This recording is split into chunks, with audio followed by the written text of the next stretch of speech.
here you go. This is Emily C., my new bestie. I hate the idea that someone out there hates me. I even hate thinking that Al-Qaeda hates me. I think if they got to know me, they wouldn't hate me. This stole the show. Emily C.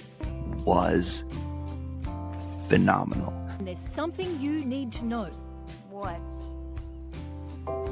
You're doing great. Look at my baby. Here she is. Emily. 10 out of 10. Huge fan. I see Emily C says 123. I trust her. She's really good. Listen, Turtle, you gotta watch your language. You gotta watch your language. I'm already live. So you need to follow the FCC guidelines. She destroyed, left nothing in her path. It was so good.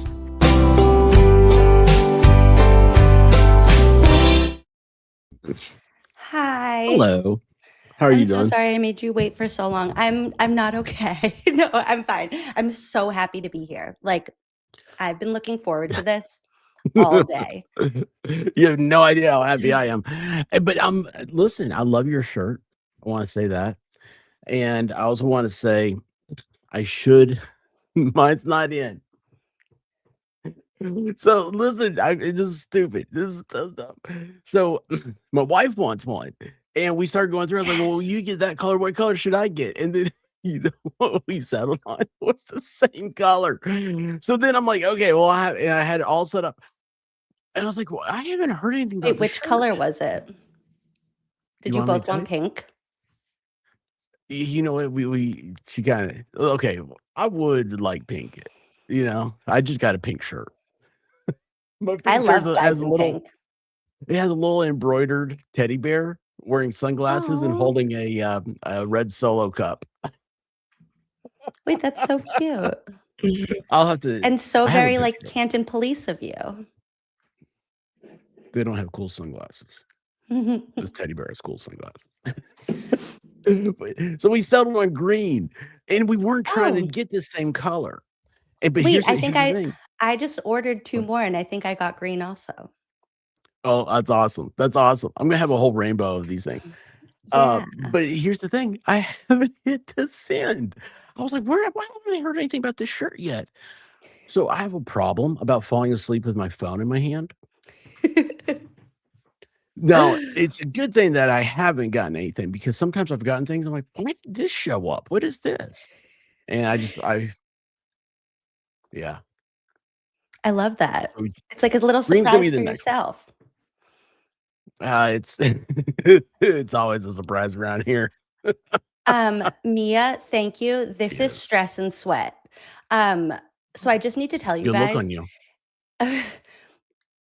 Parenting a child at the beginning of summer vacation when they thrive on routine should be an Olympic sport. I don't know what that Olympic sport would be called, but like, I cannot even begin to explain like what my days have felt like for the past. I'm not even joking when I say I've been looking forward to this. Like, this has been in my head, like, just get to squirrel school. Like, you can do it. Just make it to squirrel school. It is rough. It's fine. We're all going to be fine. But like, yeah. So so you guys, I put Carter to bed tonight at 9. He fell asleep. I tiptoed out of his room. Everything was good.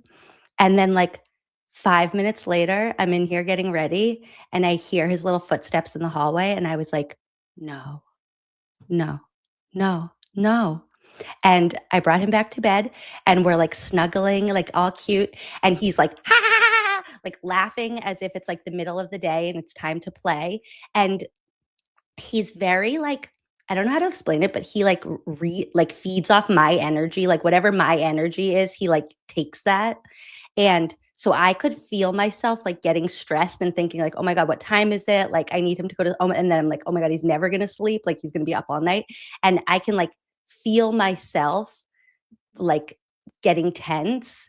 And then I'm like, I know what it's doing to him. So I'm trying to do these like mind games with myself where I'm like, I'm so calm right now, but I can like feel my whole body is tense and I'm like, okay, everything is calm. And I was like scared to breathe, scared to move. Then I realized if I like fake slept, like if I was breathing like I was sleeping, then maybe he would start sleep. It's all mind games. I'm terrified of him right now. Like I'm so scared of his little Listen, footsteps. don't let that ever bother you. If we're ever doing this, don't let it bother you. Like I'm fine. Like I will entertain the chat. I'll go and hang out and just chit chat in there, You're the and until you're best. ready. You Thank guys you. take care of him. You don't ever, please don't ever come It in. wasn't even You like got to it do something wasn't with me. It's gonna be stressful. no, it wasn't even that. It was like I wanted to be here and like I'm like so excited. I have been I've like never had more things like organized and planned for class than I have for tonight. So like guys, we're going all night. Like now that we're here, like Sounds good. block your schedule till 6 a.m. Because I literally have so much I want to do. And I'm yeah, gonna watch. exactly. Mia just gets me tonight. I like literally have like outlines. Like this is all I've been thinking about because it's like my only adult interaction. Also I had Where? these days with Carter right now where it's like everything that I like budget in my head where I'm like, oh, like, okay, this is gonna take a good like 3 hours. We went swimming the other day. I was like, great, this is like 2 hours. Perfect. Like we'll get there at like 9. We'll leave at 11. We'll go have lunch. Like great day. Oh, he swam for like 7 minutes and then was done. And I was like, well, now what do we do? Like, what do I didn't plan for this. So he's Sunbathe. very helpful in making me realize that like you can't plan for anything. Oh, welcome to my world. Yeah. And it's like it is a better way to live when you realize that. It's just also hard. Um, yeah, maybe that's what we needed. PCB Amy says, so we went to I've now realized with Carter that like ponds are much better for us, or like lakes, because he doesn't wear a life jacket anymore, but he also doesn't know how to swim, but he thinks he knows how to swim now. So pools, when there's a deep end, is like so stressful. But when we go to a lake, it's just like we go and we throw the rocks and we go back and forth in the shallow end and it like doesn't get deep for a while. So there's a place in Sharon, like home of Higgy's attorney, called Lake Maspoag, that we've been going to. And it's the prettiest, like just little heaven on earth. Oh, wow. So Mitchell said, teach him yard work. This is what I was actually thinking, because he's very good when he has like a job. So we walked. Also, you guys, I'm sorry. I literally wrote down on the list, we have a lot to do tonight. So we need to keep our squirrels on their best behavior. And I'm not doing it. No leashes. I walked Teddy and Carter together today for the very first time in our life, like since he was in a stroller. And I literally feel like I deserve like a parenting award or something. Like we made it back in one piece. We were all tangled up in the leash like 7 times, but nobody cried. Nobody ran away. And when I say nobody cried, I mean me. Well, I mean, you can flesh-eating bacteria or leeches, you guys. It's like a nice pond. It's like a y'all have treated. It's in Sharon, the place where Michael Proctor was like, "Oh, there's too many Jews there." It's a very nice town and a very nice kosher pond. water. Yeah, it's great. I like that. I like that. I prefer kosher. Treated. I mean, it is a little bit like the bottom is murky if you're like weird about that, but it's not. It's like nice water. It's just murky. Anyways, hi. my Labrador crossed a creek, and that was a big. Oh, I have a Labrador that doesn't like water.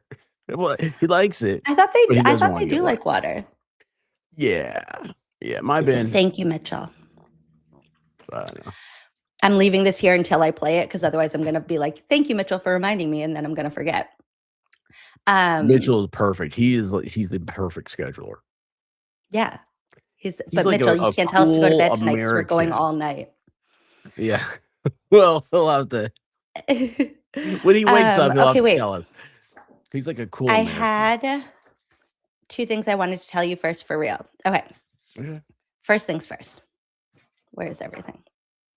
Last night, oh my goodness, Larry just read my mind.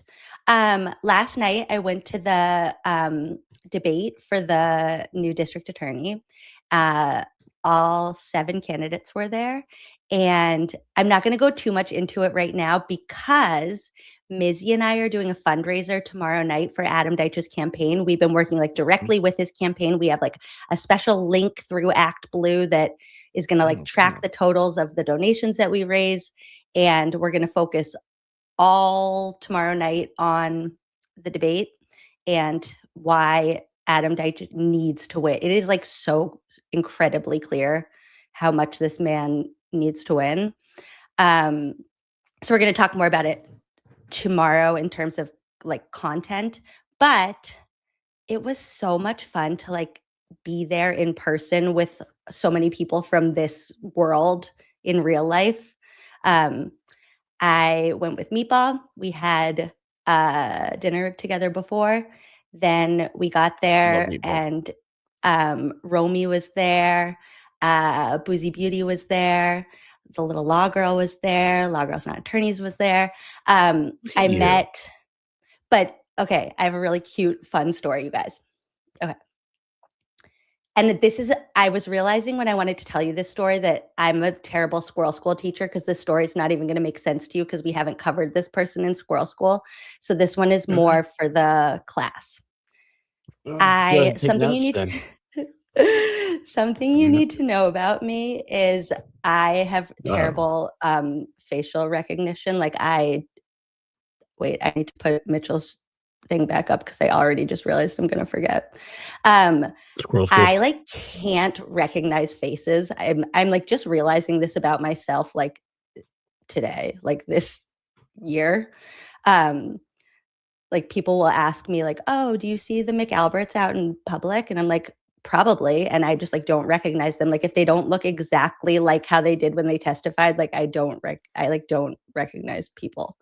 So the debate ended and this adorably sweet, smiley man comes up to me and gives me a huge hug and is like my wife and I love your show so much. And like talking in a way where it was like, either we know each other or I'm supposed to know you. And I must have like given that look of like, I need to get better at not giving away that I'm terrible at recognizing faces.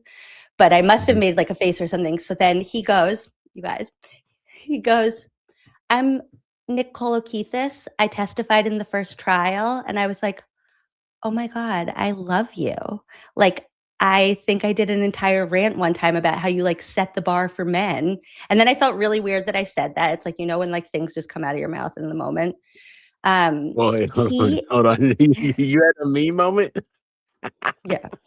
Well, and then it just didn't stop. Like after like one awkward thing came out, then like only awkward things came out of my mouth. Yeah. It's crazy, isn't it? You just got to roll with it. I want to put up Mizzy's chat about coming to the fundraiser tomorrow night, but I also can't move Mitchell's chat. So everybody just come to the fundraiser. Okay. So he was like, yeah, so Karina Kolokithis and Nick Kolokithis watch Squirrel School, like watch this channel. That what should have come out of my mouth next, and the Kolokithises, if you're watching, this is what I wish I had said is, do you want to come on the show sometime? I would love to talk to you.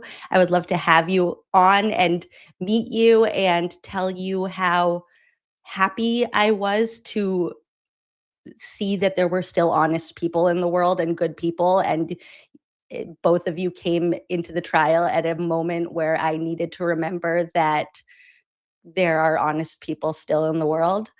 And I appreciate you so much for that. What actually came out of my mouth was, oh, you're a lawyer, so you must be into this DA stuff. So that was cool. Oh, proud of myself for that one. Well, hold on. Wait a second, though. Yeah. That's not it. I mean, we just call him up. They have a law office. They're a lawyer, right? Well, yeah.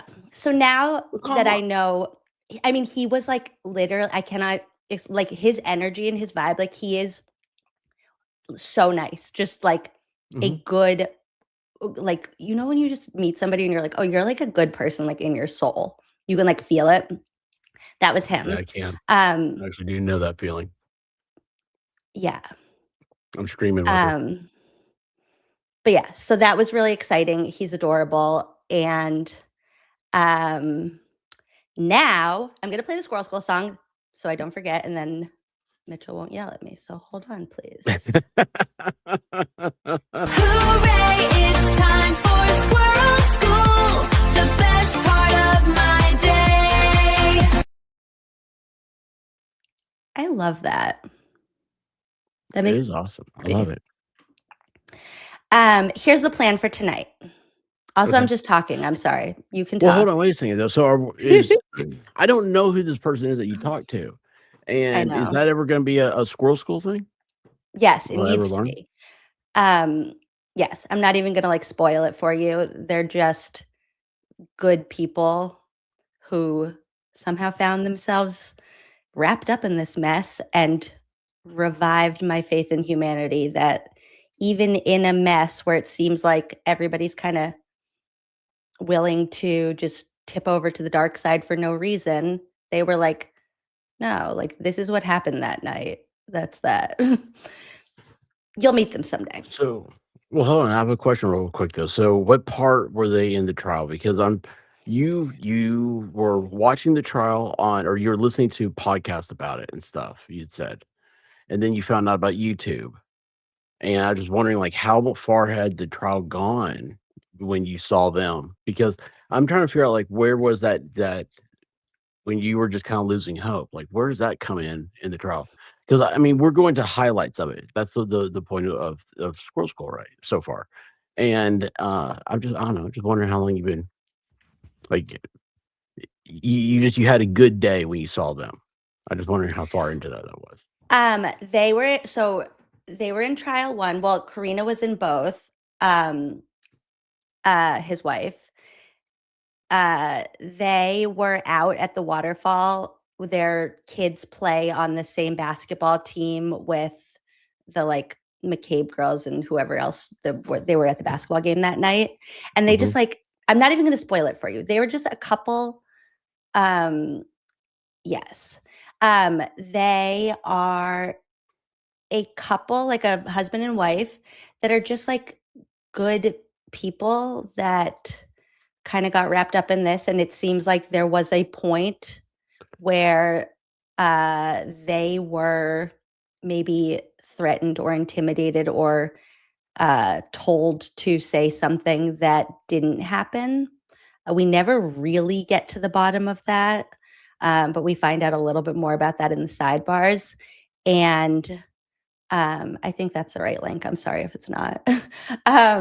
And they just told the story. Like they were the witnesses that got up there and they were like, yeah, this is like, I was sitting here and this is what happened. And I talked to this person, and I don't know what happened there. Like there was no extra stuff. Yes, Karina's a pharmacist. And they're just like, Super I don't Squirrel. know. It was like when they got on the stand, it was almost like it reset. Sorry, there's a fly. It almost like reset for me, like what answers were supposed to sound like. It felt like we had heard people lie for so many witnesses in a row that you almost get used to it. And yeah. And they just answered questions the way that you would normally answer a question. I don't know. We'll get to them. Well, you're supposed to. But yes, Nick Kolokithis, I meant to say what I wish I had said was, would you like to come on the show sometime? And instead, what I said was, oh, you're a lawyer, so you must like this DA stuff. That Did was you say it with that weird. voice? No. It's so embarrassing That'd be though. kinda It was funny. like one of those things that like I like drove home and I was kind of like replaying the night to myself and I was like, Mhm. stupid, stupid. Like, what is wrong with you? Um, yeah. But so we're going to talk more about the actual content of the debate tomorrow. I set up this show so that at the end it will redirect you to our fundraiser. If you can like it, share it, do all the things so that people know about it, it is going to be a way that hopefully we can really support Adam Deitch in getting his message out and getting the funds in his pocket that he needs to be able to make the impact that he needs to make. Also, you guys, can I tell you one more funny thing and then we're really going to get started? Campaign, not pocket. The forensic room ladies had a really funny tweet. That's all I'm going to tell you. You guys can go read the tweet for yourself. We're not going to give it too much attention, but just keep in mind when you do go check out their tweet that at no point when they were tweeting that did it ever cross their mind that they sound like really desperate losers who lost and are jealous of something that I got to do that they don't. And that's all I'm going to say about that. I Now, don't know who they are. this one more time for good luck. Hooray, it's time for Squirrel School, the best part of my day. I love it. Guys, I love that. That's awesome. Okay, tonight's Squirrel School is all thanks to the lovely, the talented, the beautiful, the wonderful, the other Mary B. Oh, Okay, I'll talk about the tweet another time. I just don't want to give it too much attention while it's when something is fresh, then they're like, ah. But then if I tell you about it next week, then it's not a big deal. We'll just wait on that. Plus, we have a lot to do. Okay, so tonight's class is inspired by the other Mary B because she created a you met her? spreadsheet. Not in person, and I'm so jealous that you did. Tell us about her. Amazing. Well, you met everybody else. I'm envious of you. No, You she's met all awesome. this. You met all the southern cool people, and I'm getting to meet the northern Well, ones. she's from Michigan, though. Is that the South? It could be. I don't know. Oh no, you're right. But it's not the Northeast. It's on the other. No. I don't know where it is. It's on what side? It's on the far side of Chicago or something. I don't know. Yeah, the Great Lakes. It's not Denmark. I know that. But yeah. Oh, she is so cool. She is she has an incredible story, and that's what I absolutely fell for. I was like, oh wow, anything that she ever needs, I would be more than happy to help her with. But she is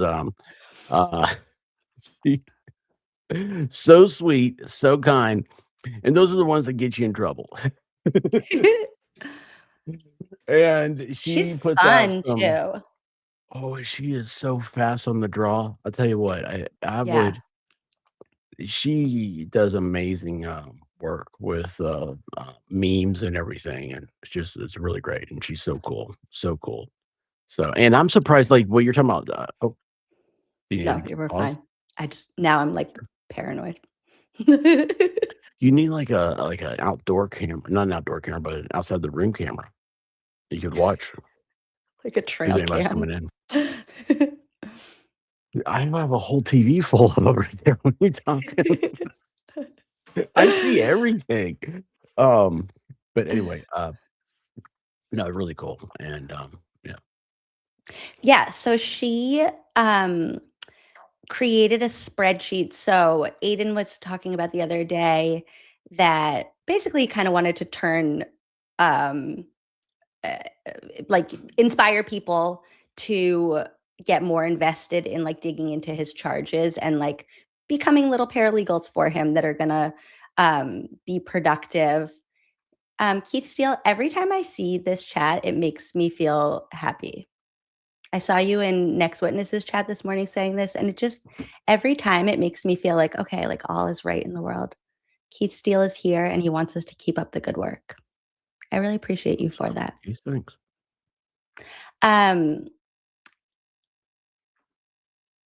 Just Larry asked if there's anywhere to watch the full debate. It's supposed to be up on the Medway town channel. I don't know. I'm hoping by the fundraiser tomorrow. Fingers crossed. Okay. So the other Mary B created a spreadsheet to like get everybody organized to like take on this endeavor of like digging through Aiden's charges, and like what he brought up was that the ladies of the forensic room and all of the kind of like anti-Turtle Boy, anti-Karen Reed people dig through all of these videos, and they find every single little thing that they can like spin as like, look here, he's intimidating them, blah, blah. And it's like, why are none of us kind of digging through in the same way, but being supportive? And so the other Mary B created a whole spreadsheet of like each links to the videos and like a note-taking area for people. So I signed us up for the rolling rally, which I'm so is, glad you did, because I looked at it and I was like, think I don't know what's going on here. well, number one, I think it's really good for you in terms of our like Squirrel School journey, because it's kind of cycling back to like where we started. Because like you and I first started talking about this with regards to like Aiden's 2023 timeline, and the rolling rally was like one blip on that timeline, but it actually is where like the majority of his charges stem from. So I think it's a really good place to start. And I saw that you looked at the Probable cause. last night. Okay, so can I ask Yeah. you some questions about that with your like legal background? No. Yes. So Yes, ma'am. I think I answered my own question already, you guys. Okay, so I'm going to pull this up. So this is Aiden's like original charging document. And my question for you is, are they normally this long? Yeah, that seemed absurd to me. And it's just every single person that's in there. Okay, so you guys, this is, first of all, to kind of frame this for how absurd I find this one charging document, this is 70 pages long. 70 pages for Got through 35 last night. 16 charges, 16 counts, however you like call this. It's like 16 counts of different things. In order to like truly comprehend how absurd that is, I need you to picture any of the other documents that we've looked at that the Massachusetts State Police have put out. So for example, the interview with any of the witnesses that were in the house at 34 Fairview, the longest one is 4 pages. Jen McCabe's is the longest one. It is the most detailed, and it is literally like She wrote it. Sorry. the part that talks about like when John was killed is like under 2 sentences. It's like, and like Jen got back to the house, and then she drove Julie and Sarah home, and then she went home. It's like, wait, like there's like a ton of things that you should be asking about that one moment. So this is Aiden's original charging document from October of 2023. And to help us out before we kind of dig into this, I made a timeline. And Holy cow. this is kind of like the purpose of this timeline is to highlight just how absurd these charges are. So this is in 23? Yes. So this is 2023. And so let me see where we want to start. Okay, to place everything. John O'Keefe was killed January 29th, 2022. And from January 29th, 2022 until April of 2023, basically like nothing was stirring, nothing was brewing, nothing was threatening anybody, nothing was really happening. And then it just so happened that at the very same time, like the same week in April of 2023, the FBI paid a visit, the ice cream truck paid a visit to Jen McCabe, Colin Albert, a few other people.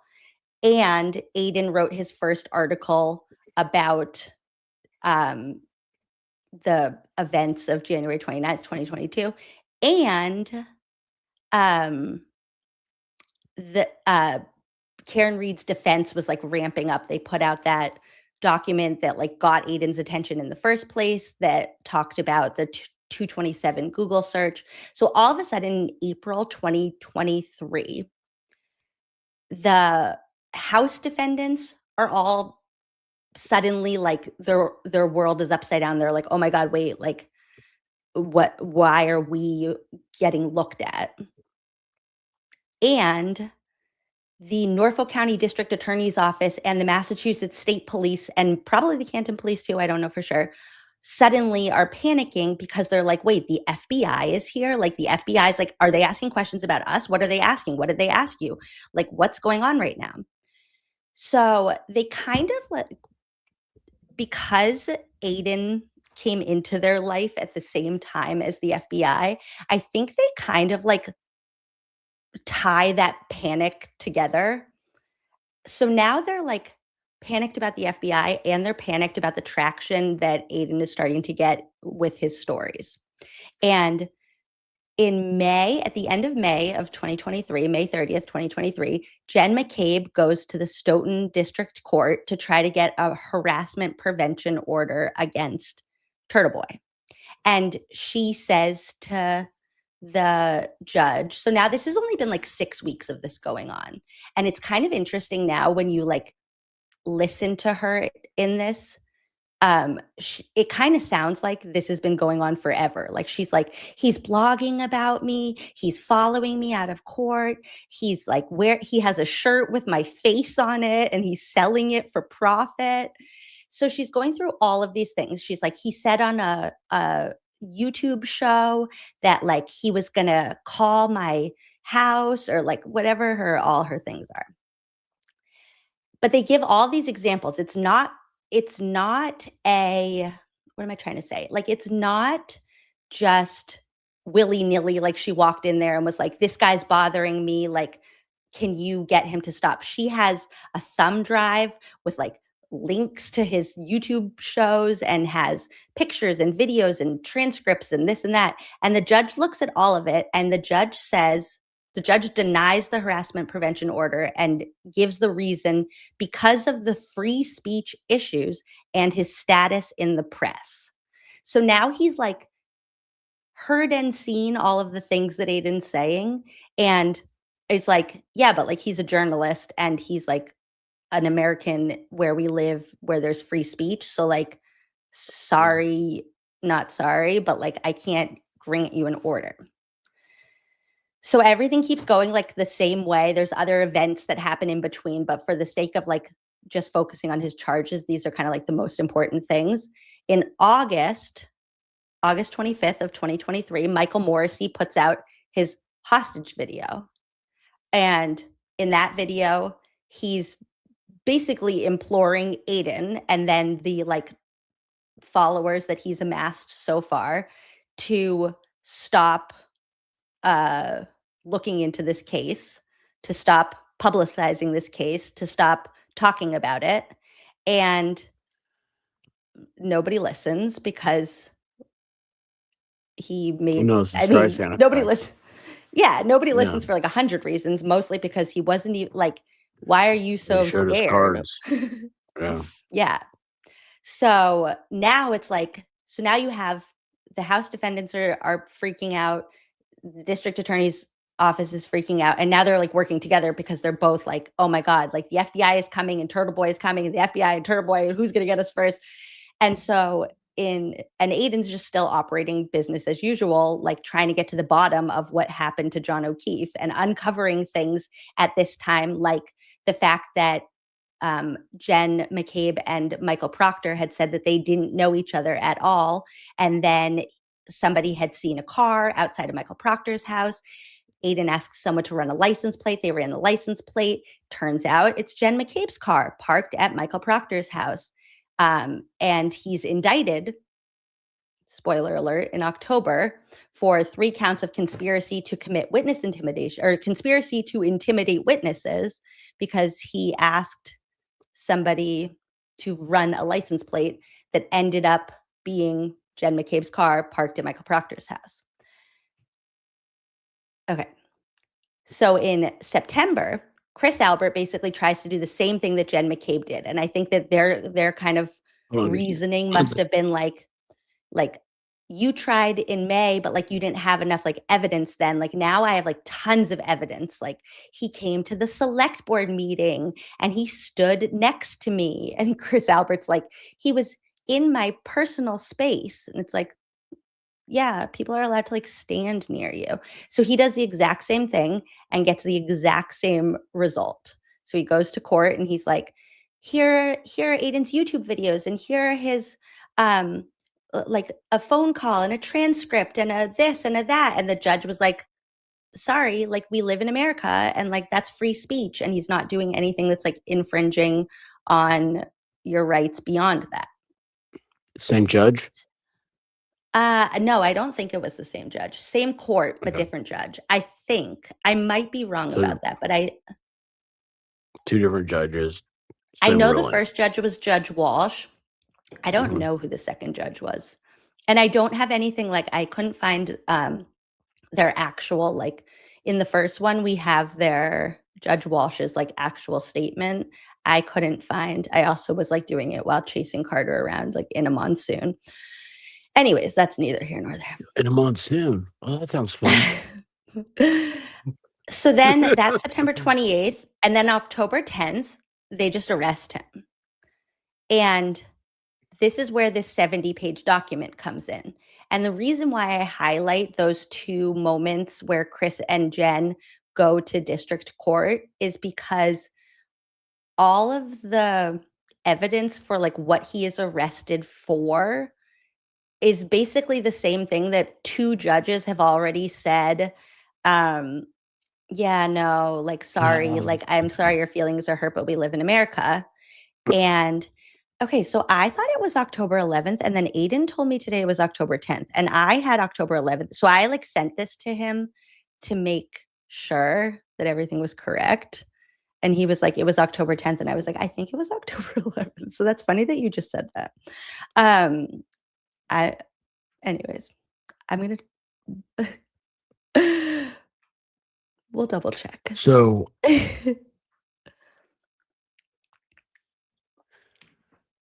all they did was so when I was reading them, I was like, why are they talking about jury in all this? Like in all the Aiden had brought up about he wants everybody to know about it and all this stuff. And so he kept saying jury, jury, jury. I was like, none of this is talking about the witness intimidation until you get to the actual charge. Now that you say that it got it was less than 2 weeks, right? Well, between the last when the judge said now this is free speech, and when the police get arrested him, it feels like lazy police work now. And they just took things they had and they just went, okay, well, we're not going to get this on him. We'll get witness intimidation. Well, yes. And I think jury what, tampering was the first thing it looked like. Like everything they talk about is jury tampering, but then they charge him with witness intimidation. They also, when they go to the grand jury, they like, I guess, spent like an entire day talking about wiretapping and then just like forgot to indict him on a wiretapping charge that they like originally wanted to do. So he like basically they talked about it for nothing. Anyways, so it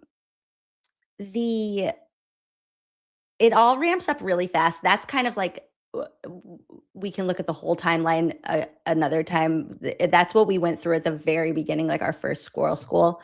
But basically what's important to know at this point is they were just kind of scrambling, being like, what do we like have on this guy? And for me, this is where I just need to like pause and insert my own opinion. as like a Norfolk County resident in Massachusetts, the idea that like our kind of like law enforcement system is enforcing laws in a way where it's like this all happened in 2023. Like Yeah. he is facing up to 90 years in prison if you add up the like maximum sentence for each one of the charges. To Yeah. me, Yeah. pursuing charges against somebody who should be imprisoned for up to 90 years, that person should be so dangerous that if something happened in 2023, then it should have been handled by now. It is June of 2026 right now, and we're not even close to we're 6 months away from his trial still. And I'm not saying that in the sense that, oh, he should have been jailed for this years ago. I'm saying that to me is proof that even they know that this is all BS. And they weaponized the legal system and the justice system in a way to get him to try to be quiet. It kind of worked because he was in jail and then he was on bail. And then they even proved to him that he could never feel safe on bail because if you look at the pink part of the timeline, after he's out of jail, he gets an additional 2 counts of felony witness intimidation for talking to a camera in a closed business when nobody was inside. And that's not intimidate. Like that might be annoying. It might be yes, I did mean to write window intimidation. That's literally what he was doing. We'll get to that. But it it's not like witness intimidation is like there is a mob family, there is a gang, and there is a person that the person who is going on trial or their family member has a close relationship to the person who's on trial, and they know that if this person testifies, their loved one is going to go to jail for life. So they go to this person and they say, I swear to God, if you say anything about X, Y, and Z, I'm going to, I That's exactly it. can't even imagine I what talked they to a say. good friend of mine. It's a cop, and I brought that up, and he said, I said, yeah, this guy, he's been arrested for witness intimidation. He said, witness intimidation? What do you do? Go knock on the door and say, I'm going to effing kill you if you show up? And he's like, I'm like, no, no. He rode around in a car and he put out YouTube videos. And he's like, sounds far fetched. Yeah. And something that nobody, not even the like antis, have ever been able to articulate to me in a way that makes any sense to me at all is why Aiden would want to intimidate the witnesses. And that gets to this idea of intent. So part of his charges and what he was kind of asking for in this like mission for all us little like fake paralegals now is to find evidence where he stated clearly what his intent actually was, because they're trying to kind of make up this idea of intent. Like he had intent to intimidate the witnesses to get them to change their testimony by saying tell the truth. Like it's so illogical. That's true. But our kind of Like, mission, like, does he have the means to intimidate? I mean, yes, I understand YouTube and all stuff. You can very much so be harassed, but at the same time, I mean, you're not. I don't know. I don't know the answer. I don't know I probably. Here's the problem. I don't know the question I'm looking for the answer for. I don't know what I think I something doesn't actually feel know. right. What's up? I think part of it is that Massachusetts, I can take this down now. Massachusetts has a very weird, like, clause within the witness intimidation statute, which is Yeah. that it's basically the witness intimidation is not just about causing like real harm or fear or whatever, but it also includes emotional distress. And it by adding in that piece of emotional distress, and also that it's not just about witnesses in a trial, but it's also like anybody related to that witness, so like family, friends, like anybody who's related to a witness in a trial can be lumped in with this. And Yeah. how do you prove that somebody hurt your feelings? Exactly. Like That's the reverse is, how do you not prove that? Because feelings are exactly. private. They're personal. That's a Exactly. And it's like, broad. and so that's There's what got to they be a try to do definition. Massachusetts has to in have a this. definition of feelings. I just had up, hold on. Like Oh my gosh, specific to Massachusetts. I had so many videos I wanted to show you guys and everything. Oh my gosh. We have so much to do. Okay, so it's 13A and 13B are the two kind of like pieces of this. And also what's interesting is that 13A, the picketing charge, let's go to B first. 13A is a misdemeanor, so it's not even like a criminal charge, but it's all kind of just lumped in with this. Okay.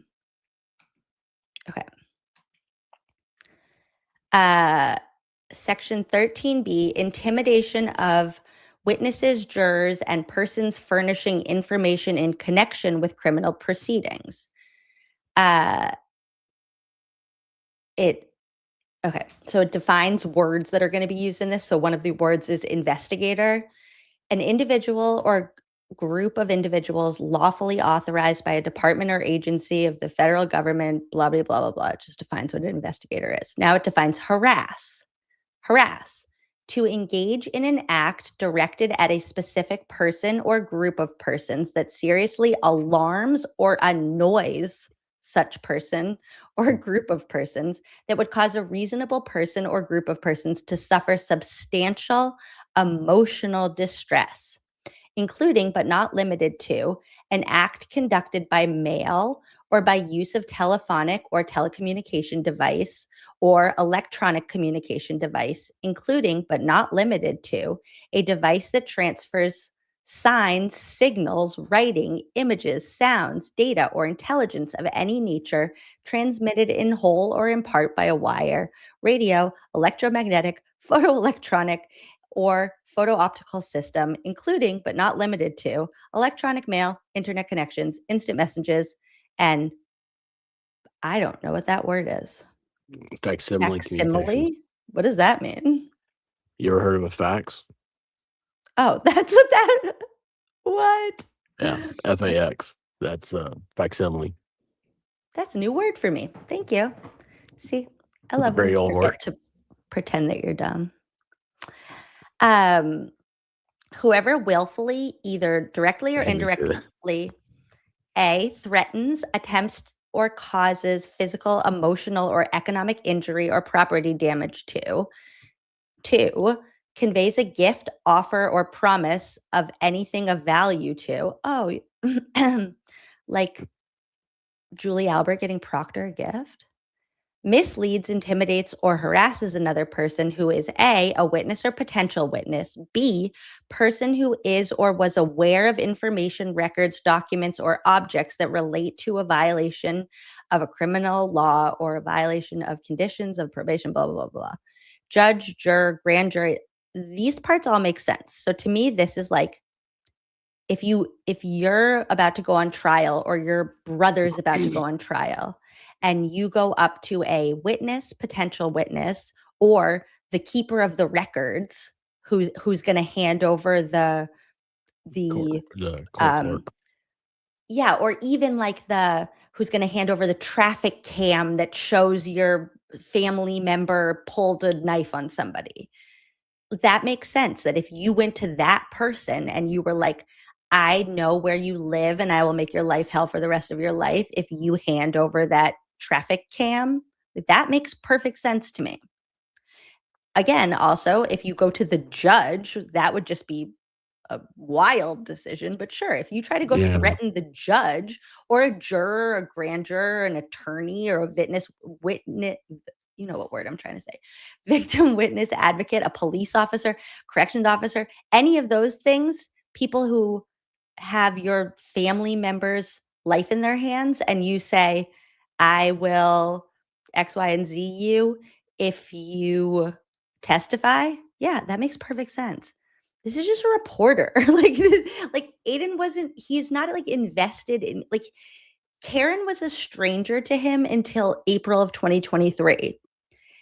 And then it was like they got to know each other in like May, June over text message. I actually can't even remember when they met in person for the first time, but it's like, this is not somebody that you're putting your life on the line and threatening somebody because you care so much about how other people are going to testify.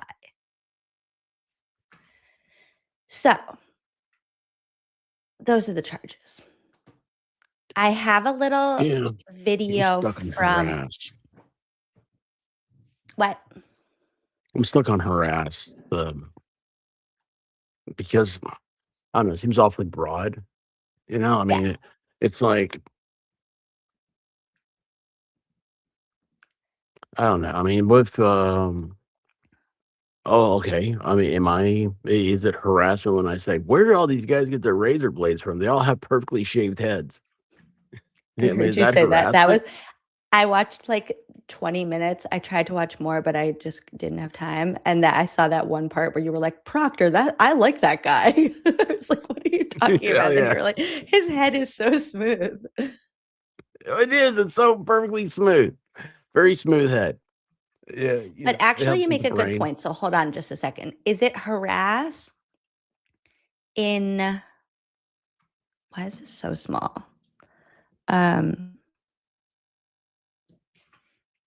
Wait, It hold on. is Where's it a say weird federal agent? federal agent, investigator, clerk, officer. Okay. And that is involved in a court proceeding, correct? Yeah. Okay. So, Okay, I so mean, think those are about all it. the It's people, so, and then it says that it may impede, obstruct, delay, prevent, or otherwise interfere with a criminal investigation at any stage. I would argue that even the Massachusetts State Police aren't saying that he's impeding, obstructing, delaying, preventing anything with any of this. oh, what are you saying? I wasn't paying attention. Okay. So, hold on. I'm sorry. I got stuck on the definition. Where's that? The, So this uh, just to yeah, like make this make family sense. So member or person, this the section intent reckless. of the definition is like all the people that could be Yeah. intimidated, and then this is like that your actions may cause. So you could if you intimidate any of those people, the judge, the jury, the family member, the this, the that, in a way that impedes, obstructs, delays, prevents, or otherwise interferes with a criminal investigation at any stage, a grand jury proceeding, a dangerousness hearing, a motion hearing, a trial, or a criminal proceeding of any type, blah, blah, blah, blah, blah. Or in a way that it punishes, harms, or otherwise retaliates. I mean, that part is like, yeah, we're talking about like the mob. Punish, harm, or otherwise retaliate against any such person described in this section for such person or such person's family members' participation, blah, blah, blah, blah, shall be punished by imprisonment in the state prison for not more than 10 years. And blah, blah, blah, punishment, punishment, punishment.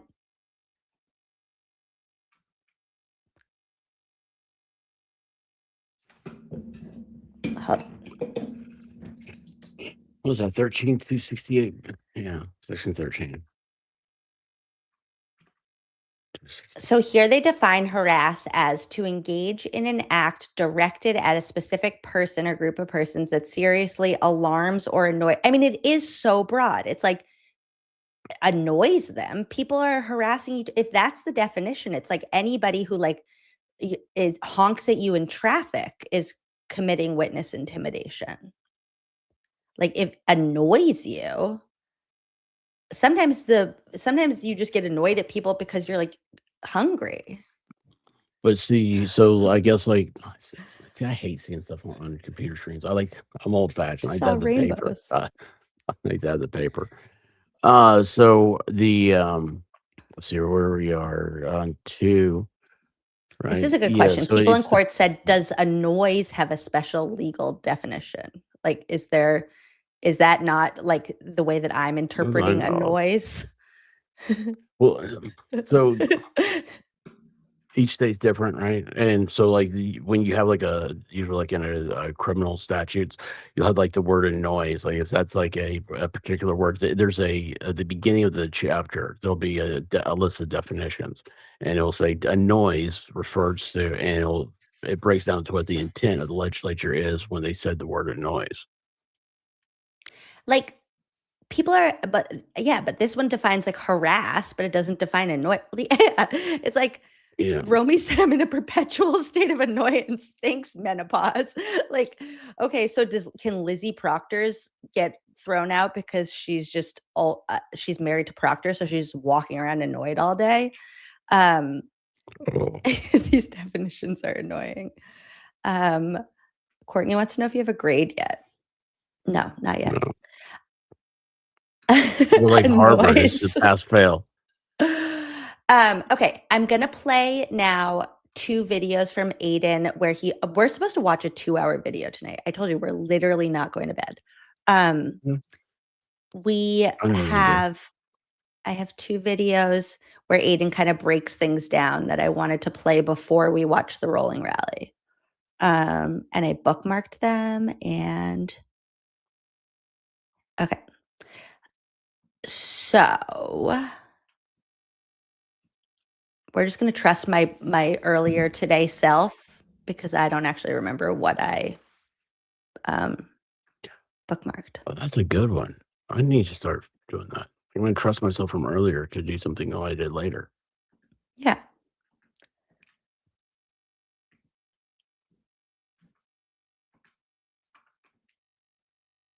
Felony witness intimidation charges and 4 counts of picketing a witness came from the July 22nd, 2023 rolling rally in Canton. During the rolling rally, I led a group of around 100 people and peacefully protested outside of the homes of Brian Albert, the Proctors, the McCabe's, Julie Nagel, and the Canton Police Department. Outside each residence, I gave a 5 to 7 minute speech explaining their role in the cover-up of John O'Keefe's murder. Crowds did the same thing outside the homes of Aaron Hernandez, Brian Laundrie, Scott Peterson, Derek Chauvin, and many others who protesters believed were guilty of murder before they were ever charged. This is how peaceful protesters at the rolling rally viewed the Proctors and McAlberts as people who evidence shows were involved in a murder. On Saturday, July 22nd, at approximately 1200 hours, Kearney departed Shaw's 134 Nathan Street in Norwood, accompanied by a number of motor vehicles for something publicized as a rolling road rally. Kearney began a YouTube live video. The YouTube Live allows users to broadcast live videos on the YouTube platform, which can be later saved and distributed on a user's account. At the beginning of the video, Kearney is operating a motor vehicle and stated at least 100, 200 people are in the caravan of vehicles. He further stated that he did not broadcast the locations of the protests prior to the departure of the rolling rally. I announced that we were coming ahead of time. I filmed the entire event. Not a single person stepped foot on anyone's property, and the entire day was peaceful. Police call logs show 0 calls to police to report any criminal behavior. Brian Albert wasn't home. We're going to be driving by. What the hell's going on? So we're here to peacefully protest. So this is the home somewhere here. Hey! We're going to watch that in a second. But if he's not home, you can't. He wasn't harassed. And what is especially interesting about that is if you look down below the timeline where it says May 2025, Judge Doolin, who we most of the time love, Santa Doolin, he dropped 6 of the 16 charges. And one of those charges that he dropped, I know it probably looks little to you guys right now, but this first one says 1 count of picketing a witness, and that charge was against Michael Proctor during the rolling rally because Michael Proctor wasn't home. But Brian Albert also wasn't home, and those charges still remain today.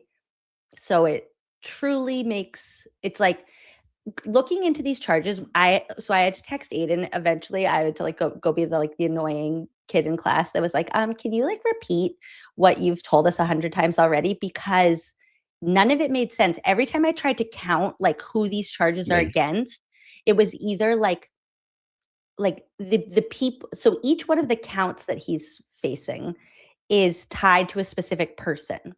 So, but the people are like arbitrary. So the 6 people that he's charged with witness intimidation against are Jen McCabe, Matt McCabe. That makes sense. They're in the same house. Lizzie Proctor, because she's the family member of one of the witnesses, even though he like wasn't a witness anymore, and now he's not even a police officer, but still that charge still remains. Colin Albert, Julie Albert, and Chris Albert. Is that right? See, this is where I get confused because then I feel then the picketing charges, there's 4 of them now that remain, not Michael Proctor anymore. But Julie Nagel, Brian Albert, and Jen and Matt McCabe.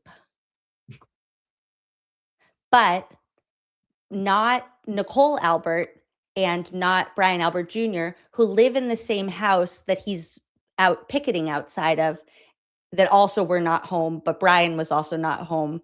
So like Jen and Matt both count as like 1, 2, but Brian is just 1, but not Nicole. Like truly none of it makes sense. And did the police see this? I mean, okay, never mind. yes, so this is all in the. Sorry, you got my gears. You got the gears working. I'm trying to figure all this out, and this is the hard part of doing this other stuff on YouTube because you're expected to know the answer right away, and I don't like to have an answer right away. I like to think about it, and then I like to argue with myself about what my answer is. I like to have be able to answer both sides. And I can also tell you this is one of these like questions that a teacher will ask you in school where there's like not like you can't even get to the right answer, because the answer that they put together in this 70-page charging document doesn't make sense. Like it's not it we're going to get to why it doesn't make sense. Now, this is the other clip I wanted to show you. Was this clip from the day that those 6 counts were dismissed by. God, Turtle Boy is such a troll. I mean, he's so good at it. He's so good at it, man. I love this. The house. Oh my gosh. It's like he's sitting on the front lawn, right? Yeah. Oh my God, that's so perfect. Oh, it's so perfect. funny. Yeah. And he's like, I mean, the fact that he was arrested in a Free Karen Reed shirt and then he had a Free Karen Reed sweatshirt and then underneath he had a Free Karen Reed t-shirt. It's like, that is like, you're doing you're getting your message across so well. And that's so scary to them. And he wasn't like, I feel like that I've said this before, like I could have gone on the same crusade that I could have learned about Karen Reed's charges and been like, you guys, like there's this woman, she's being prosecuted and she's innocent. And I would have probably gotten through to like a little handful of people who'd be like, wow, like we should really do something. And then it'd be like, you guys, like, let's donate like some money. Let's do a fundraiser. We'd probably raise like $500 and be like, wow, we really helped. We did it. He was able to start a Free Karen Reed movement that is still strong today because he like did activism, did journalism, did the things that like our free, because we don't live in North Korea, our free society allows. And the idea that, and I think this is where like sometimes this messaging gets lost in the like, this is why I've always said like I will do drama the day that there's no more drama in the courts. Like the day that all this is all smoothed out, I'll be the first one on Twitter being like, all you bitches and hoes to each other. No, you're not allowed I to. will. You're not allowed It's never to. gonna happen. But the Oh, point is, um, if you if Brian Tully and Michael Proctor and Michael Morrissey and Greg Connor are allowed to get away with what they are doing to Aiden, then what does that say about our freedom as a society? Like, what does that say about what we're doing right now? If what he's doing is not allowed, then what we're doing right now is not allowed. Like, we're not allowed to say, um, like, look at this court testimony. Like, I think this person was lying because I heard them say that I heard this one witness say that the Lexus connected to the Wi-Fi at One Meadows at 12:36, but now you have another witness saying they're looking at the car at 12:42. So I know she's lying, and if she's lying about this, what else is she lying about? They're saying we're not allowed to do that. And why is law enforcement going so hard against regular citizens trying to get to the bottom of what happened to an innocent victim so when yeah. well, yeah, okay. So, Turtle Boy, like everything you said there, um, you know what sucks about it is that Turtle Boy only has like what 150,000 around their subs, and he does. When I this all mean, happened, he had 44,000. It's in the 40,000. docs. Yeah, Yeah. it's unbelievable. Like, yeah, I saw that yesterday. So, but think about that. Like, here we are now, right? And you think like, oh, this it's a big thing and all this other stuff. And that's a small channel on YouTube. I mean, 100 some thousand small. Now, but there's something that I've seen about Massachusetts is that this is a very, very specific thing that's happening. Like it doesn't, yes, it has picked up, eyes all over, but not in like a massive way that you might forget about. You might just think because we're into it, you kind of forget. You get that tunnel vision. That's what I'm saying. You get tunnel vision. If Turtle Boy could get, you know, 300,000 subs between now and his indictment, that would be incredible. Or I mean, indictment in his trial. Like, because that shows that there is so much more eyes on there, and there is so much. I'm thinking of the public relations part of it right now. I mean, I think that's such a good point that you make in general that like there are YouTube creators on here with like millions and millions of followers, and they reach Yeah. like literally it's not even like that unusual for a creator to have a million followers on their platform. And then there on top of that, then there's like TikTokers that have like 16 million, 18 million. Like it There's it um it begs the question for all this conversation of like at what point does a platform cross over to be like threatening to the police? Like if you have no followers and every day you're going on and you literally do a live stream to 0 people and you say like I think Jen McCabe is a murderer, like then are you committing witness intimidation, or do you need to have a large audience, and does that large audience need to start threatening the um like the comfort of the police that maybe did something shady during this investigation? well, see, that's another thing with this is that you never know who is listening. So, would you rather have 10,000 people listening, or would you rather have make sure? Would you rather have the governor, the mayor, the police chief, part of your 25 people that listen? Well, You, and I you know think what I'm that is saying? There too. interesting about um like when you think about the demographics of your platform, like if you have 40,000 followers but they're kind of all like speckled around the world, I think that feels different to like a community. Or if you have 40,000 followers and they're all in Canton and they're Mhm. all mobilizing and they're going to the courthouse and they're going to standouts and they're making noise, and it's proving to the people who are scared that they um, like have something to be scared of. I think there's a difference between um, there's a difference between people.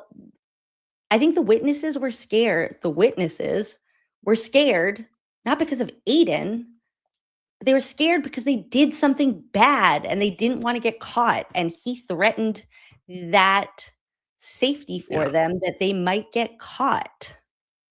absolutely. Absolutely. It's just it's a weird dynamic to think about because we again we do get caught up into we get that tunnel vision, and then you start thinking about we try to get that minutia detail like what's that smoking gun or whatever, Can but I it just is like address it's this? yeah. If this so I think this is a really important question that like I think you phrased it really stupidly, but I actually think and this is what I think is missing in the conversation uh more broadly about what Aiden is up against. I don't think Aiden is disgusting. I don't really care. I don't say some of the words that he says. I wouldn't say some of the things that he says.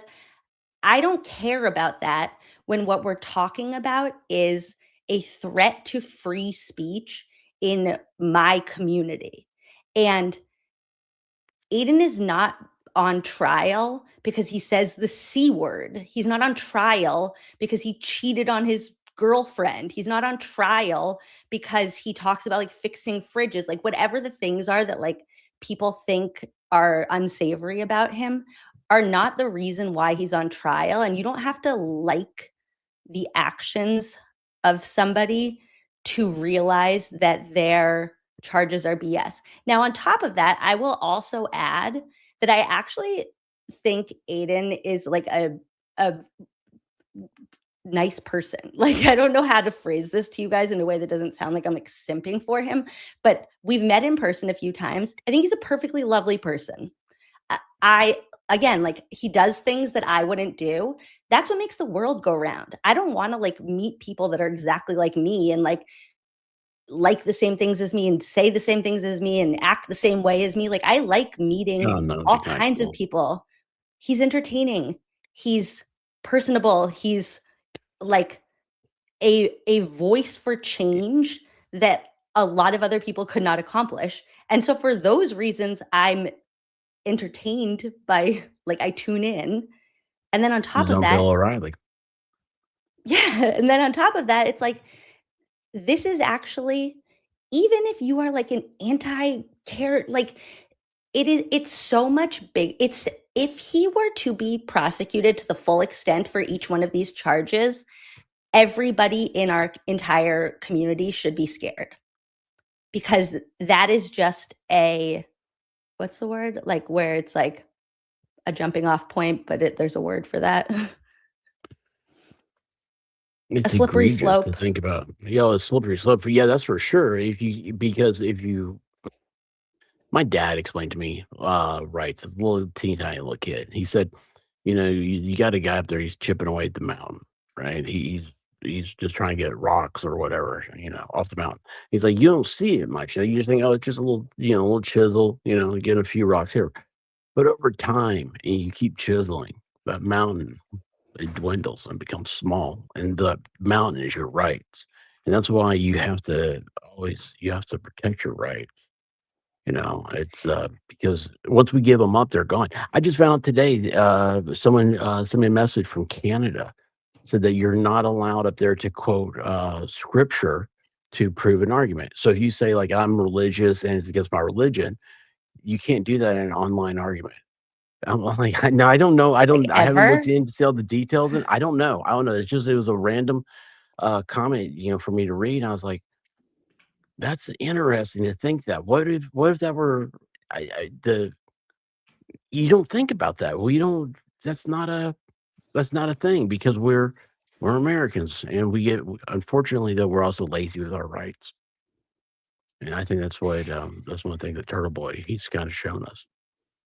Yeah. And like Romy just said, There you go. like I don't agree with everything that he says. That doesn't make me a criminal. I don't like everything that I say. I just told you guys I didn't like what I said to Nick Kolokithis. Like you don't have to like every single thing that comes out of a person's mouth So to perfect. realize that what they are up against is wrong. This is wrong. And the right thing to do when you see something wrong is to do everything that you can to speak out against it and make sure that it doesn't happen. And that's that. That's my rant about that. Did we Do watch you this remember clip or people did I just saying, pull it up and then put it down? I don't know. Do you remember people saying that I don't have to agree with what you say, but I'll defend your right to say it? Yes. There used to always be a thing. I remember, and now it seems like we're forgetting that. Yeah. And like, I do understand the idea that we don't want to live in a society where everybody's just running around willy-nilly kind of like confronting people at a lacrosse game, like doing the things that people say that Aiden shouldn't have done. So he shouldn't have gone to the Bill Rickle lacrosse game and he shouldn't have done the rolling rally. And I get it. Like if there was a rolling rally every day in your neighborhood, that would probably get really annoying. But that's why we Kind also of the just extreme, have man.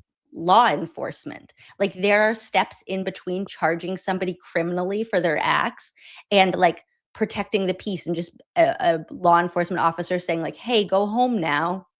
Like, okay, everybody clear out.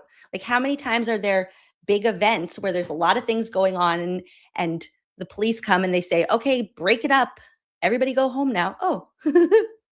um there was We're going to something my in parties. between charging him with criminal charges and protecting the peace. And I think what is missed in this conversation is that there was a step in there somewhere where it's like, yeah, if he was really bothering you this much, if he was making you feel so threatened and upset and your feelings were hurt and you were annoyed, you can go contact your local law enforcement and say like, I'm so annoyed right now. Like you'll sound like a little kid who parent told them to eat their dinner and they didn't want to eat their broccoli and they go and get the phone and call 911 and the police officer's like, okay, sweetie, go eat your broccoli now. But you have that option. There's something in between these criminal charges and yes, B. Crumbs That's gets a good it. point. This man did not It- commit any crimes, period. It's not up for discussion. Well, there you go. There you go. But I mean, did anybody call the police for disturbing the peace? I mean, if someone was No. started, if there was a rolling rally outside my house right now, I Mm. would call the police. I'd be like, something's going Wait, on, man. somebody did call the police. It was Aiden. Aiden Mhm. contacted the police and he said, I'm going to be doing a rolling rally. I'm going to be going through Canton with a group of cars on this day. Just want to give He you the turned heads himself in. up. He preemptively turned himself in. I mean, Yeah. gosh, okay. I don't have an answer for this. I don't know what the criminal law answer would be, but I do know that my gut tells me that's this is not the way it should be. Like meaning that the actions of Ken, it's not the way this should be.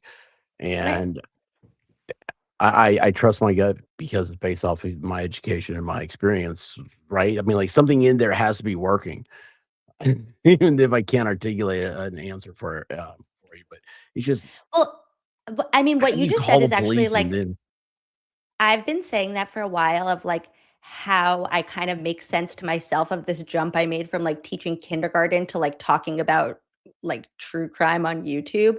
And like just in trying to kind of like process my life, I was kind of like, whoa, this is a far cry from one to the next. And then I was like, no, like teaching kindergarten is about teaching kids like right and wrong and actions have consequences and we have rules for a reason. And I would teach my class like, we have a rule that like you can't run in the hallway because if you're running in the hallway and you turn the corner really fast, you might bump into somebody and you hurt them. And it's like this rule makes sense where it's like if I see you running in the hallway, the consequence is that I'm going to tell you stop running in the hallway. I'm not going to like take away your recess, suspend you, punish you. I'm just going to say, hey, slow down.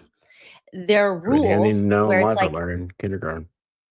yeah, and it's like there are rules where it's like you can't um, punch somebody on the playground. If you punch somebody on the playground, then you're going to go sit off by yourself for a little bit and go like calm down because you're making the playground unsafe. It's like a logical consequence for your action. Yeah, Autumn And Turner.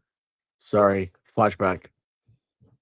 and 90 She was years in mean. prison is not a what did Autumn Turner do to you? She was a Did bottom she punch burner. you? Mean. Sorry. But it's like Flash. this is kindergarten stuff. It's like this is I mean, we would talk all about logical consequences, and like we would spend time as teachers like actually trying to brainstorm like what is the logical consequence if like a student stands up and like dumps all their crayons on the floor? Like is the consequence that like you call their parents and they miss recess and they have to sit by themselves at snack, or is the logical consequence like you pick up the crayons? And like the logical consequence is you pick up the crayons. And if the kid is having a tantrum and they're not going to pick them up yet, then you just wait. And eventually the consequence is like you have to pick up the crayons because you spilled them on the ground. 90 years in prison because you drove around Canton on a beautiful sunny day and nobody called the police, and it happened in July and then you got arrested for it in October is not a lot. It's not a way we want to live. Like think about that. If you have to think every day, like all of us, this is not just an Aiden thing. If you have to think every day, what did I do 6 months ago that I might get in trouble for? Like, I was going to tell did him. I say something 3 months ago that like the police might come knocking on my door? No, that's like, no. Anyways, I'm going to play this clip now and then we're going to start the rolling rally video because otherwise we're never going to get to do any of this. Okay. So this is, just to frame this again, this is the day that Judge Doolin dismissed 6 of the 16 charges, and he's talking about those. Okay. Picking charge of Michael Proctor dismissed. That's the one that's dismissed. And their stated reason for that was he wasn't home. That's the judge's ruling, is that Proctor wasn't home. Because the statute says you can't picket at someone's home if you're there. And he wasn't there. So I didn't know anyone was there at any of these homes. Okay. And so that one got dropped, except the Brian Albert one was not dropped. And I'll show you real quick before I read the next turtle chat here that Brian Albert, where's my rolling rally? The beauty of these charges is they're all on film. I can just exonerate myself.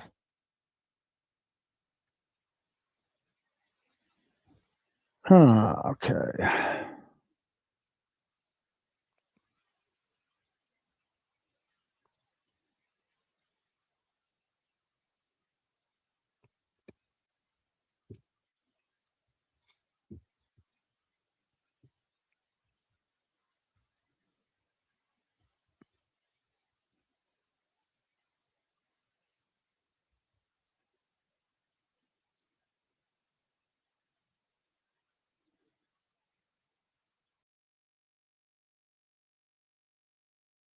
Anyways, I don't know. I don't trust my former self anymore because I don't know why I pulled that, but that's what we're going to watch now is the rolling rally.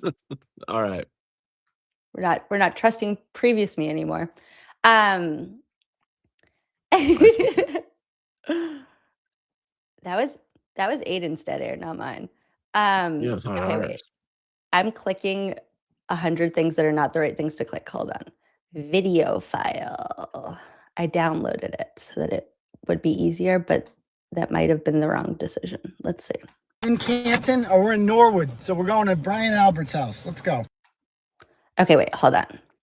So I'm not going to do it from there because I can't pause it. So what we're going to do now, we're going to watch the rolling rally. I want to read what Mizzy has to say because she's a genius and it's going to be smart. If you love Turtle Boy or hate him, you should be scared the government is doing this. This is another chipping away of free speech. It also makes the rest of us to comply or you will end up like Turtle Boy. Exactly. Mic drop right there. 100%. I mean, how long is it before they start telling you what type of bumper stickers you can have? Anything like what is going on here? And it makes you wonder who they protect and why.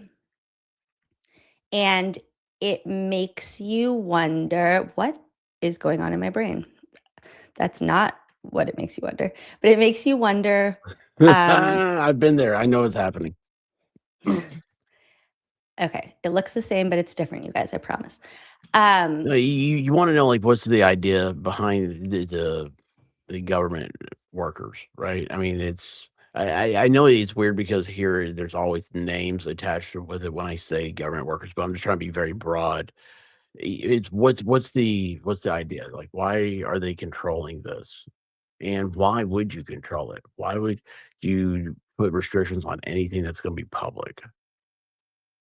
Yes.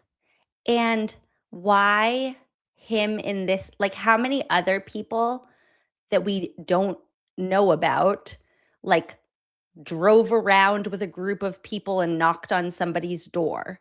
How many people, like, that's literally what every high schooler does on like mischief night, the night before Halloween. They like go around to there's like caravan of cars and they go around to their friends' houses and they actually do more damage. They like toilet paper each other's houses and throw eggs and stuff. And it's a funny joke. But You guys have that? yeah. That's like I've never heard of that. That's Really? y'all have witches, don't you? Yeah.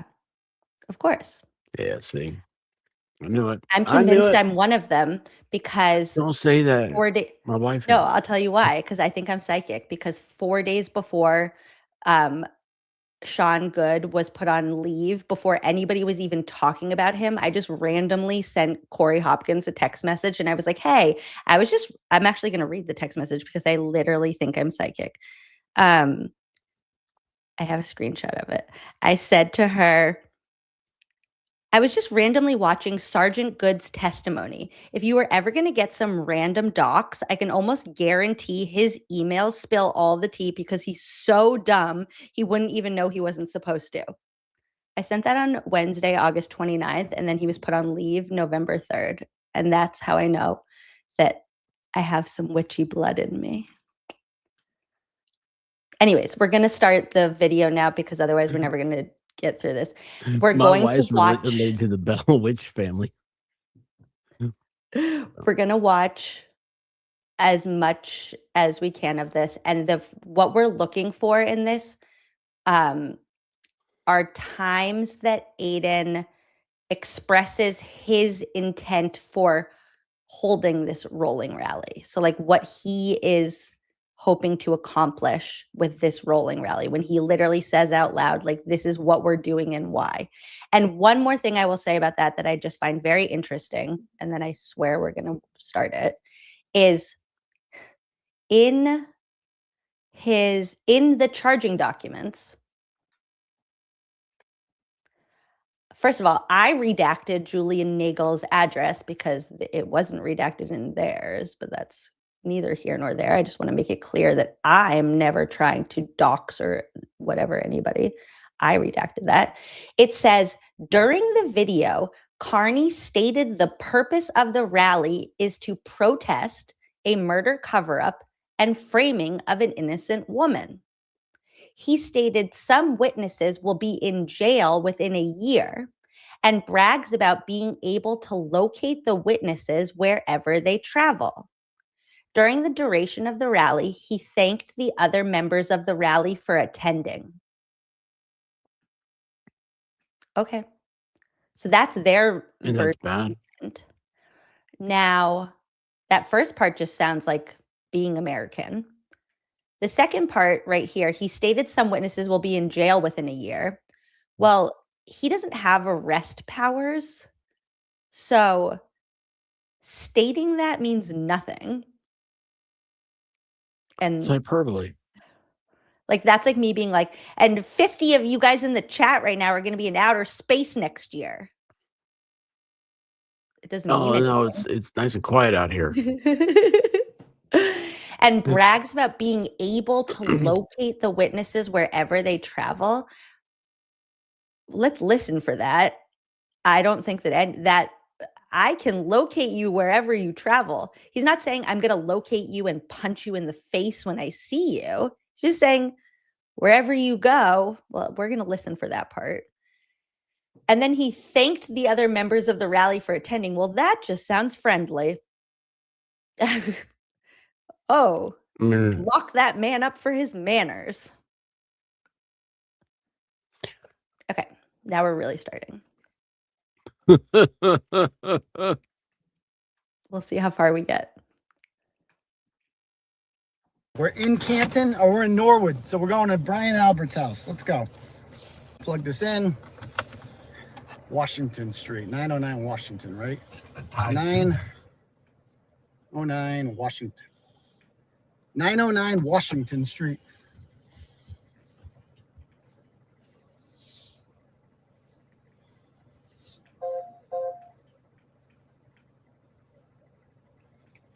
All right, here we go. We're off. Ooh. All right, so we started at Target. It looks like we are in the Shaw's Norwood parking lot. We got a whole shitload of people. There's at least like maybe 100, 200 people here. Hard to tell. But it's going to be hard to keep everyone in line, but that's okay. We'll figure it all out. I've given all the itinerary of where we're going, so I didn't want to broadcast it beforehand. We are going to, we're starting at the Albert's new house in Norwood, and then we're going towards Canton. So after that, the first place in Canton we're going to, God damn, I got the heat seat on. Then after that, we're going to, what the hell's Washington? Is this Washington Street up there? No, Broadway. Okay.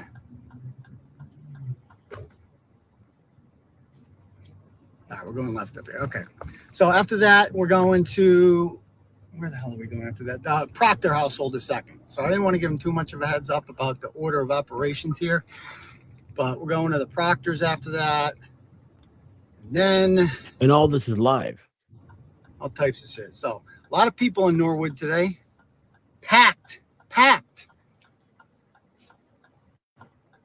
Peacefully protesting the murder and the sequent cover-up of John O'Keefe and the framing of an innocent woman. So yeah, people are saying stay safe, guys. So unfortunately, the McCabe's will definitely not be here. They must have heard about the rolling rally because they took yet another vacation. Never seen a family vacation that much. I mean, I guess I would too if you might be in jail at this time next year. But they're not there because they are in Algonquin, Maine, and Okay, now what's very funny about what we just read in the charging document is that they clearly only watched like that first little part, the intro, because everything that they put in that, his intent and this and that, came from those like 5 sentences right there. He said, we're peacefully protesting to the framing of an innocent woman. And then he said, the McCabe's are on vacation, but they might be in jail. Yeah, might. Thank you, Laleen. And also, still, he could say they're going to be in jail, and that doesn't mean they're going to be because he can't arrest them. And he can't even put them in, like, that doesn't mean anything. And it seems like Tully watched about this much. That's where he got everything. We had a couple turtle riders sightings up there. I don't know why they think that. I mean, we found you in Aruba. We're gonna find you in Maine, for crying out loud. So they saw him in Maine, and Matt's titties. I'm gonna milk those things. Let me tell you, those are. Jen may wear the pants, but Matt wears the bra. What the fuck is going on here in this town? Packed. Yeah, no, holy shit, this is gonna be a mess. It's like, we got like it's gonna be like 100 cars behind us. All right. So again, I didn't know how the hell to plan this out, but we are in downtown Norwood right now. All right. You should write free Karen Reed in front of the towels. It said a 5-minute drive, but I'm like looking at, we are 0.7 miles away from there. Parking's going to be tricky at each of these places, and we're going to have people stuck in lights and stuff like that. It's going to be like a funeral procession, but like I said, if you're in the procession, just remember the order. We're going to Wentworth Road, and then after, well, first we're going to the Alberts, and then we're going to first place in Canton is Wentworth, and then Country Hill, and then 31 Fairview, and then we are going to, where the hell are we going after that? Highland Street, and then we'll figure it out. Okay, so we're going through downtown right now. Okay, I think this is downtown. I assume it's downtown. Man, Norwood's packed. I don't know, Norwood's is like trafficy for a small town. We got some jujitsu over here. All right, so anyway, got a good audience there. A lot of people. A lot of people. I mean, Richard, how many people would you say were in that parking lot there? At least maybe 200. 200? Okay. So this should be interesting. I expect an even bigger showing on Tuesday for the hearing, of course, because we're going to be protesting outside starting at 12:15. But it's a beautiful day out today for this. Beautiful day for some peaceful protesting. I'll tell you that much. There'll be no rioting, no looting, nothing like that. This is a peaceful protest. We're protesting the murder of the father of two, an adopted father of two, and a Boston police officer by the name of John O'Keefe. And we're also protesting on behalf of Karen Reed, the girlfriend who couldn't attend his funeral or his wake because she was immediately framed for murder by a bunch of assholes. And we are here to protest those assholes today. So that's what we're doing in Norwood and Canton today. So we're going to Norwood first because Brian Albert moved his family here after he decided he's going to put up his family home for sale. And despite the fact that they'd lived there for generations, and just going to sell it on a whim, literally like a couple weeks after being named in court as potential suspects in this for the first time. They had been protected up until then, and that was kind of like the beginning of where we're at now. So they sold their home, and then they moved to this. I guess it's a home. It's like I think it's like a 4-bedroom house, but they don't own it. I assume they're renting it. And but they live there, and we're going there to peacefully protest. So, and they sold it at a loss, isn't that right? Yeah. Oh, here it is. Okay. So, this is going to be fucking tricky. This is going to be tricky. I guess I can park right in front, but I don't know where fuck everyone else is going to park. This guy's got to move up here. Come on, New Hampshire. You got to move up. You're taking up 2 spots. Push up. Yeah, you got to push up. Don't wave. You got to push up. You're taking up 2 parking spots. There we go. There we go. So you can just push up. You don't have to leave. Okay, he's leaving. Like you can just take a green shirt on too. Yeah, no, it's a turtle rider. Oh, it's is, like okay. you can take the whole fucking spot. You don't have to take 2 spots. Okay. All right. So at the selfie stick. Fancy schmancy now. All right. Let's do it. He has a selfie stick. He's fancy now.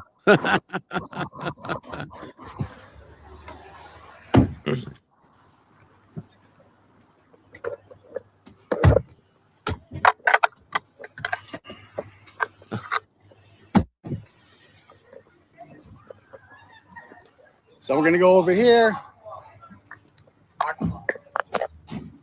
All right. I don't know where people are going to park. You got the itinerary. Something important to keep in mind with what we're just about to watch is that nobody is home in this building. And yet, when this was in front of the grand jury, Brian Albert said that he felt very intimidated by what's about to happen, even though he's not home. Oh, there's a parking lot over there?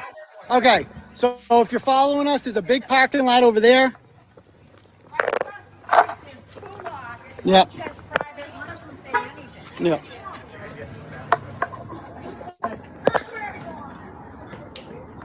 Is this thing on? No. All right, we'll wait for people to catch up here. But thank you guys all for coming here today. We got some Google. You guys got us. We got some. Oh, that didn't sound good. Shirts, some Italian cold shirts. Thank you guys for coming. Did you see how scary that crowd is? How intimidating it is? Very, very. Yeah. What's going on, everyone? So, people are going to be driving by like, what the hell's going on? So we're here to peacefully protest. So this is the home somewhere here. Hey, what's happening? Yeah. So we are peacefully protesting outside of the home of Brian Albert. We don't know if he's home right now. I don't see his cars here. I don't see his Cadillac. Why don't we follow me around back? We're gonna go around back real quick. Oh, look at the whole car. Isn't that cool? So, because this is where we Is can that Karen? So we're gonna walk back here. I do kind of feel bad for the neighbors, but sorry, murderers moved in. So it's unfortunate. You didn't sign up for this, but neither did Karen Reed and neither did John O'Keefe. So what do we got over here? Okay. Yeah, so they're hiding. I guess this is where they fled to. Okay. So again, they live somewhere over here. I don't see any of the cars. I know what all their cars look like. One is a Cadillac. One is a Ford. Okay. I'm here. So that's fine. So we're still going to protest and talk for a minute right outside of the front. So thank you guys all again for coming. We got a nice crowd here.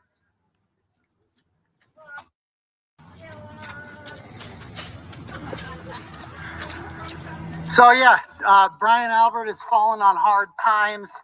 He literally had to sell his home and move out here to Norwood because his house was literally a crime scene. And he knew, look at that, we got a Justice for John O'Keefe car. Hello, everyone. How you guys doing? Thank you for coming. I appreciate it. So, all right. So I'm giving everyone kind of a chance to park. It's going to be tricky around here with all the people. And we're going through urban environments with a lot of folks. So I also feel the need to point this out every time we talk about where they moved to.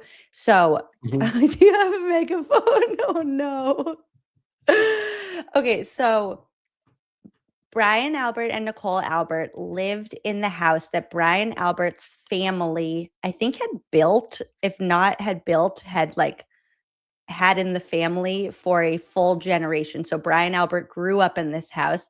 Jen McCabe had been going to the house at 34 Fairview since she was 5 years old when her sister Nicole started dating Brian Albert when they were 13. And Right. Brian Albert is, and that's how I know they weren't having sex the night that John O'Keefe was killed, because just no.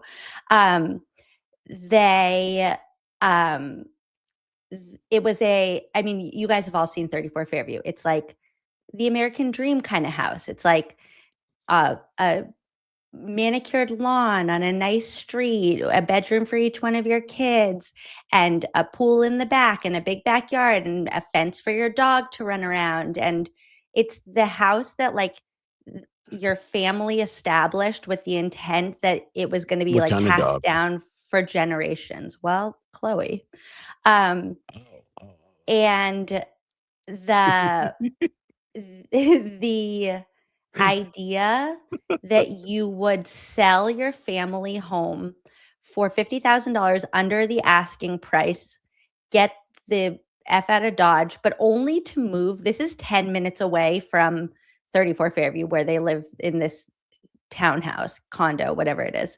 And it's on Washington Street, as we can see.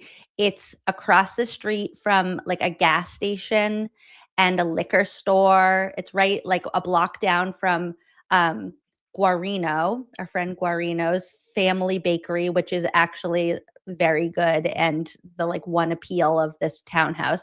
But this is not where you relocate to when you have a home that is probably paid off at this point. You're not even paying a mortgage payments on it anymore.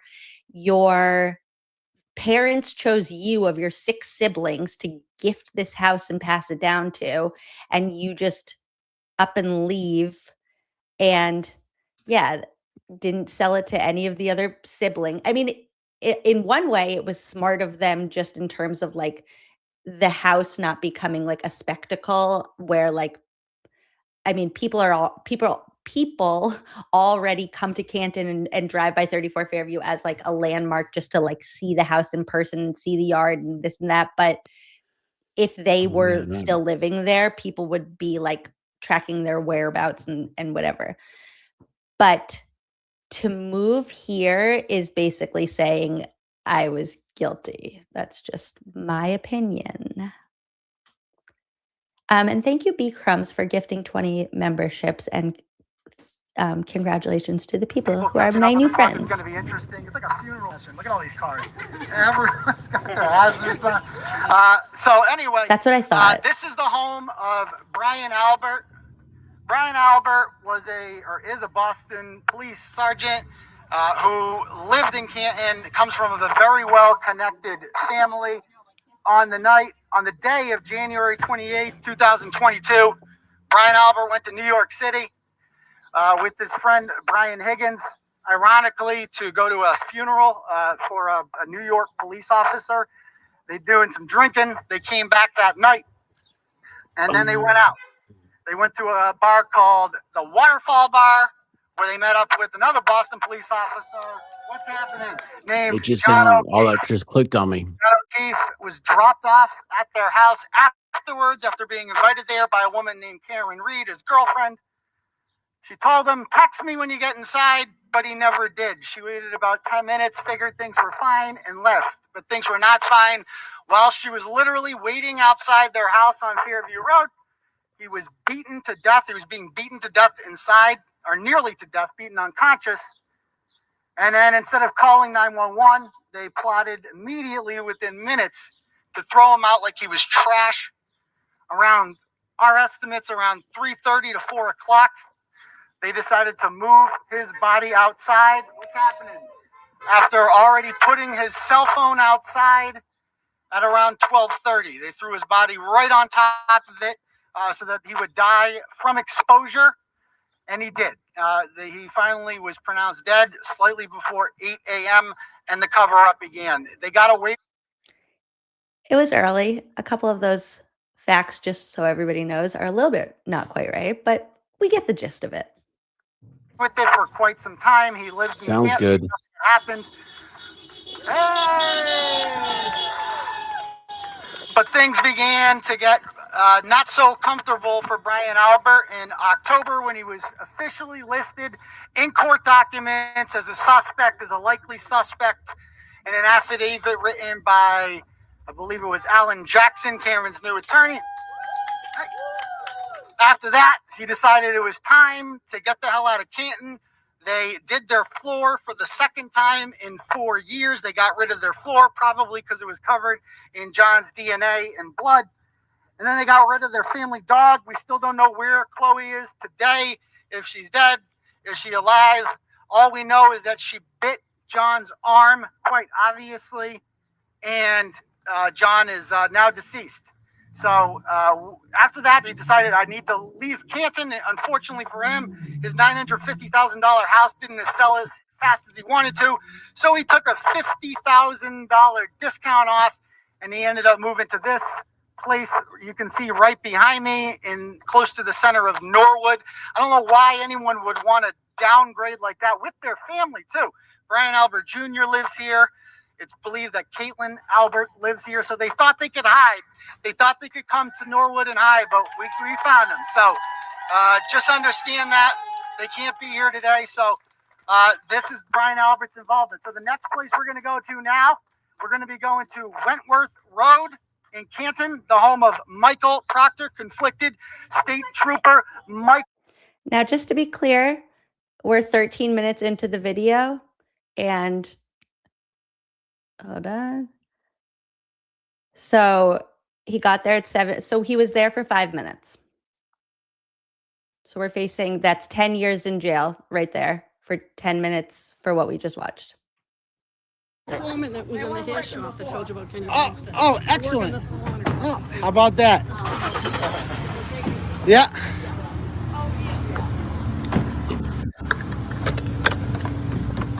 So now I wanted to look at those charging documents again, because are they charging for what he said on YouTube or what he said right here? I don't remember. We can mute him for a second. We'll just let it play, and I'll pull that up, and let's see. Probably have them so pulled up. It's kind of both. But let's see this part. I'm not going to be able to like put it on the screen, so you're just going to have to believe me.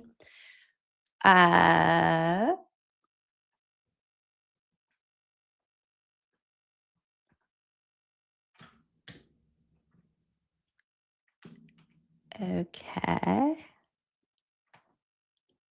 It's searching for the word rally. Hold, please.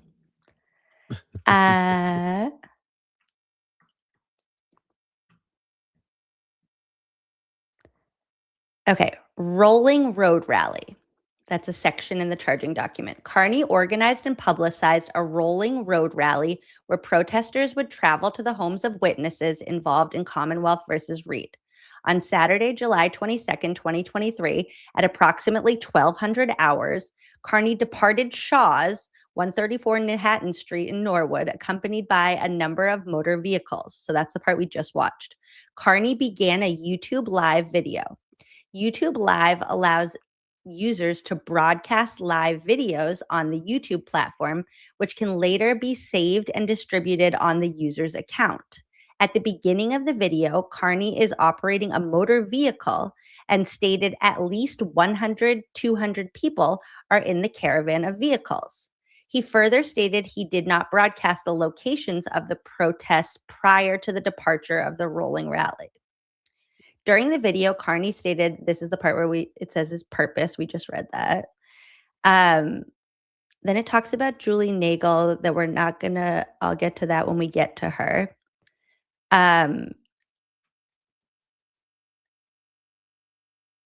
Okay. They're separated. What they did in this charging doc is that like each one of the charges, they kind of use the same like 10 bullet points leading into it. And then they talk about each one of so they like repeat themselves a lot.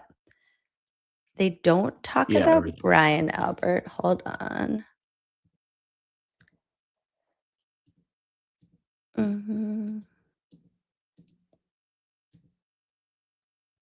Okay. Carney organized and publicized a rolling rally, blah, blah, blah. Okay. He stated the address of the first location, 909 Washington Street, Norwood, Mass. Sorry, but it says it here, so sorry, sir.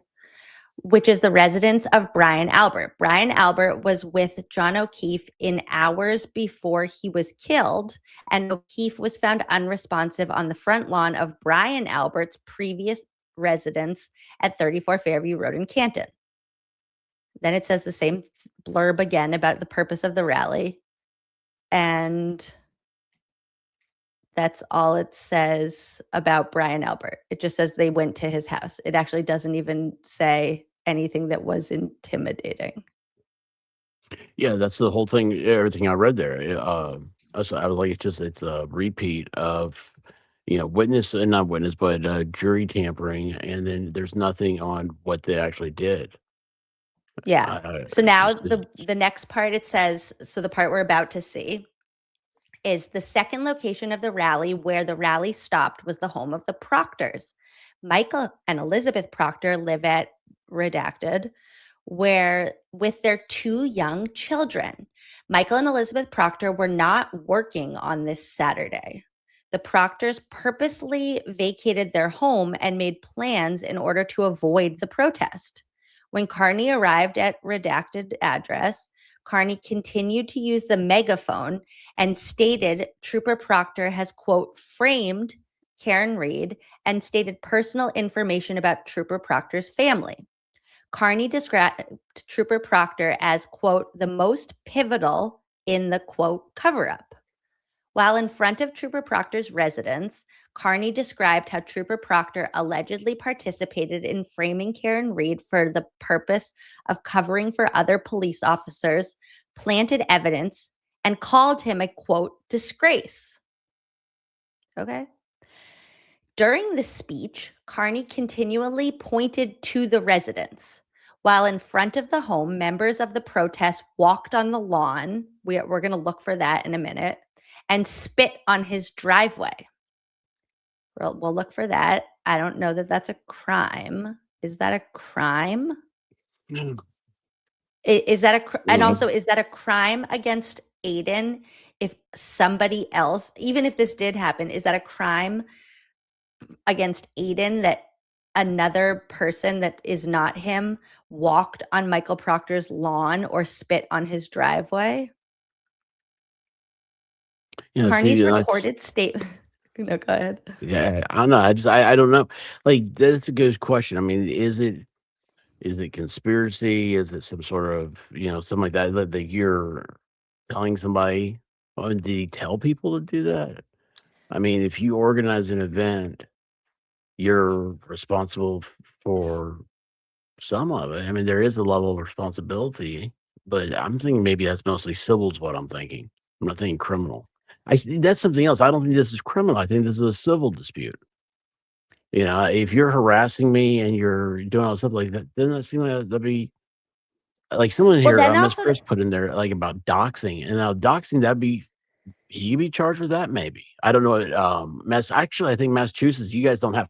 Tennessee has very strict laws on doxing, and well, then this is so. Massachusetts Law doesn't. Girls Not Attorneys just said, I saw a spitting on a sidewalk used in another case in Dedham District to violate somebody's bail. And then this is where it gets into like, well, let's say somebody's out for a run outside and they're running past my house and they spit while they're running because like runners are gross sometimes and do that.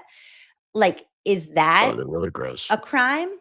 Like, right? Like, and if that person spit, but like their wife told them, like, you're getting chunky, you need to go for a run, is it her fault because she's the one who told the guy to go for a run and then he spit? Like, where do we draw the line? This man is not home. The charge again is, well, this is the one that gets dropped, but it's picketing a witness and then Elizabeth Proctor for witness intimidation. And yeah, it's like snot is grosser too. Well, Yeah, like what if somebody swallowed a bug? They're supposed to just eat it because they're outside of somebody's house? Like truly, where do we draw the line? Then it I'm says, from the South. I know a lot of guys do snuff and stuff. Spitting's kind of a culture. Carney's recorded statements at this location were approximately 7 minutes long. Shortly after the speech, Carney admitted that he did not attempt to obtain a permit authorizing his protest or blocking streets. Well, he's one person again. So this is kind of your terrain, but didn't this kind of play out on a larger scale on January 6th when the question was like, did Trump make everybody go storm the Capitol or were they acting independently? And like what part of his language during the speech and on the green, whatever that's called, where he said like, go take back, like how much was his speech. That whole thing is messed up. But yes, the argument behind that is, did you try to incite a riot or something like that? Right. And now, okay, so inciting a riot, it's very specific. It's very time oriented. It's something, it's very, the best way to look at it's like, what's the, like always when sports teams win. Oh, yay, my team won. I get a riot.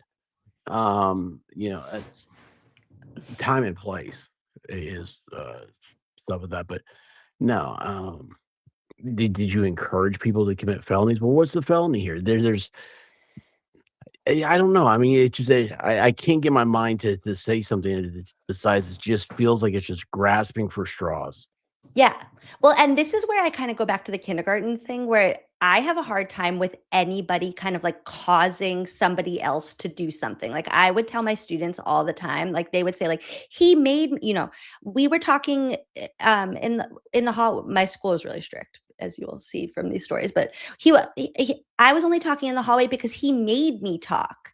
And it's like, well, right, but you're the only person who's in charge of your own body and you're the only person that can make yourself talk. So nobody else can actually make you do anything.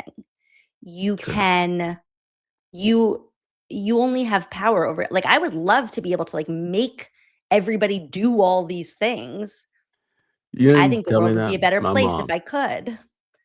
Like, I think it would be a much much happier little place that we live over here if I could make everybody do a lot of things, but I can't because the only person I can control is myself. And I think it's really hard to question kind of like where we draw the line of what we can make other people do and then what we can blame somebody else for one person's actions.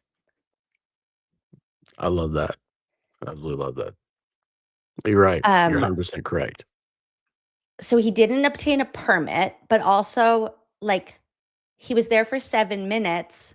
What is the permit that you have to obtain for you to drive somewhere and stand somewhere? And it says like he was blocking streets, but it's not like it's not like he had a block party. He didn't block off the road. He didn't put like no But that's trespassing not on what he's either being end of the road. charged with, Right, right? exactly. And like Doesn't matter. then are we going to charge people for every traffic jam? Like, are we going to charge every slow driver that slows down traffic and didn't obtain a Yeah. permit to slow down traffic? Then it says at the conclusion of the speech, and this is where it does get into like we're just blaming him for a whole lot of things that are not the Yeah, so actual charges. yeah, you're trying to you're trying to convince by tossing a word salad. Like, And the fact imagine of the getting a matter is that's parade. not Hey, what I it is. need a parade permit because I'm going to be driving here for 6 minutes. Yeah, I told you it's Yes. not a 10-minute drive. I do this drive a lot. So then it goes on to say, in the days leading up to July 22nd, cameras were placed outside of several of the locations where the protest was scheduled to occur. So they knew he was coming to the point that they put up cameras. Actually, this part, I'm going to pause this for 1 second and show you this because this is an interesting little place where they Who are tell on they? themselves. They is Brian Tully, who's writing these charging documents. So this is, it's not like a ring camera. It's like a traffic camera, like on a telephone pole. Yeah. Yeah. So they're surveilling them. What are those things called? But they're they're real big surveilling right them now. because they knew they were coming. So if it's this illegal that he's facing now all of these criminal charges, it's like, well, then why didn't you just say, no, don't do that? That's against the Yeah, law. why didn't you stop him? It feels like entrapment now, doesn't it? A little bit. Maybe. Yeah, I mean, I know entrapment's a very complicated subject, and it's hard to, prove, but but the idea of it, the feeling of it feels like entrapment. It's like, hey, I'm gonna be out here, I'm gonna be doing this day. So they go out and they get everything ready to get all the evidence, and they don't tell you no, they don't say anything about it. They're just like, oh, we're gonna get all this evidence that you did, in fact, do all these things that day, and then we're gonna charge you for that. Right. Okay, so Queen of Hearts Charnel said this rolling rally reminds me more of a school field trip than a protest. I want you all to think about your local elementary school and what the local elementary school looks like every day when it's pickup time at school. They block traffic it's so annoying. There's like 200 cars. There's always, you can't drive past an elementary school when it's pickup time, or it's like it ruins your day because you can't really go around, and there's like crossing guards, and there's traffic jams, and there's buses, and there's kids running into the street. Do they get a permit every time they need to do parent pickup at elementary schools? No. Yeah.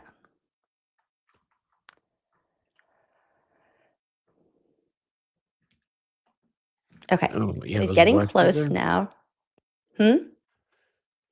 Well, I just reading that about if Proctor's charges were dropped, then his wife should have been too. Was she not there? I don't know where everyone's going to park. Yeah, they're not. They have a private. Also, wait, if the rumors are true that they're not even together anymore, then she's not even the family member of a witness, number one. Number two, he wasn't even a witness. Number three, he doesn't even work for the police anymore. And Aiden's about to say he's a disgrace. Are they going to get up there and argue that Michael Proctor's not a disgrace? I would love love, after everything that we just learned about him, for somebody to get up and be like, Michael Proctor is the opposite of a disgrace. Property sign up. They knew. Oh, there's I a still haven't seen his text lemonade messages. stand. You got to be kidding me. They're gonna sell A lemonade stand. Yeah. Okay. So we are going to pull up right along the edge here.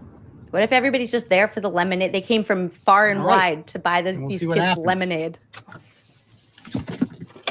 Let's do it.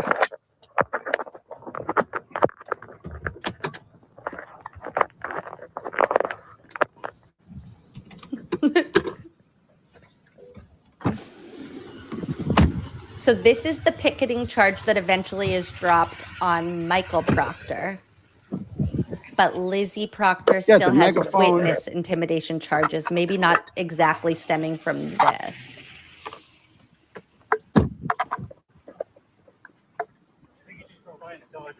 Who? Proctor? You got out of Dodge? All right. There he is. All right. So we are here. Everyone's coming in. Look at all these people. Look at all these people. Look at all the cars. This is the most traffic this road has ever gotten. Man, the neighbors need to do something about their lawn. Holy cow. Holy cow. Okay. We got, if you're over here, please hit up the lemonade stand. There's some nice children over there selling lemonade. It looks delicious. Turtle Riders are helping them out. First of all, I don't know if those kids did this on purpose, but if they did, well done, kids. That is entrepreneurial right there. Like, I am going to set up a lemonade stand on the day of the Turtle Boy rolling rally. That is ingenious. God bless those children. Feel free to support them. Hello. What's happening? There we go. All right. So, all right, welcome everybody. We'll let people rolling in here. Like I said, it's going to be difficult because we're in residential areas, but this is the home of conflicted state trooper Michael Proctor. It appears as if does he still? Oh, you notice he's got a turtle crossing thing there. I keep put that up. Some people thought that a turtle rider put that up, and we're not told that he put that up, and that's kind of speaks to how arrogant he is. That he's almost like mocking us. They do have a private property sign now, which is smart because I've knocked on his door a couple weeks ago, and he's a state trooper, so he knows that if he puts that up, then we cannot step on his property, which is fine. It also appears as if they've taken down the thin blue line flag, which is good because Michael Proctor doesn't care about murdered police officers who sacrificed their lives, and because he covered one up. Now he pretends to, because he arrested and charged a woman that not only is factually innocent, but that he knows is factually innocent.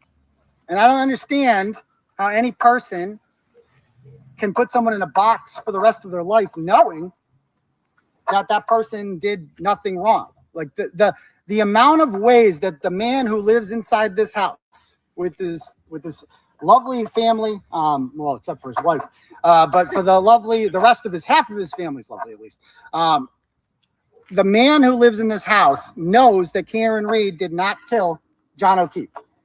And he knows that he wants to protect all sorts of Canton people who were there that night, which is why he did the unprecedented move of spelling wrong the names of at least 5 people who were in the house that night. If there was one spelling mistake.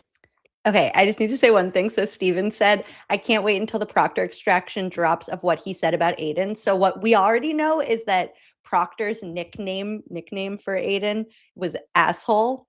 So he was like texting about Aiden. He would say like, asshole is blah, blah, blah. Or like, can't we just lock asshole up? And now that we've seen some of Proctor's phone extraction, don't you kind of think asshole is like nice? Like a term of endearment compared to the things that he was actually saying about people? Like, asshole is a word that I feel comfortable saying. The rest of the words in his phone extraction, I do not feel comfortable saying. Like that, I'm okay with that word. The rest of the words that he said, I'm not okay with. So calling Aiden asshole is like, kind of seems like he likes him. Term of endearment. Yeah, like that's basically like anybody else saying like I like that guy. Maybe that could be something. But ask any police officer who's ever filled out a report. They got to get spelling right. Spelling, date of birth. Those are two things that they always get right on everything. He spelled the names wrong of Sarah Levinson, who we did not even know was inside the house until 9 months after the fact. Julie Nagel. Caitlin Albert, who literally lived there. He got that one wrong. That was a tough one. He also got wrong Emily Fabiano. And, Catherine Duty. He got her first and last name wrong. So she got the 2-for-1 special. And if you're unfamiliar with Canton, the Duty name, unfortunately, is a big name around here. It's an unfortunate name. But the Duties, Charles Duty was the fire chief at the time and is now the town administrator. And they're obviously hiding things. He played dumb with me when I confronted him and I asked if his daughter was there. Oh, that's what they tell me. Really? You didn't ask your daughter about that time she was at a murder scene? Okay, sure thing, Charles. But Michael Proctor planted taillight evidence. There's no real evidence in this trial. The only things they got on her is, I hit him, which the only people saying they heard that are all friends of Jen McCabe or Jen McCabe herself.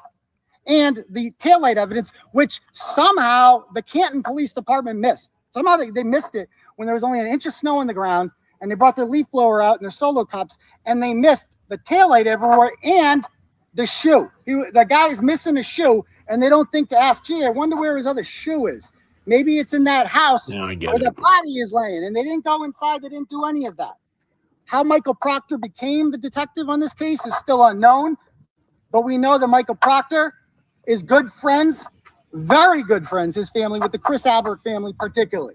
And if you're friends with Chris Albert and you're going to weddings with Jill Daniels and Colin Albert and all these people, if you've known Colin Albert since you were a child, of course, well, not of course, I still wouldn't do it, but it's understandable that he would want to protect Colin because he's got his whole life in front of him. And maybe he thought it was a mistake. There was an accident that Colin did this. I don't know. So he figured I'll just cover up for him. But the problem covering up for murders is not only does John O'Keefe not get justice, but somebody has to go to jail for it. And he had no problem framing an innocent woman, a woman he knew to be innocent, which is why he went to Dighton at 2:30 in the afternoon, because we know from the call logs that he called the Dighton Police Department and asked them to bring a tow, to have her car towed. He said he wasn't even there yet. He says he didn't get there until 4:30, except we have Ring camera footage, which they now claim didn't reset because of daylight savings 3 months after daylight savings happened. And the taillight and the alarm.com footage shows the camera reads car was towed at 4:12 p.m. 4:12 p.m., which left conflicted Detective Trooper Michael Proctor with 1 hour and 18 minutes unobstructed with the car. He could do whatever he wanted with it. Instead of bringing it to a state police barracks, which would be the normal thing to do since the state police were in charge of the investigation, he brought it back to Canton Police Department so they could be closer to the scene of the crime, so we could pull a little Shawshank Redemption and do a little sprinkle of the taillight right where the body was found, and somehow made a fool of the Canton Police Department, who somehow missed all that, and they're okay with that. They're not upset that, oh yeah, this guy's calling you stupid and incompetent, but I guess you'll have to take that one on the chin because you wouldn't want to upset Michael Proctor, would you? So this is Michael Proctor's house. He's a disgrace to police officers everywhere. He covers up for murderers, and he tries to send people who he knows to be innocent to jail. We need to get rid of cops like him and have more good cops like John O'Keefe. All right, so next we're going to Jen McCabe's, which is like a quarter mile away. So she's not there, but we're still going to go there anyway. All right, let's go. Country Hill Lane. Yeah, Country Hill Lane. Yeah, you'll see us all. Yeah, it's Country Hill Lane, right? That's the name. Should we walk? It's Country Hill Lane. Is that what it's called? Country Lane? Yeah, I don't remember. Something to take note of right now is how close Michael Proctor lives to Jennifer McCabe. So they're gonna get in the car. They never met her, right? Yeah, Wasn't that the they don't thing? know each other. Okay, I'm gonna speed it up till he gets in the car, and then I want you to see how close they live. Okay, So we're in the this car. wasn't even that long. It's like it took longer to drive.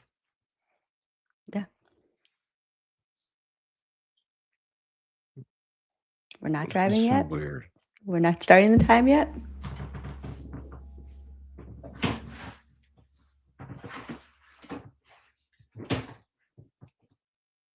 Okay, here we go. We're going from Michael Proctor's house to Jen McCabe's house.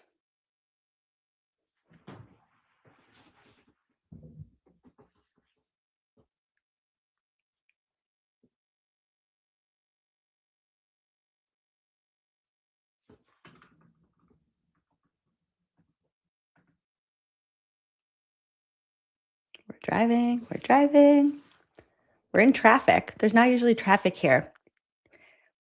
There should really be some charges for causing traffic.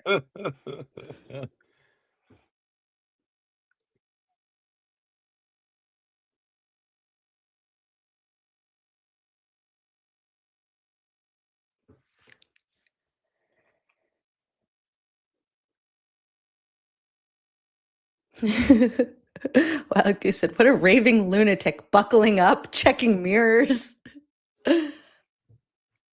Yeah, that's why I can never do this. Like, I'd be driving like, oh yeah, seatbelt. Yeah, just got one of those somewhere around here.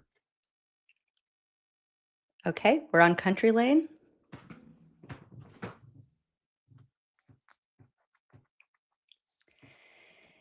And we are at Jen McCabe's house. There it is. Also, while we're at Jen McCabe's house, important to note that in the second trial, in the second trial, Jen says that Matt McCabe had noticed Karen Reed's broken taillight outside the window. So he like had looked outside the window and knew that that Karen had a broken taillight and said to Jen, you guys shouldn't be driving around with a broken taillight or something weird like that. I want you to look at the placement of the driveway. So like they have this kind of like pretty long winding driveway to the right side of their house. So if you pull into the driveway here and you're in the house, there are 0 windows that you can see somebody's taillight from the window. Just How far is this from? Like, hold on. How would they know that Karen's taillight was busted? well, they wouldn't. They just said it. But in the second trial, Jen said that Matt knew that Karen's taillight was broken and said to her, you guys shouldn't be driving around with a broken taillight. Yeah, and that's the Jeep that was parked outside of Proctor's house that Just now? Aiden was charged with 3 counts of on a Oh, no, random no. day. Yeah. Okay, And then okay. Aiden was Oh, it's so hard to charged keep with up with 3 all this. counts. And Janelle Webb, I think, am I wrong about? Did she get fired for that? Yeah, I think so. Right. Okay, so now we're at Jen McCabe's house, right now. and Okay, she's not home. They know that she's not home. what's going on? We're here. I know you're getting alerts on your phone in Agunquit, Maine. We got people up there too. So no justice, no peace. Hopefully you're not fearing still. And please try to lay off the sauce when you sexually harass me, Jen, with various pictures of half-naked men. That's kind of weird when you did that. So, all right. So people are starting to stream on in here. Oh, here they come. Apparently, Jen McCabe got drunk one night and sent Aiden a Facebook message with like a half-naked picture of John Camo. I don't know. Those are the parts of it that I don't ask any questions about. Yeah, I don't. We got a crew coming up here. Okay. So, let people roll in. Some people just walk. The Proctor household is like literally a quarter mile from the They McCabe really house. did walk? They don't It know took each him other. longer to drive. We got a picture. Yeah. We got a picture of Michael Proctor in 2017 at his sister's house with his niece in the foreground, but in the background, there are the 2 youngest McCabe children in that picture. But according to Adam. Now, apparently, Aiden, at this part, is something that they talk about a lot. That Aiden was wrong, that it wasn't the two youngest McCabe kids in the background of this picture. Okay. Oopsies. Lally, Lunchbox Lally, he actually said this with a straight face, that those are not, the girl in front is not McCabe's kid. Now we know that. Nobody ever said that the girl in the front was McCabe's kid, but the girls in the back are. And they were in towels too. Normally children don't just walk around in towels, like free range feral children. They appeared to be, school age, probably like, 7 or 8 years Free old. range. I don't think they just wander into the background. Photobomb Michael Proctor. Oh my gosh. Obviously involves some sort of pool because, they're in towels. And Free range children. McCabe. Here we are at the home of Jen and Matthew McCabe and all of their 4 daughters, who I do feel bad for. When I first heard this story and I read about it, and I found out that Jen McCabe had kids, I'm like, that's kind of sad. Like, the mother's obviously going to go to jail for this. And it's sad whenever kids are separated from their parents like that. But the more I've learned about Jen McCabe, she doesn't really give a shit about her kids very much. And honestly, her kids need to see mom in jail because the cycle will repeat itself. If they think that they can just live life like this and cover up murders and be involved in stuff like this, then what kind of values are they learning? So if you're unfamiliar with the case, look at all these fucking... Here we go. Okay. You ever go to a keg party in high school, like in a suburban area, and like way too many people come up and you see this, you're like, oh man, cops are coming. Cops are going to be here real soon over something like this. Like, they're breaking this one up. There's no way. This is too good to be true. That's like what we got here. It's like a road where nobody... Except the cops didn't come. And it's just packed. Like somebody's calling the cops. So anyway, we got rush hour traffic here on a dead end road in Canton. And so Jennifer McCabe... It's actually not a dead end. It's a loop. Pretended to be man. John O'Keefe's I'll friend. take those charges. Her daughter was friends with John O'Keefe's niece. Sorry. Hi, John McCabe's neighbor. You're free Karen Reed. Are you team Karen Reed? Team Karen Reed. All right. So, anyway, so John McCabe pretended to be friends with John because their kids were friends together and whatever. And then she invited him over, possibly premeditated, knowing what John was going to find in that house. And she invited him over to 34 Fairview Road for an after party and was pretty insistent that they come there. John, within seconds of getting inside the house, was confronted by an 18-year-old meathead, a psychopath, who obviously had issues with them when they were formerly neighbors because he would throw beer cans on his lawn and whatnot. And he was immediately beaten in the basement. We know that because his phone pinged inside the house. Something went terribly wrong by 12:29, within minutes. Jennifer McCabe was not even thinking about calling 911. Her first instinct was to cover this up. She called his phone and answered it, knowing that he was unconscious, to make it look like he was still alive. She then texted and called him 6 times between 12:40 and 12:50 a.m. to make it seem like, "Are you coming, John? I'm really worried about you." But she knew exactly where John was. John was bleeding out in the basement. His life could have been saved. She made a conscious choice not to save it. She made a conscious choice not to save his life when she could have. And then she left, gave 2 people a ride home, including one person who lives close to John, so she could go by his house and see if Karen Reed was still awake. And then she got home, and instead of going to bed after a night full of drinking, she decided to Google how long to die in cold, which is a really freaking weird thing to Google at 2:27 if you're not worried about somebody dying in the cold, and if you believe, as you told police, that you thought that John went home. So why would you have to worry? Like, why would that cross your mind?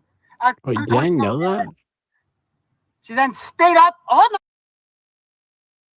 I mean, everybody kind of has. Home? Yeah, she drove Sarah and Julie Nagel home. I don't know that I have taught you about that yet. Because you didn't know who Julie Nagel was. Yeah. Oh yeah, you saw that part. Oh geez. Yeah. No, that's Nagel. my fault. That's not your fault. Nagel? What'd I call her? Nagel, that rhymes with bagel. Is that right? Nagel, yeah. She that what he just said is an interesting theory that like she offered to drive the girls home so that then she could pass by One Meadows and like see if Karen was there or something. I don't know that I don't know that I don't know.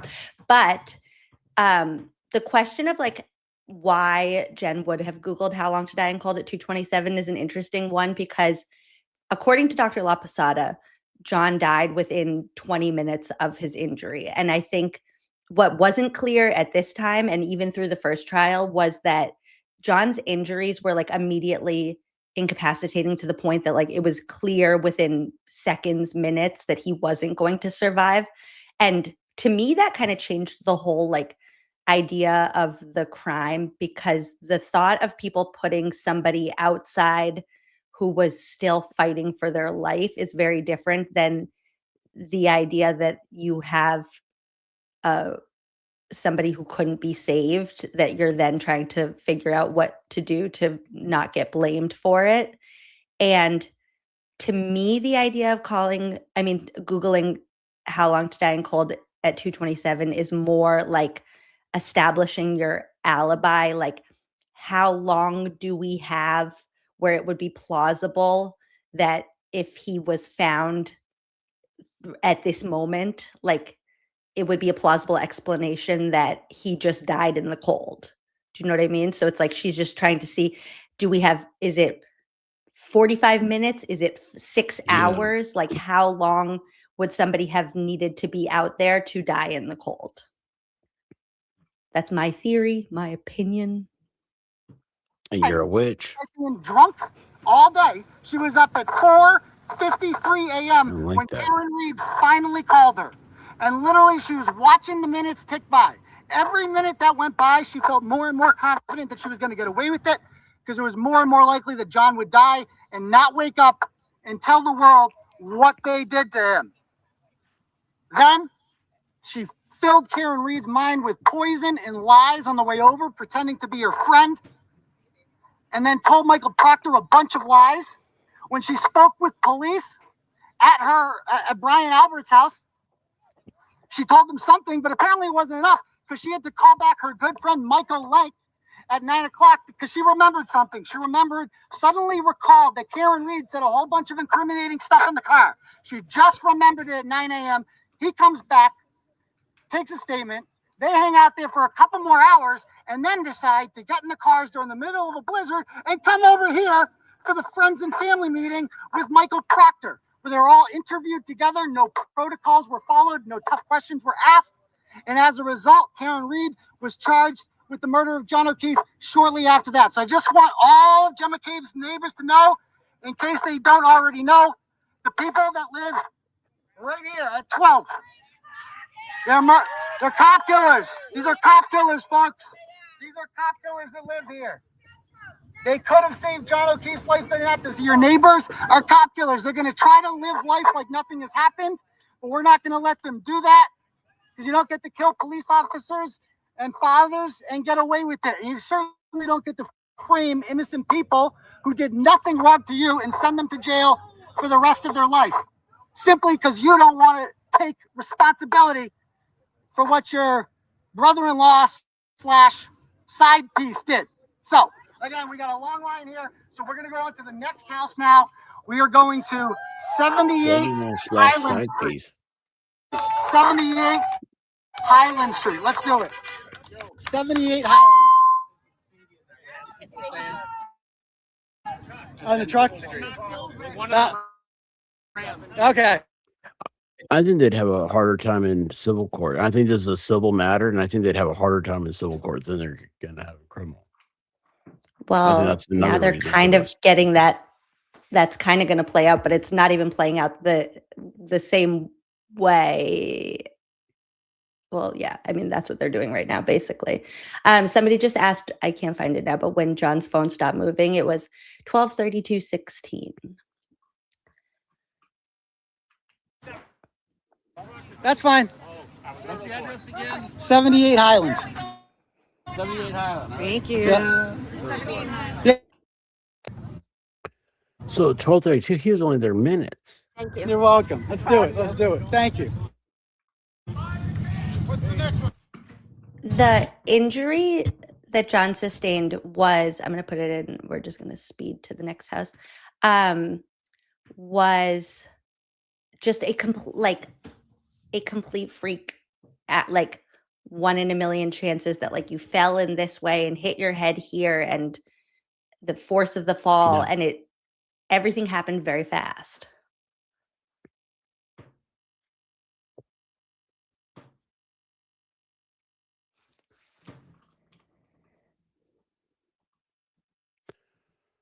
What if he was hit in the back of the head? What was that? I mean, that's, what if like he was, because like didn't Aiden kind of allude that he walked in the house and was sucker punched, or did I miss that? Am I making that up? That was kind of the theory. Some type of fight happened. The cut to the back of his head was something that like would have happened from a fall because, and we know that Not a because hit. of the injury is called like this coup contra coup injury, which basically means that the force of the fall basically like causes your brain to go like forward and backward in your head. And so like That's hits what the front of Rudy your was skull talking and they can literally see like bruising on the brain. And it causes swelling of like the brain stem that quickly, causes you to vomit, which explains the vomit in his boxers, which is very confusing if you think that he's hit by a car, how he also has like blood pooling down one side of his body and staining his clothes and vomit in his boxers. And yes, and then Dr. La Posada could clearly see that the fall happened on some type of like ridged surface because the way that the cut was kind of like jagged on both kind of like ends of the opening show that it was a ridged surface, kind of like a fireplace brick mantle. There was like a little blood on the lawn. So, man, it hurts. It hurts.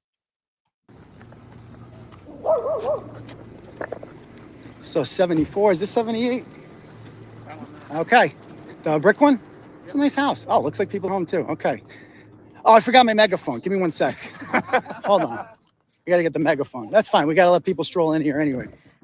So I'm going to just quickly read this. So he's at Julie Nagel's house.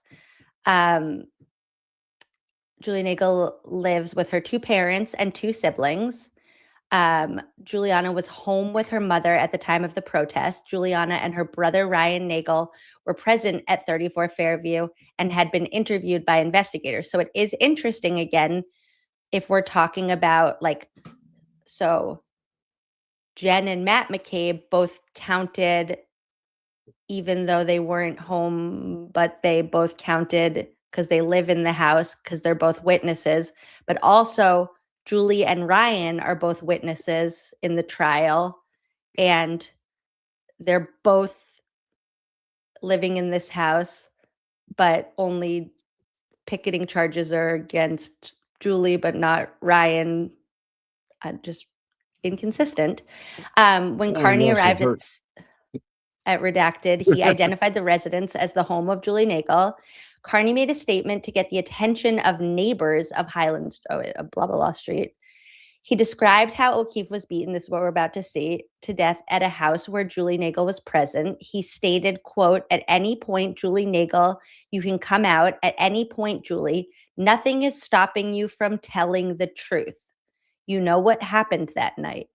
He continued to state, "You can't get away with it anymore. Too many people know. You are going down with them. Nothing is stopping you from coming forward and telling the police what happened." So again, if we go back to our conversation at the beginning of this of like why somebody would like intimidate a witness, he's saying you should tell the police what happened. You should tell the truth. He stated, "You might as well tell the truth and let the world know what happened. Neighbors, maybe you guys can help us pressure them into this." Julie Nagel was at the murder of a Boston police officer. She knows what happened and she is actively involved in the cover-up. She should not be able to walk around town like none of this happened while an innocent woman named Karen Reed suffers the consequences of her silence and her complicity. The truth will set you free. Carney is in front of the residence for approximately 10 minutes. At the conclusion of the speech, he stated that the next location is the home of Kelleher. While traveling to the next location, Carney stated, "Julie Nagel's house was a good one. They were home." Okay. Let's see. So we got people rolling in. I guess they just moved in too, right?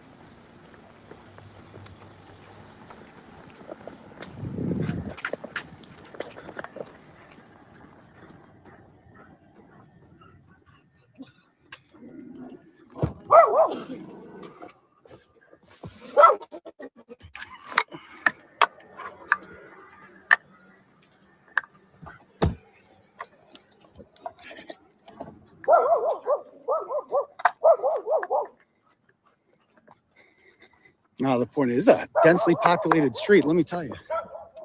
Look at this car. Free Karen Reed and the cover up. Look at all these cars. Free Karen Reed. You love to see it. You love to see it. Okay. It looks like we got bumper stickers. Love to see it. A lot of gear.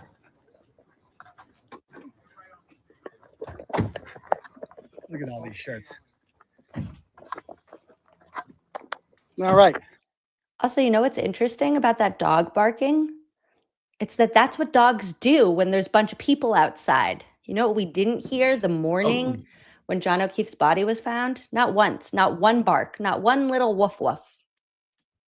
Yeah, Not that's even a odd, whimper. right? Yeah, super odd. Now, hold on, I will say that my lab, he went, People rolling here. he went dark. I guess I feel bad. People. When my dog gets really excited, he sneezes. Like if he'll bark That's awesome. when there's like That's one so dog cute. walking by, but that if there's like three dogs walking past, he's like, it's so funny. That's so cute. I love that. It's Oh so my gosh, I love that. I was Like, also our thinking lab, it's like, gonna be so funny. What? Like one day, like Carter's teacher will be like, "What sound does a dog make?" And he'll be like, and it will be right. Oh my gosh. Please, if that happens, you gotta tell me. You gotta tell me. That'd be so cool. Oh my gosh, that'd be the coolest thing. People are getting here late for other ones. So I'll wait a couple minutes, let people stroll in here. I understand the parking's a bitch around here. It's an I think this is the first rolling rally they've ever had in history of Canton, so they're not up for it. It's kind of weird. I'm kind of creeped out that there's no police. We haven't seen a single Canton police officer. Did you? That's weird. Okay. Are they in regular cop cars? Okay. Yeah. I mean, I thought for sure that they would be like following us, making sure things fine. I think that. Oh, they are. Oh, okay. Oh, this is 76. Okay, we're going to 78. Sorry, 76. Oh, okay. So we're going to 78. There are. Do they have cameras here? So they covered up a number. Ooh, I wonder why they did that. Okay, that's fine. No, this is Julie Nagel's house. This is Julie Nagel's house. Okay. Yes, he could. All right. So we'll let people stroll on in here. We are approaching the home right now. It's a really densely populated area. I guess they're home because we didn't tip them off that we were coming, or else they would have pulled a McCabe and gone to a Gunkwit. But we are outside the home of Julie Nagel. Julie Nagel, at first I thought that, maybe she's not that much of a part of it. Maybe she was just there. Obviously, she didn't do it. I mean, she's not going to beat and kill John O'Keefe. That doesn't make any sense. But she is the girlfriend of Brian Albert's oldest son, Brian Albert Jr. And by the way, what is up with the Alberts? Like, does everyone have to name their oldest son after themselves? Is that like a requirement in the Albert family? Apparently, you get the crest It's literally a cult. So we are, look at all the people here. Holy cow, people are still walking in here. So we're letting people catch up. That was a request. So we're going to wait a couple minutes before talking about what happened there. But thank everybody for coming out today. We really appreciate this. I'm sure Karen, if she's watching right now, appreciates seeing all the support here, because like a year or so ago, she was kind of all by herself. Like 2 minutes. And she was being charged with murder, and she knew that these powerful institutions had framed her, had killed her boyfriend of 2 years, had turned his 2 children against her, had lied to them. And, we can't underestimate what that woman has been through mentally, not only being charged. I mean, I think she motivates me. I mean, I've been through some tough times myself, but sometimes I'm like, well, at least I'm not being framed for murder. So I got that going for me. And I don't know how I wake up every day and go on with life. She's stronger than me. She's probably the strongest woman I've ever encountered. For her to not only to just, I mean, She lifted me right up over her head. It really is a miracle. But I think, and I'm sure that seeing all this support all of a sudden for this has completely changed her mentality, her mental health, let her know that, all these people have your back. No one's going to let you go to jail for this. No one's going to let you you're not going to be convicted. There's a 0.0% chance that you are going to jail for this, which is really only half of the problem. Like getting the charges dropped for Karen Reed or having her acquitted is really only solving half the problem, because then you still have the problem that the people who killed John O'Keefe are going free. And we can't let them say, well, the person who did it got away with it. The people who did it need to be held accountable. So if you're a neighbor and you're listening right now, I apologize for all this traffic on your Saturday. But the people who live here at 78 Highland Street, the Nagels, a woman lives here by the name of Julie Nagel. Julie Nagel was present on the morning of January 29th, 2022 at 34 Fairview Road when Boston police officer John O'Keefe was badly beaten, had a huge laceration in the back of his head, was chewed up by a dog. She knew that all of this happened in the house, and she left at 1:47 a.m. with a woman by the name of Jennifer McCabe, whose house we recently went to, and she gave her a ride back home here. She is actively covering up. Oh, thank you. I appreciate that. So she actively, she might not have been the one that orchestrated the cover up, but at any point, Julie Nagel, you can come out. At any point, Julie, nothing is stopping you from telling the truth, from saving yourself. You know what happened that night. You know why John's body was on that lawn. You know why he has that huge laceration in the back of his head. You know that he was bleeding out. I'm sure it was traumatic to be in that house. And I'm sure you are crapping your pants. Like, what am I going to do? What am I going to do? I understand the moral dilemma that you're in, because this is your boyfriend's father.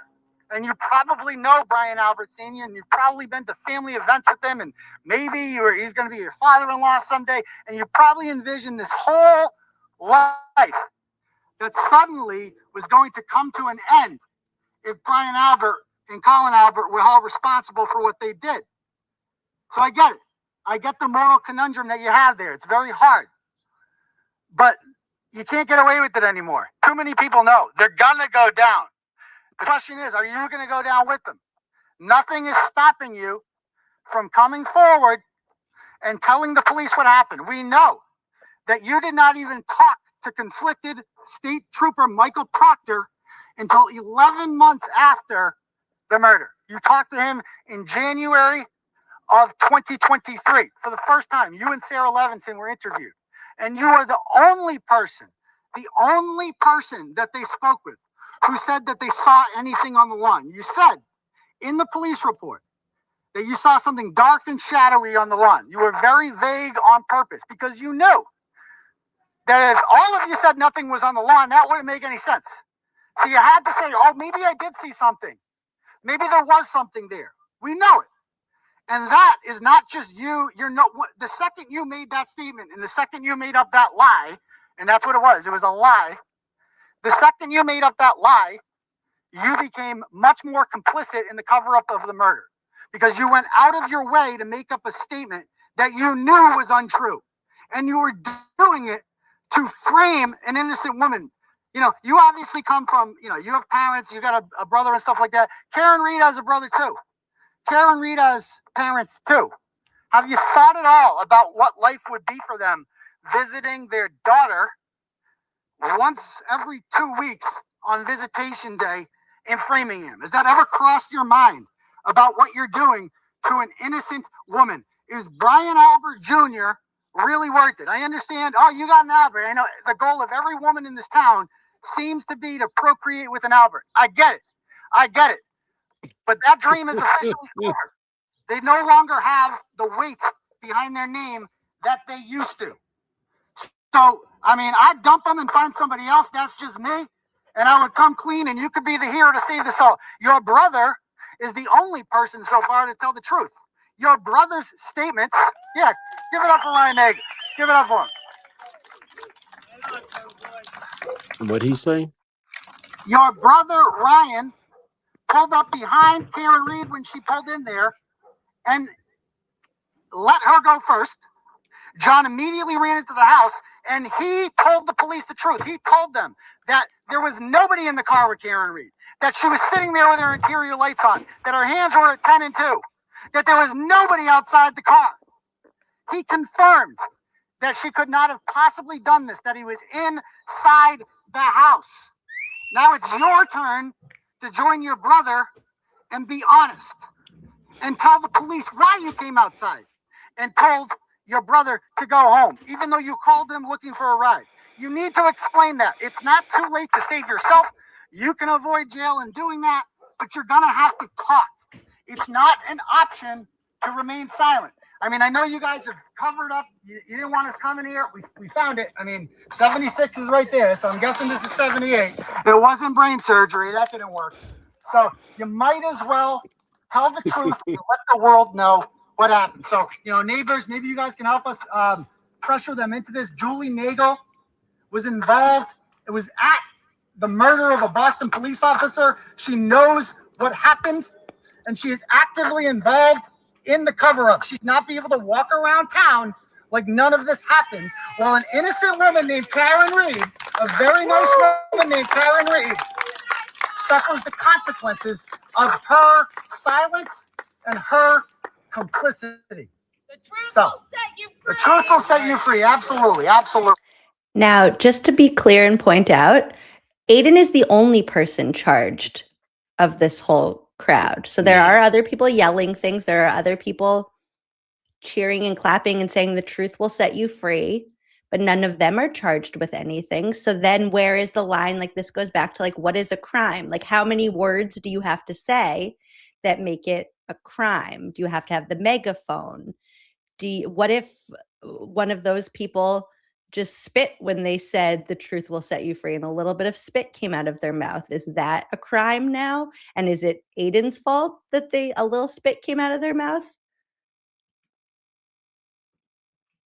Yeah, it's weird. So, It's weird. The next place we're going to It's go pick and to, choose. It's definitely cafeteria crime enforcement. Yeah. what was the Levinson address? Yeah, but is that like a dead end? People are saying. Someone said it's getting dirt road or something like that. He said. Okay. No. Nobody else was charged. In the window intimidation incident, Will is literally doing the exact same thing that Aiden is in the window, and Will was not charged with anything. So it's like, what counts as to me, our laws should make sense. It should be very clear. Like, this is against the law. Supposed like to. this, you can't kill somebody because that's against the law. And this person and that person and that person and that person applies to all of us equally. Megaphones are not. If megaphones were illegal, this would be a different. If there was a noise ordinance, if they had one of those things where it's like you can't have something above a certain decibel, You're scaring me with that. Why?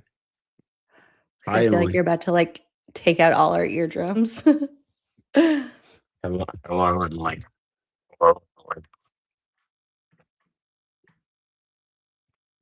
Clips. So that's it, Sorry. right? I mean, this is Um the most. This is not a protest or rally. I mean, look at the. Go to YouTube and look up Woodstock. And I this mean, is where the anything in the 60s. majority so this is where all his picketing charges come in. Those are misdemeanors. That's I not thought picketing was approved in the Northeast. I thought that y'all had like unions out there picketing and stuff. We don't have unions down here. it's So. picketing a witness is the Oh, I'm sorry. statute. But then also where do you draw Witness the here. line? Because what if you're picketing somebody you don't know they're a witness? You're just picketing. You're just outside, you just walk by with a sign and you say, The end is near. vote for Adam Deitch, and they There happen you to be go. a witness in a separate trial that I don't know about. Am I picketing a witness? Here's the thing. Would any of these people have done this if they thought what they're doing was illegal? No, I don't think so. And These are it not hardened criminals. These aren't people that are out there, no. And causing a ruckus.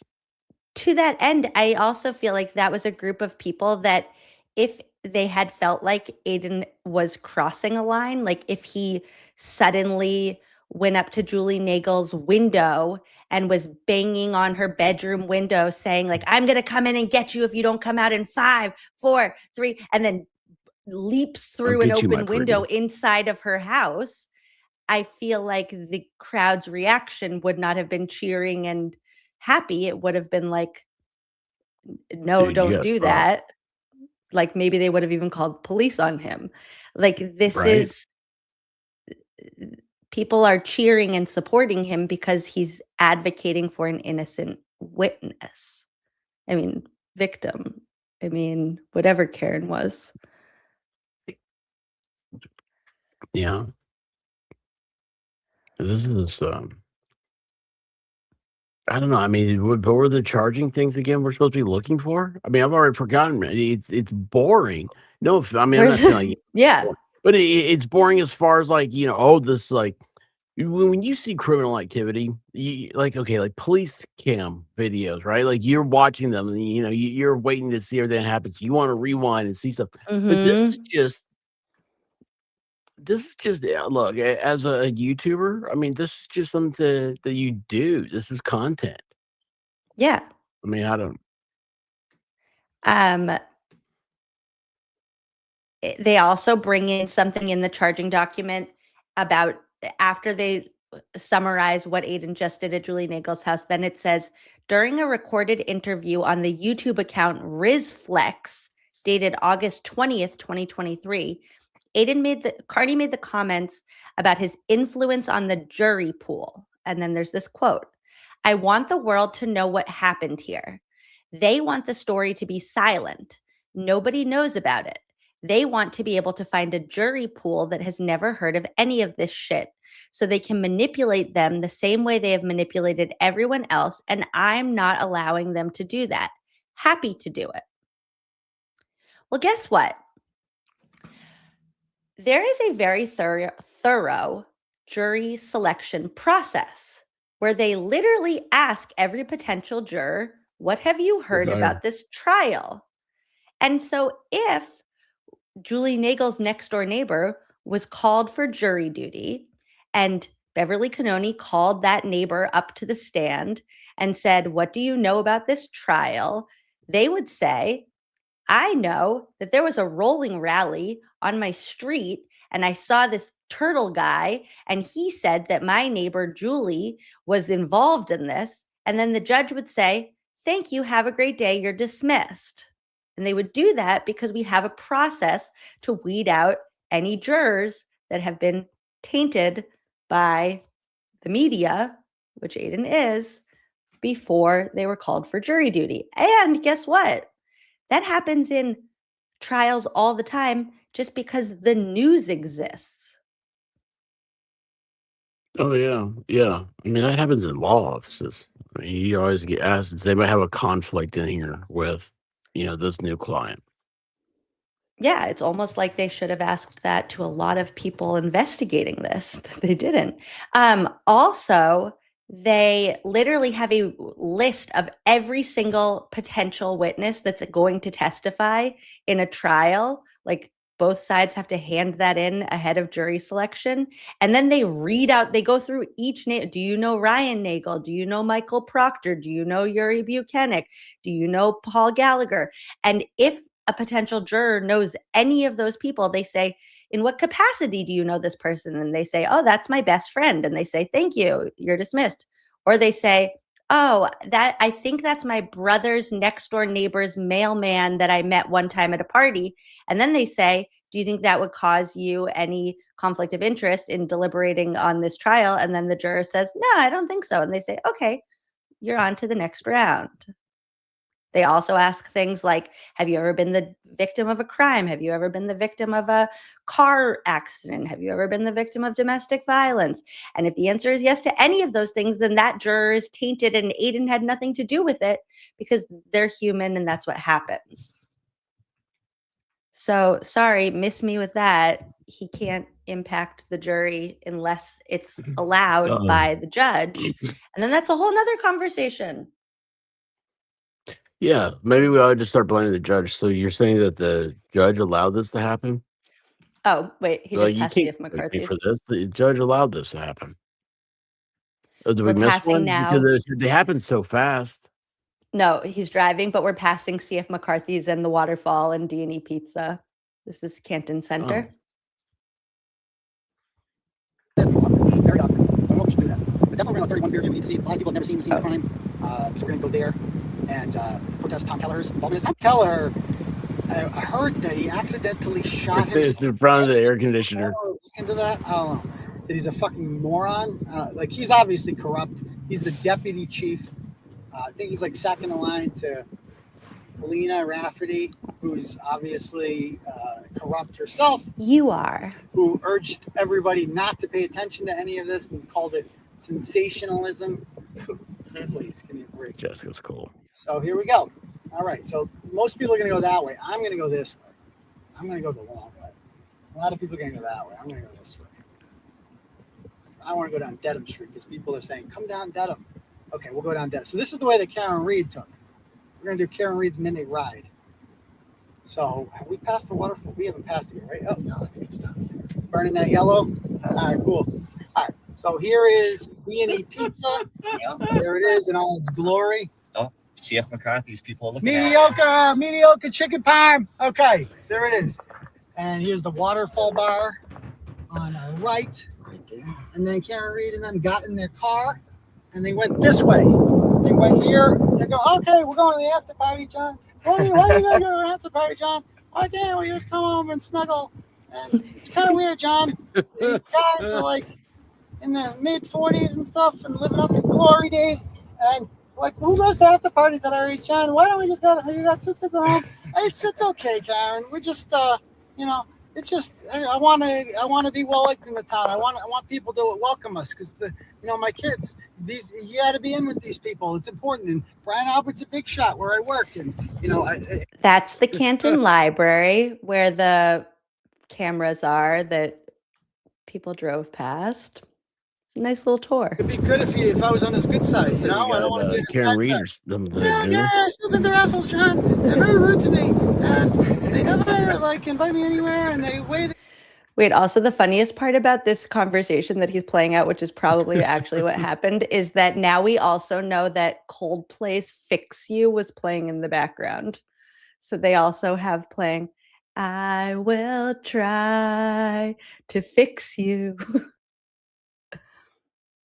Look Is at me. that really a song? Like, did you see how Brian Albert and Brian Higgins were in the bar? They were wrestling, John. What kind of grown men in their 50s wrestle like that in a bar? It's freaking weird, John. It's freaking weird. And why did you bring that cocktail glass out? Can you give me that real quick so I can murder you with it and then run you over in my car? Okay, thank you, John. That'd be really nice. That'd be really nice. Out. Like, how did that get in my possession? I don't know. But it's all over the ground, so it must have been until around 11:30 when they all of a sudden decided, like, oh wait, we could just be carrying this. Oh wait, okay, cool. So this is the best thing. We gotta wake up early tomorrow. We got stuff to do. So how long are you gonna be? I don't know, like an hour, talk a little bit, network. This is the What do best. you know with these losers? You can do so much better, John. Lights You can do will so much better. Will you give me a break, guide Karen? you We had a home. fight this morning for breakfast. What a and nightmare. then, Turtle Riders. Oh, they Turtle are. Riders, here we go. And buddy. ignite. Okay, your so they told me to go that way. I think that was them. So we're gonna go. So they went this way. We're gonna go left. This takes us over to Fairview Road. So Karen went that way. She went the long way, and that's why they called. I played a fervent song last night. We shot the address. Yay. So we're gonna go down here. Fairview's gonna be down here on our right. All right.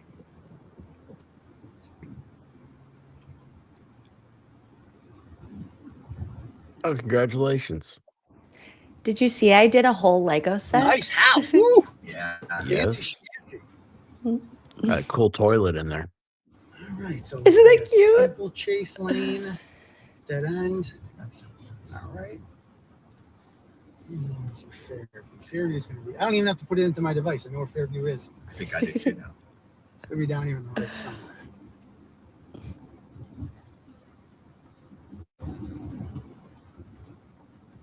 What street is this? Yeah. Let's go back home and cuddle. No, that's not Fairview, is it? Fun fact, Chicken Does it say Parm Fairview? Charlie is Trial Channel's favorite fervent Too song. well. Okay, that's it. Oh, it's awesome. It's awesome. So why don't we point the camera at as many doorbells as we can? See how many Okay. ring doorbells we see on the street. That one have one? No, that one's got. That's as an old doorbell. Okay. All right. What about over here? That one got one? I don't see one there either. One there. Not there. That one too far away. Mhm. Hey. Hey, how's it going? Yeah. Do you guys have a ring camera? Okay, no ring. All right, thank you anyway. But they're rooting for us. The Yeah. neighbors know we're coming. The new Turtle Boys I coming. don't think you should say a ring camera. There's someone else. Yeah, That's she a gave pet us a peeve of thumbs up. mine. You gave us a thumbs up. That's This is one the of house that that has a ring doorbell. Yeah, like how Paul Gallagher was offended every time they called it a ring doorbell during his testimony because he was like, Kelleher has an Allo camera. Okay, do you like work for? Do you get commission from Allo? Allo. I just I am also away. think it's a little bit weird that nobody in Canton on either like drive that Karen did that morning checked their ring or surveillance footage just on their own, like even if the cops hadn't asked them for it. Like if I had heard that a potential like murder suspect had driven a route past my house, I would be scrolling our camera, like checking the time and what time like X, Y, and Z happened and just looking it up on my own. Yeah, I mean, and never mind the fact that it is police procedure you. to go and get all the digital forensics of everywhere around there. That's how I they mean, the got cops should have done it, the- but the cops didn't investigate. But like, I'm just saying, like somebody curious on their own. Like I went back through my camera roll when I started learning about this to see what I was doing that morning. I'm not near there, but I mean, I'm like close, but not. They wouldn't have like passed me. And I just wanted to know, like, oh, what was the snow like? What was the like?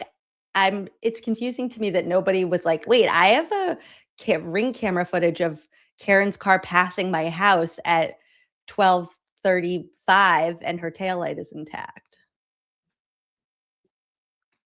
Oh, Yeah. that's got a ring doorbell. What else do we got here?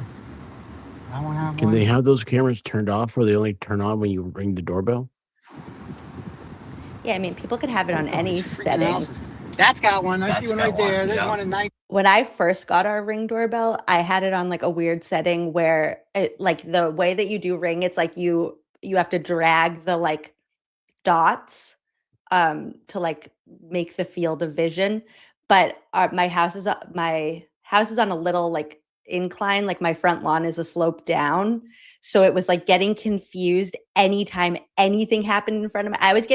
I had recordings like in one morning, I would get like 450 recordings of like a leaf would go by. And but it's like fun to watch. Like I would just watch them sometimes because it's like, I don't know, weird stuff happens outside your house. I'm just shocked that nobody else wanted to do that. Yeah, maybe I'm just nosy though. I wish other people were as nosy as me. That's got one. Yep. 22. They got I got one. 24-hour recording You got one. for multiple cameras. You got one. Like inside your house? That's scary. Everywhere. Gosh. Yeah. People are already it's here. packed here, baby. You're It's like, packed. you live in Big Brother. So I'm just gonna I have my own server. All right. I have multiple different brands of cameras. I'm a Oh little my God, paranoid. you're prepared. There's cameras when we enter the neighborhood. No, I'm not gonna talk anymore. All right, let's do it. I mean, it's probably better to tell people that you have 100 cameras. Yeah, letting Not everyone else. quite 100. Probably smart. I should have done it from the beginning. The Fisher Cat is awesome. All right. Got the I megaphone. didn't show that last night. Sorry. Let's do it.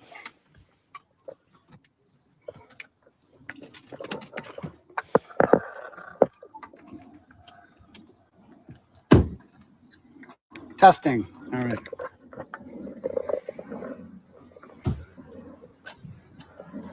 Hey, you want to lock your car? That's fine. I trust him. We got this. We got this. Should you lock your car? No, it's cool here. Nothing ever happens. No. I'm just in So, this town the good because of people the of Fairview Road are all police. coming out. Nice to see them. What's going on? How you doing, man? Oh boy, it's packed here. Packed. Oh yeah, that was another one. How you doing? Do you have a Ring camera? Do you have a Ring camera by any chance? Okay, no Ring. Okay, thank you. Okay. All right, so we are coming up here on 31 Fairview Road. Let's do it. Also, wait, this is the silliest thing. So Paul Gallagher testified that he knew that Kelleher, whose house they're going to right now, that his Allo camera was only pointed down at the porch and not like out to the street where it would have captured John and Karen and Brian and all the things, because he had picked up packages for him before. If you pick up a package for somebody, you don't see their camera, like you don't know the angle that their camera is pointed. You don't know what their camera is picking up. Picking up somebody's package is just walking up. You don't see the footage. It's the most ridiculous excuse. Well, my thing was that when I saw the video that Turtle Boy, when he's the two places across the street that had cameras, those were in 2022. I'm not so sure they would have picked up across the street. There's something else about them. No, Oh, that guy's Baker, here. this is me. I'm keeping everybody up all night because we're doing this. There she is. I was late, so now everybody's suffering the consequences. What were you saying? Wait, the camera, what? Well, okay, so it was 2022, and I'm not so sure if the cameras back then would have picked up across the street. And I say 2022, we just had Christmas of 21. So I mean, there's been a lot of advance in camera technology since then. But even if the camera didn't pick up the video footage, let's say it really was pointed down at the porch. Part of how Koberger ended up being found guilty or pled guilty because of all the evidence against him was because Ring cameras in the area, like one saw his car, but then they pieced together the entire timeline because cameras from the next door neighbors that weren't pointed at the house recorded sound, and they could hear like where in the house they were and when the dog started barking, and like all of the little details that you need to piece together the timeline of a crime. Like, oh, you didn't want to just check to see if maybe there was a recording that captured, I don't know, brakes squealing and then somebody saying, ah, and getting hit by a car that for some reason nobody in the house heard and it was silent, or a man like suffering on the yard after the car speeds away. None of it makes any sense. There are low cameras where like mine didn't have sound recording. That wasn't an option. But they never said that. Like I'd those order are the one. things where it's like, well, pull all the footage, pull all the files and see. Like, Oh yeah, I mean they I never would- got the files. So, I mean, yeah. And was the acting deputy chief. It wasn't the chief of police, but it was like the acting deputy Here we next go. head guy in charge.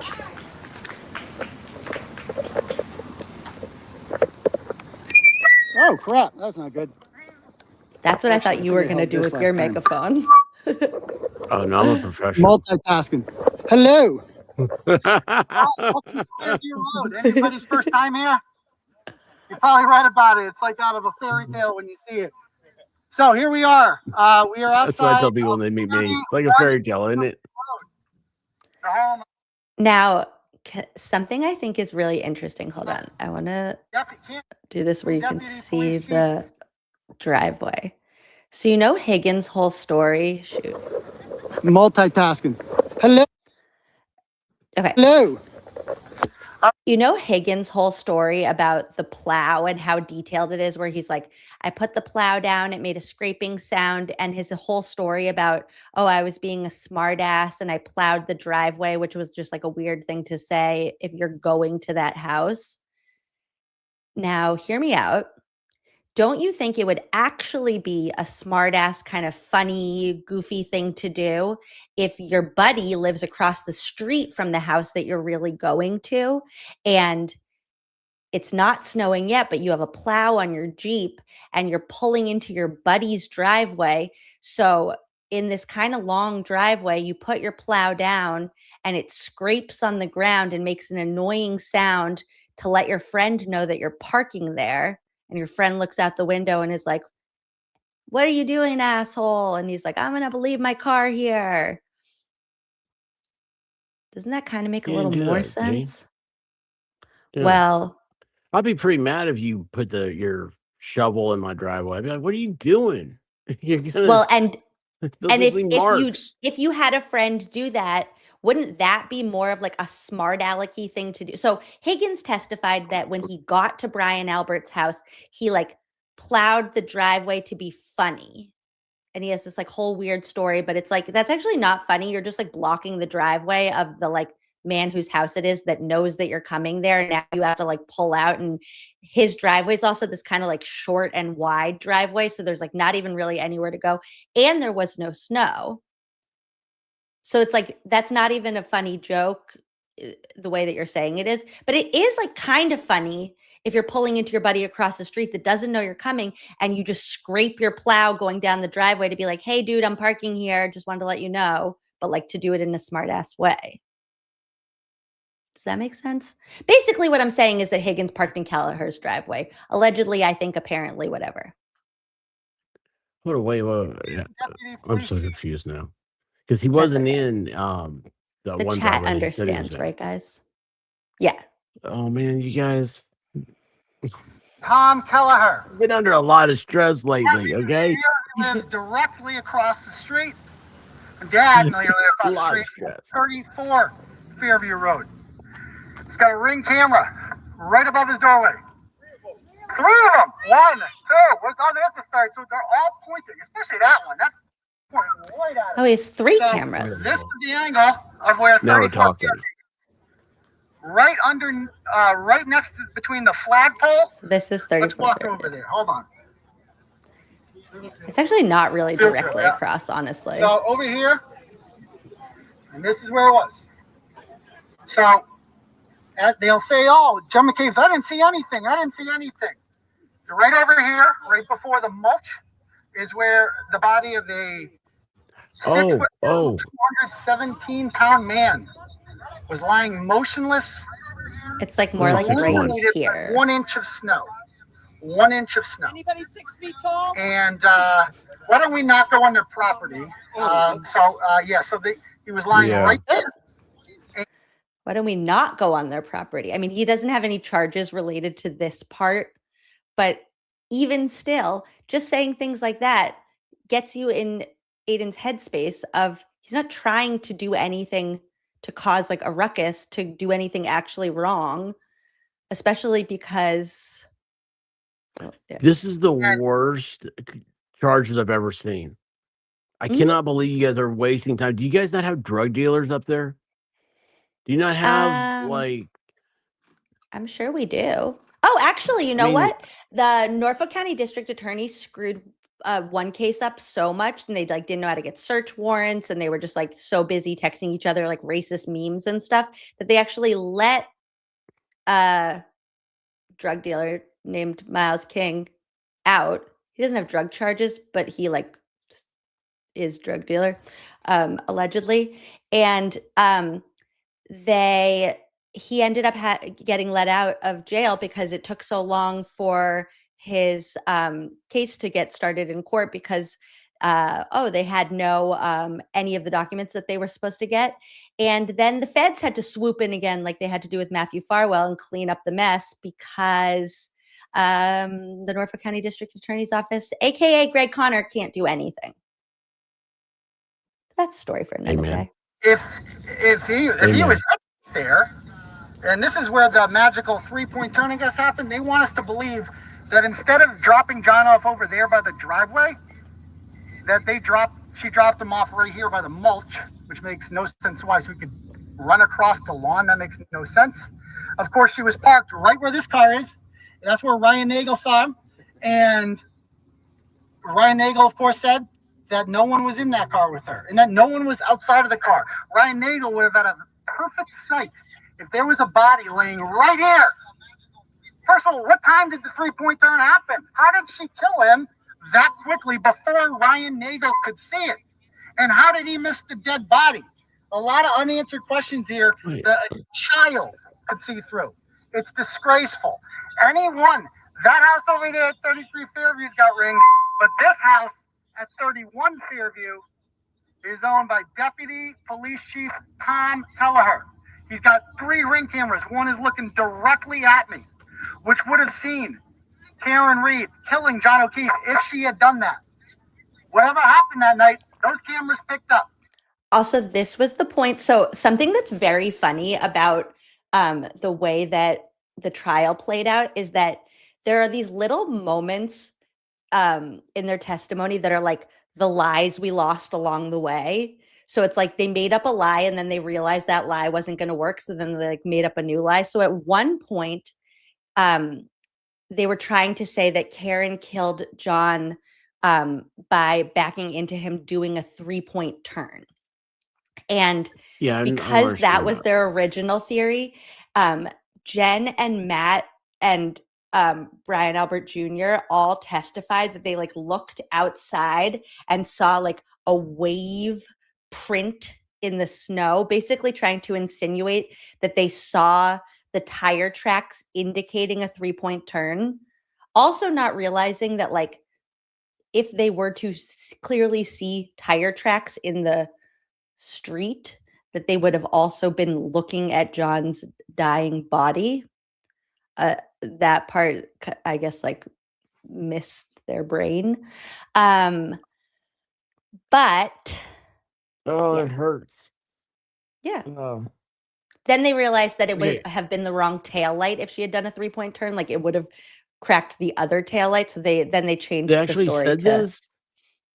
Yeah. So that's why Aiden just said the thing about the 3-point turn. Wait, they originally said it was a 3-point turn? Yeah. Did we cover that? No, this is like no, this was way before the trials or anything. So that didn't come out in the that was just the original like talking point. Was that in the police report? Well, the wave prints were. So that was to like indicate their theory. And then what? Why are we doing And then Jen theory? McCabe is trying to like distance herself at one point during her testimony. She's like, I saw like something that went like a wave in the street. And then Alan Jackson kind of like repeats it like, oh, it went like this. And she's like, no, it wasn't like what you're saying. What are we doing here? Why don't you just say like, whoopsies, that lie was dumb. We changed her story. What? Wait, hold Yeah. on. Oh no. Wait. So, how did they get to a 3-point turn? They were I think they couldn't like figure out, I don't know where it originated, but they were basically like, why would somebody have been backing up? And Karen did say, I guess at one point, that she did a 3-point turn. So they missed when they're going to 34 Fairview.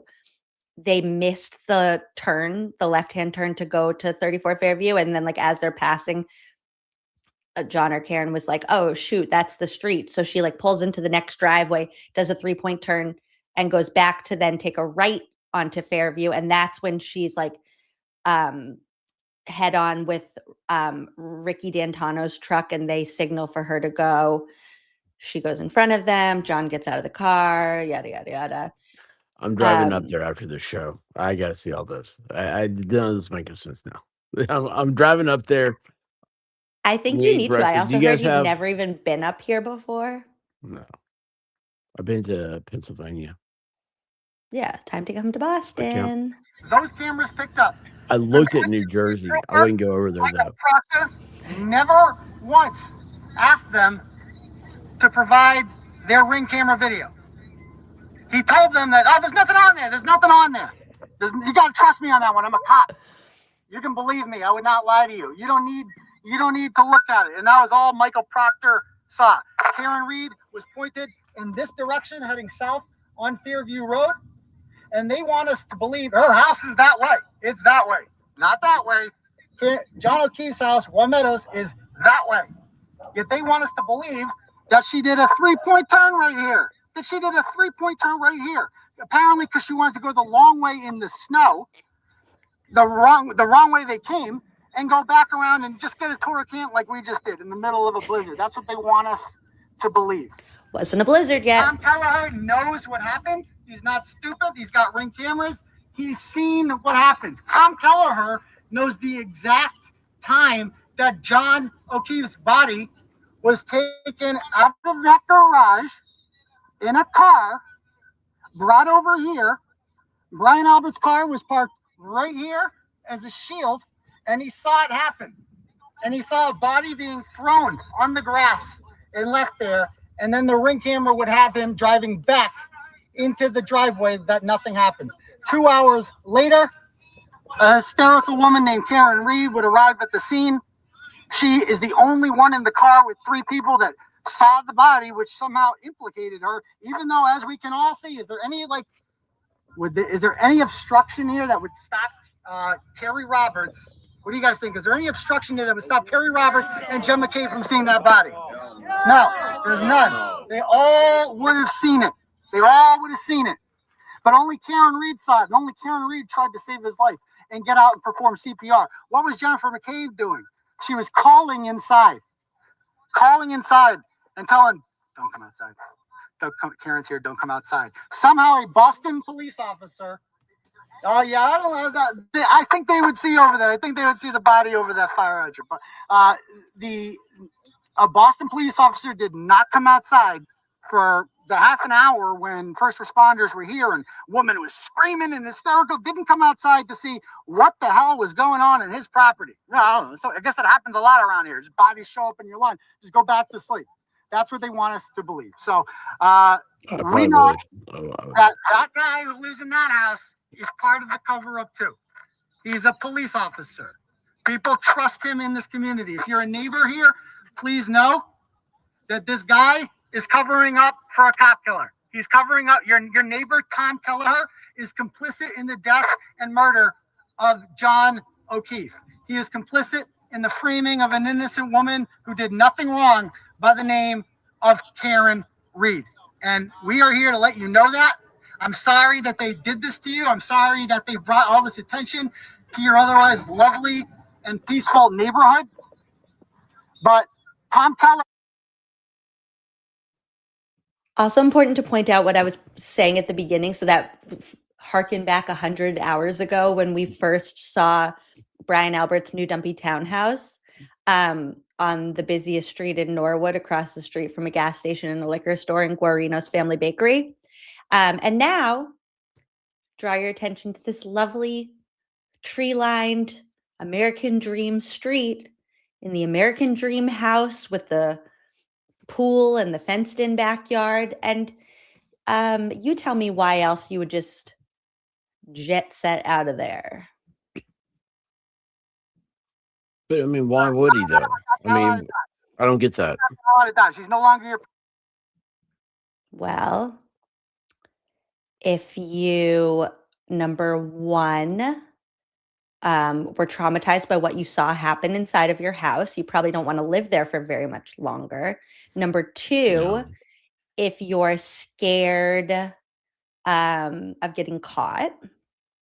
Number three, which this part could have happened regardless of if you were involved or not, if you don't want your house to become like a tourist attraction. It's just like the cell phones. You throw away the evidence. I got it. Yeah. I see now. And okay, then it's clicking.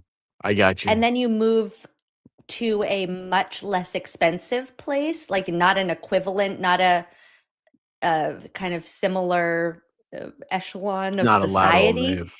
Yeah. If you are afraid that you need to save money because in the future you might need to defend yourself in a trial or a lawsuit. Tom Keller is your problem.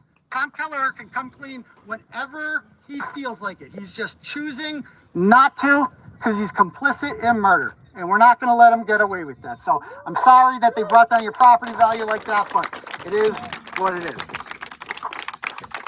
All right. So the only other stop we were going to go to. Hey, what's happening? Yes. All right, Clarence. Yeah. So I've been informed that I believe Ken Berkowitz no longer lives here. So I don't want, like, Ken Berkowitz used to live at 8 Briar Road. I'm told that he no longer lives here. And I don't want to take the chance of going to the wrong house if he's not there and disturbing some random person. That would be awkward. So, hey! So what we're going to do now, we're going to go to the final stop. We're going to go to the Canton Police Department. Well, he definitely doesn't live there anymore because he doesn't live anymore. Oh. And we're going to protest right on Washington Street, across the street from Tim Albert's house. We're going to head to Canton he's Police super Department smart. now. Let's go. No. Oh, thank you very much. I appreciate that. Thank you. Thank you. Thank you, guys. Thank you. You are the boss. Thank you. I appreciate it. I appreciate that. Too kind. Hey, South Traffic Ante. Okay, expert. The people want to know your theory about what happened to John. He jumped out from a car. And then he turned invisible. Yeah, and then he became a ballet dancer. So here's I don't know. I don't know. Do you think he got hit by a car? Oh, no, of course not. No. Okay. No, That's the right answer.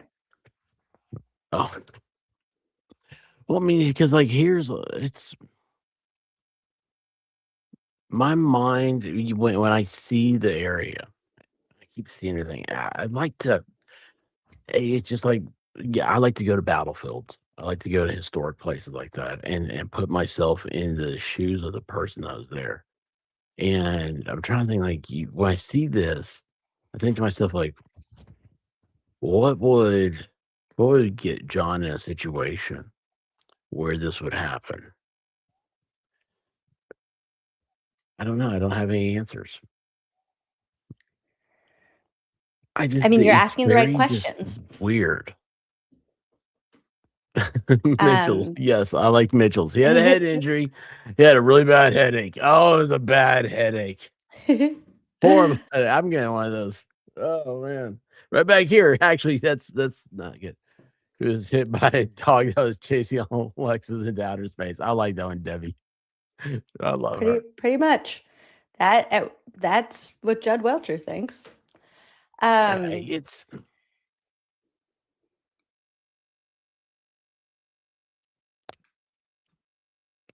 I don't know.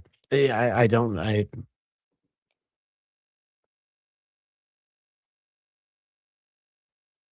don't like Aw. anything.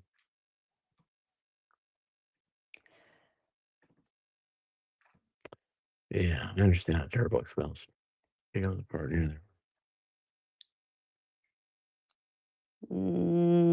Chloe was inside with Brian Albert. We know that because Brian Albert testified that Chloe was inside with him. Oh yeah, he is telling the truth. I mean, that part, I think he was. I mean, even that's weird. I mean, we get tied up in the whole dog thing. I mean, there's so many. I mean, I went to New York for a funeral. Like, I don't think I knew that. I don't think I ever pieced that together.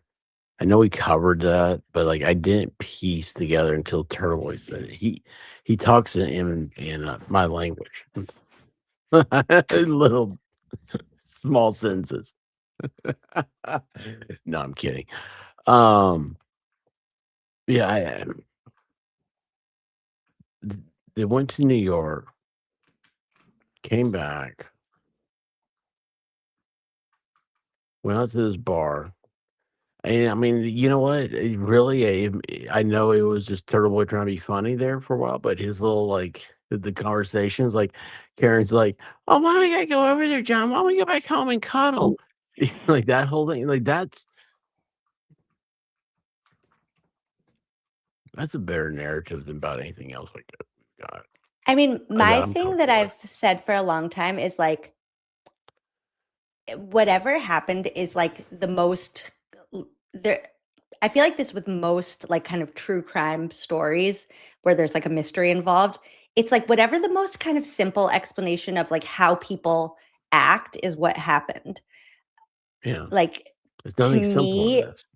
if you no, but it is. It's just there was no investigation for us to actually know what it was. But it's like John got dropped off at a house. He went inside. There were drunk, uh, like hothead men inside. There were like liked wrestling, grab ass, whatever you want to call it. I, who knows what incited whatever happened or why or who was involved, but something happened inside the house. It was a freak accident and there was a dog involved. And we know that because there are dog bites all the way up and down his arm. It's not that complicated. And so just saying the truth, they want to pin it on Karen, though? I mean, that's the complicated part. Why would you want to make that as complicated?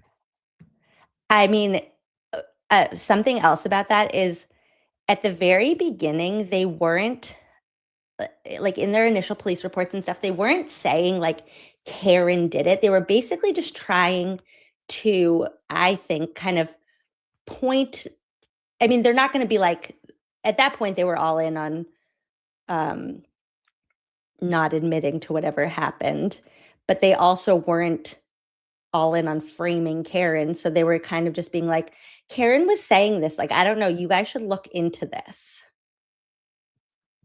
Like they weren't, Jen never said, Karen said, like, she never said I hit him or any of those things for months and months and months.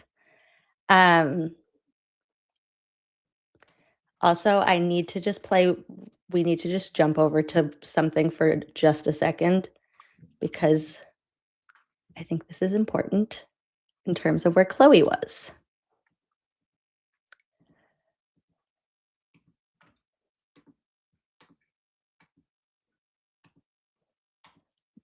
That's a cool background you got.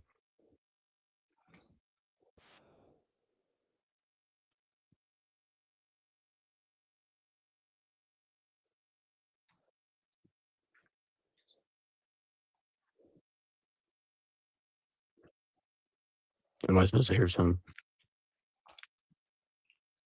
Just one more time. There's no volume over here.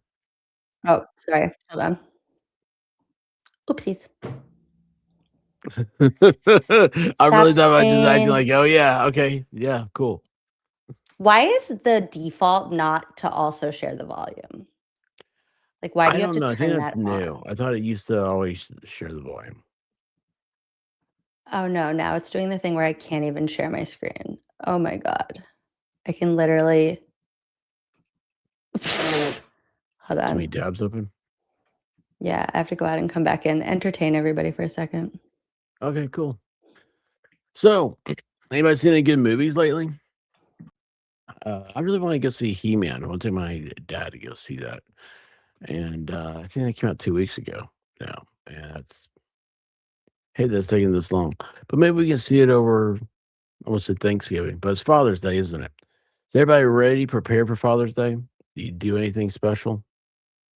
I should cook ribs for my father. He loves ribs. That'd be a good son thing. I need to. Unfortunately, it just seems, so like we had this thing put on, come to Tennessee, you'll go to Dollywood. We do a live show on Fridays, and it's Friday Night Live show I put on Fridays. Anyway, yeah, it was very stressful, very, very stressful this year. I blame Baker. And anyway, it was like so since that's been over, it was like real weird went down, like my stress level, I could feel it just relax. And then it shot back up. Stress is weird how it messes with you, and it takes out like certain energies from you. I don't know. Anyway, those energies are things that I should be doing right now for my dad and being Father's Day and stuff, and I'm not really doing it. Why are you laughing at me? You're just a little in the corner. Oh, well, in the corner, that's not the part, but yeah, it's little. I've heard that before. Okay, this is worth it, I promise. As a matter of fact, you testified in that Can you hear that? Yeah. state grand jury, the same April grand jury, April of 2022. So I let it go out to the bathroom. I let it back in. I kind of monitored it a little because we usually don't have people over the house, and the dog's not great with strangers, period. So I was just making sure that the dog was all right with the people that were over, end quote, correct? Yes. So in fact, you did keep Chloe downstairs at least for a period of time with people that were over, right? Yes, for a few minutes, I think. So Chloe was inside with the people that were over just for a little bit, but we know that what happened to John happened very, very quickly. Oh. Okay. So Chloe was where the people were. Okay, we're going to finish the rolling rally. We did it. In Central Mass, we're a little more spread out. We got a little more sprawl, but different strokes for different folks, I guess. But again, if this happened in my town, it would this would never if a police officer in Holden was responsible, or not suppose a Worcester cop living in Holden killed another Worcester cop, and the Holden police came on the scene. I feel pretty confident the Holden police would not do what the Canton police did. Mm-hmm. I don't think this is pervasive everywhere. It makes me wonder how often it happens, but this particular town just rots the core. Yeah. It's not normal. It's not normal. So we're going to the Canton Police Department.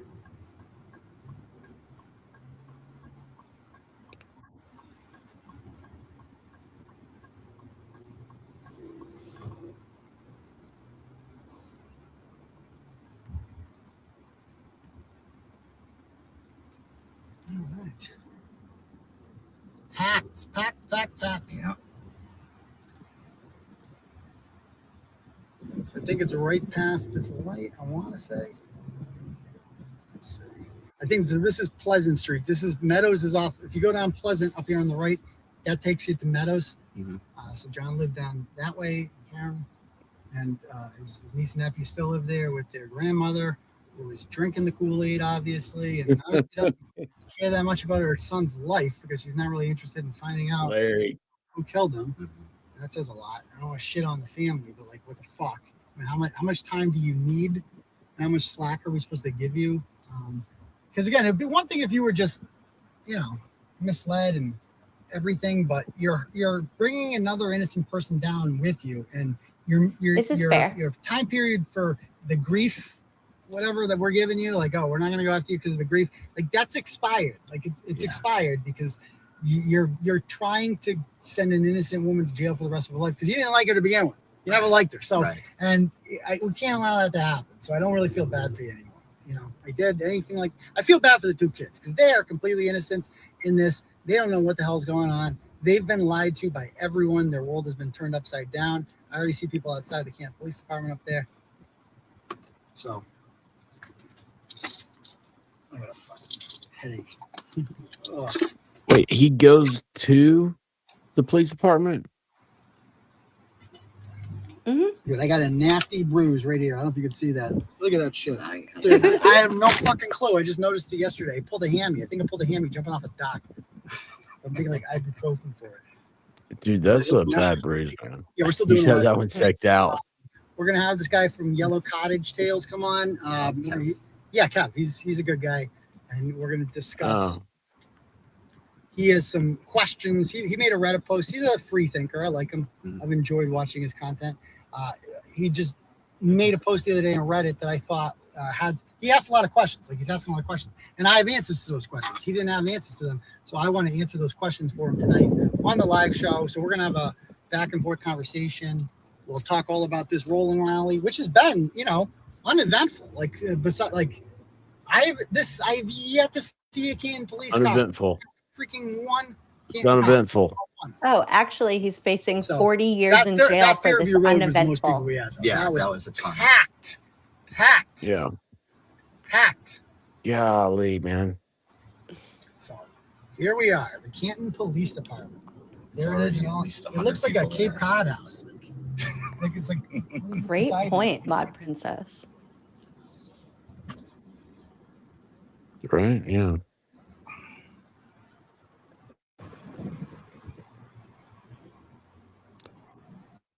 Hang on a second. I got a dog problem. I'm gonna park right on the street across the street. Right near the Alberts. Yeah, that's the Alberts, right? Yep. And their brand new lawn. They had a pool this time. The Canton Police Department is so cute, and they like dress it up for Christmas. They have all the like Christmas lights, and it says like "Happy Holidays" on the front and whatever. Like it's such a cute little building. Just really not cute stuff happens inside. Last year, we decided to just turn it into a Sally Port. Block their Can't remember driveway. that. Sally Port. Garage. There's the Albert House. Yeah, have a gargle in it. Walk around. Gargle. Look at all these cars freaking out and read everywhere. This is wild shit, man. This is crazy.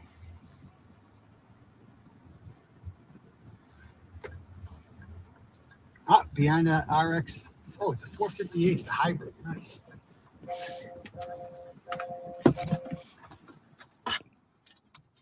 Let's do it, folks. Final stop on the destination.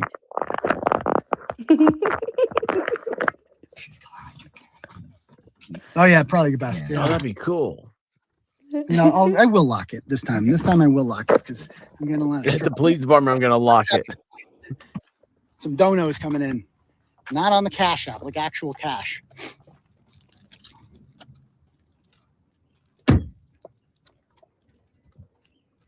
Oh, can't forget my megaphone.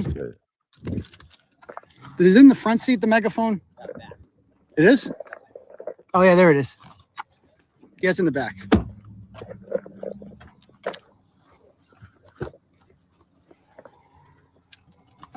Here we go.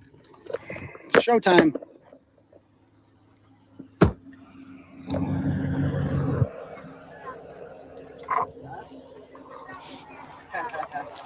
What's going on? Really painted a picture with watch this out for one. the fire Drink hydrant. the You don't want to air. get ticketed. Oh yeah. Oh, you guys are Canton people? You guys are Canton people, or? Oh, Charleston. Okay. Okay. Oh, real townies. Okay. Not like in the literal sense. Okay. Hey, what's happening? All right. Give me 1 second. Oh, the phone's over here now.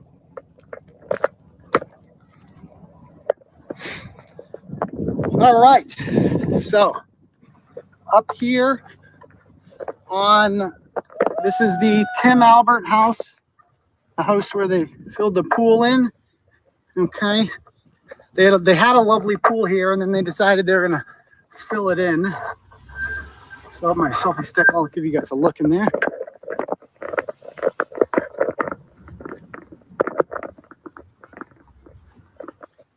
See that?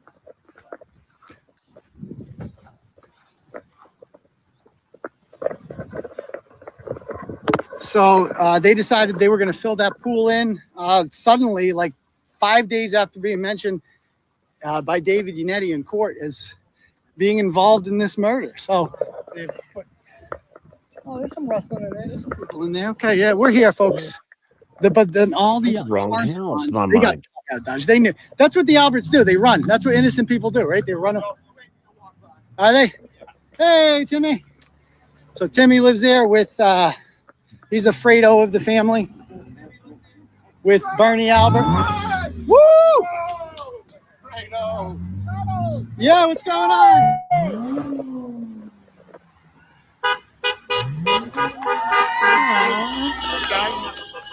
I love her. Oh, yeah, I know. That's so nice. All right. Here we are. She related to Dirty Harry. So we got a lot of people here, a lot of people rolling in. You don't know movies. All right, this is our final stop on the Canton, the tour to Canton. I'm not, like I said, I'm not quite sure if he lives at 8 Briar. I don't really feel like taking that chance if he does, and I don't want to bother innocent people. But here we are, hey, at the Canton Police Department. As you can see, they live directly across the street from Tim Albert.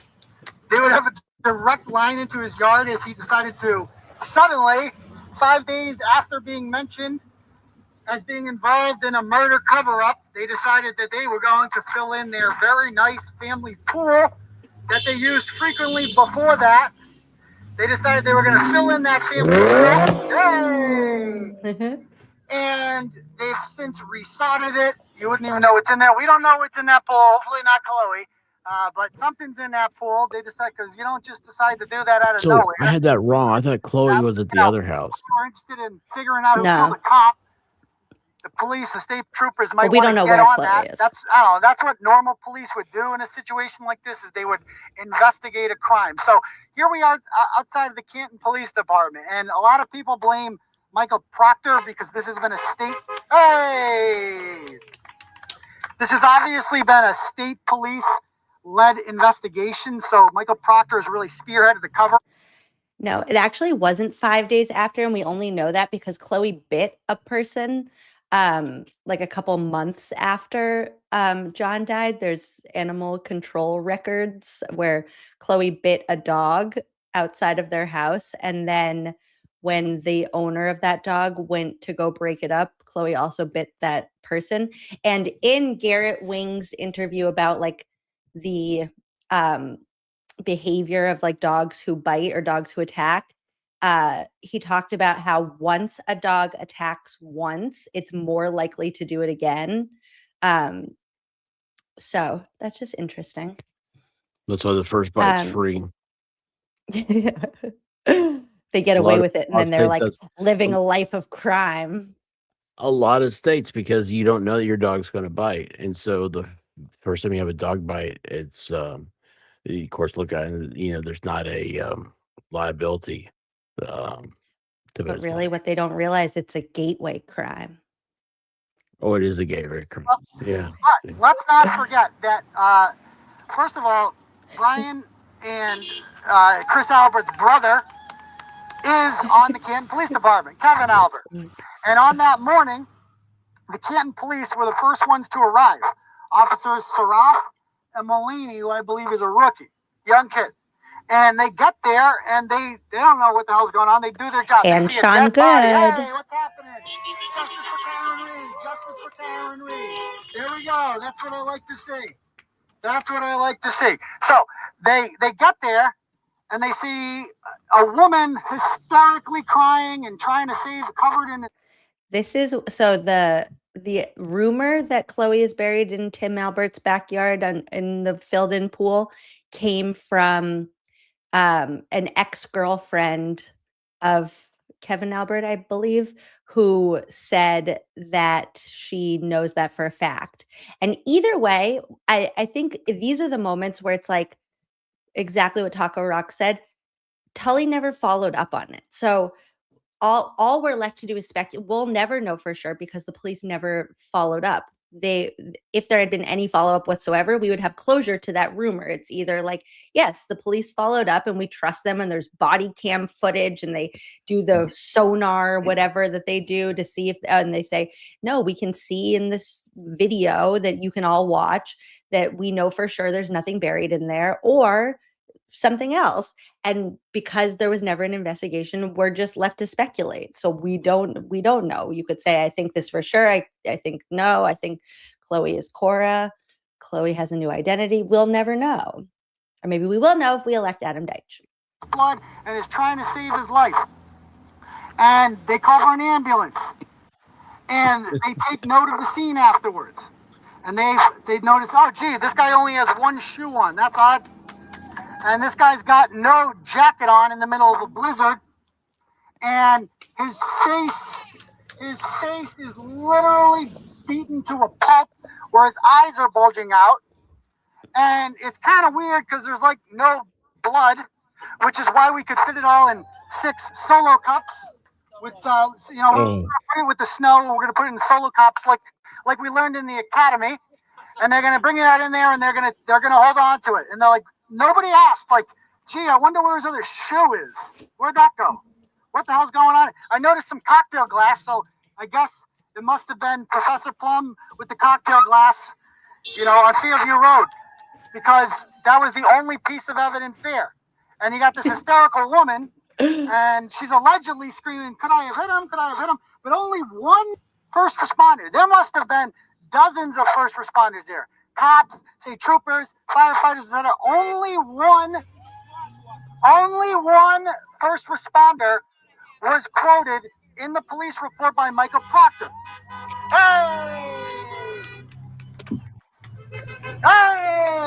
And that person who was quoted. Oh no, they also recorded Lucky's interview where they just asked a lot of questions about Aiden wiretapping or not. So yeah, they were really not subtle at all whatsoever. In the police report said something that hurt Karen Reed. She said that Karen Reed was saying, I hit him. And what they failed to point out about Katie McLaughlin is that she is a very close friend and goes on spring break with Caitlin Albert, who conveniently,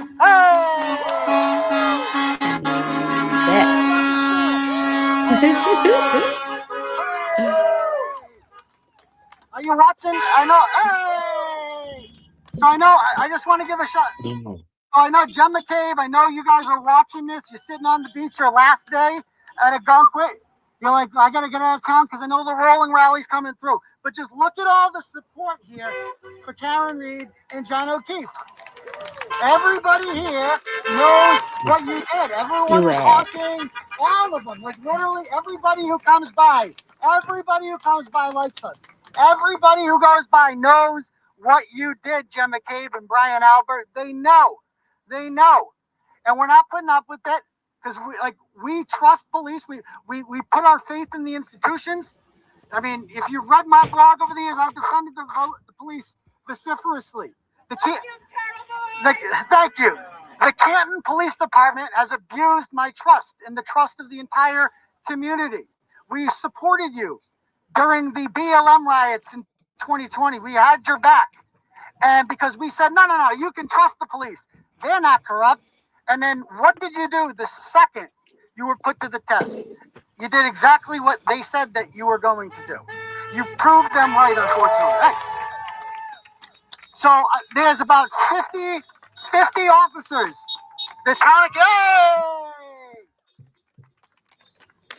The Canton Police Department employs about 50 officers, and most of them seem to have dads that work in the police department. I guess you go to the front of the line like Tristan Morris or Brendan Albert, who's still in college. He's like sixth in line.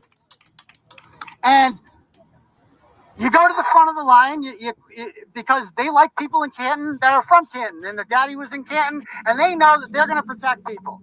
Well, the jig is up. You guys got away with it for a while. The Canton Police Department, more than anyone, should be disqualified by this, because Michael Proctor claims that at 5:45 they found taillights and a shoe, a freaking shoe, after a foot of snow had fallen. That somehow your officers missed. They are saying that you are incompetent. Canton Police Department, the state police are making a mockery of your police officers. Why isn't Police Chief Helena Rafferty standing up for Officer Sarafa Mullaney? Why isn't she saying, That's a name? No, Sarafa Mullaney? I trust my police officers. Helena And Rafferty. when they say that there was no taillight there, there was no taillight there. Why did her former boss and potential Ken Berkowitz find taillight there a week afterwards when he was just driving by there on a hunch? Why didn't Tom Kelleher see any of those fragments when he went to his house every single day for an entire week? Why are we asking these questions instead of the police, who we pay taxes to answer these questions for us? All it takes is one member, just one. We're not asking for a lot. We just need one. Send me a message. Send me an email, turtleboysports@gmail.com. We can keep you anonymous, Canton police officers. You don't need to work for such a scummy, corrupt organization. This can be fixed. You just got to get out the rot. You got to get rid of Helena Rafferty. She's just as guilty as the rest of them. She knows exactly what happened that day. But you know what she told us to do? Don't listen to sensationalism. That's what she called our accurate, award-winning journalism. Also, when Aiden was saying this, he didn't even know that she had put a sticky note on a CD with Sallyport footage that said, "No tampering, LOL." So yeah, that was the police chief. Yeah, the chief of police wrote, "No tampering, LOL." Sensationalism. Sensationalism. Well, guess what, Helena? It's not sensationalism. It's true. It's documented. It's backed by evidence.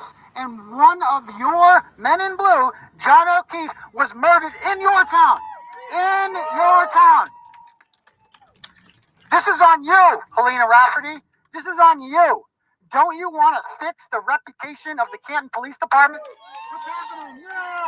Don't tell us not to ask questions. Don't tell us to stop talking about this and wait for justice. Because we're not waiting on Lunchbox Lally to lie to us more. And we're certainly not waiting on Auntie Bev to do the right thing. Because clearly that ain't going to happen. So there we go. So, in 3 days, we're going to be back all together in Dedham at 12:15 on the steps of the Norfolk Superior Courthouse to protest the injustice that is happening inside, as Auntie Bev has reinserted herself into this case, told Judge O'Shea to take the day off, even though he's a completely fair and competent judge, because she needs to make sure that Karen Reed's attorneys have their First Amendment rights stripped from them. Look at all this. Look at this support we're getting here, man. So I just want them to know, if they're watching, like, this is not just some online bullshit. This is real life. These are people in the flesh who are disgusted by what your police department has done. And I mean, the fact that I haven't even seen a Canton cop all day means you're hiding. You know it. You can't even face us. There should really be a cop here making sure nothing goes wrong. There's a lot of freaking people going through your town. We're causing a lot of traffic. You know, the neighbors don't look happy all the time. We should really be supervised, but you're not doing that because you're hiding, because you don't want to be confronted and you don't want to ask questions. And what kind of police officers are that? Come on out. Come on. Stop hiding. It's time for someone to tell the truth. It's time for justice for John O'Keefe and Karen Reed. And it's time to arrest the people who killed them. So, anyway, I just want to thank everybody for coming. I'm going to end the stream now, but thank you guys all for coming. Thank you all for your support. And we're just getting started. We're just getting started. So we'll see you. Hopefully we'll see a lot more of you on Tuesday. Hopefully we'll see a lot more of you on Tuesday. We'll be talking about this on the live show tonight at 9 p.m. So make sure you smash that subscribe button. And all the people watching right now, we got 2,000 people watching right now. Look at this. Look at all the support. Look at it all. Look at it. Look at that. All these people are here to support a woman being charged with murdering a Boston police officer. That should tell you that something is not right. Justice for Karen Reed. Karen Reed, if you're watching, all these people love you. We all have your back. And we're not going to let this injustice go on any further. You're not alone. You're absolutely right. All these strangers, we all got your back. So thank you guys. Here they are. Here they are. You'll love it. You'll love it. You'll love it. All right, guys. We'll see you tonight. Peace. Turtle Boy, can I ask you a quick question? I'm from Canton Cable, the local cable station. Oh. And that's that. Just really quick, this is the note from the Chief of Police, Helena Rafferty, that says, hello, number 1, video from Sallyport on 1/1/22 showing that camera recording in mirror fashion, as that is how it records, LOL, no tampering. Number 2, Higgins moving cars and shot of him walking down hallway so that he is identified as person who moved cars. Exclamation point. Helena. Now, I will say I'm a stickler for handwriting, and I love her handwriting. And that's about all I love about her. Yeah, Wait a see, second. great handwriting. So on the first, I mean, the video was, it's normally mirrored. So she's pulling video from the Sallyport from a different day in January, like a not inculpatory day, whatever the word is, not an incriminating day, and saying, look, see, here's some other random footage that I also maybe asked Colleen Crawford to mirror so that then I could say that that's just how it records. LOL, no tampering. Also, they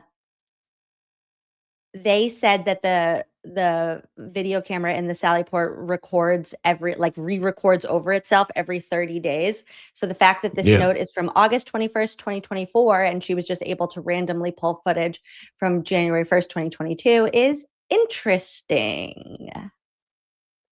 So there's that. Oh. Signed lesbian. Yeah. It does look like it says that. So that's that. Does, So did you see Crime? I did not see anything that was in the charging documents I read yesterday. I did not see any of those things happening. And but of course, though, even if nobody the there was quotes part that of the you jury. read- Right. And even if the quotes that you read in the charging document actually were direct quotes from the video, were they incriminating? Were they worth 40 years in jail? No, it's look. He's on when we're on this side of the camera. He's just another dork like the rest of us up here. I mean, look, I'm wearing sunglasses. Okay, that's stupid. I mean, he's out there doing this stuff, and he's like, you get people riled up and everything else.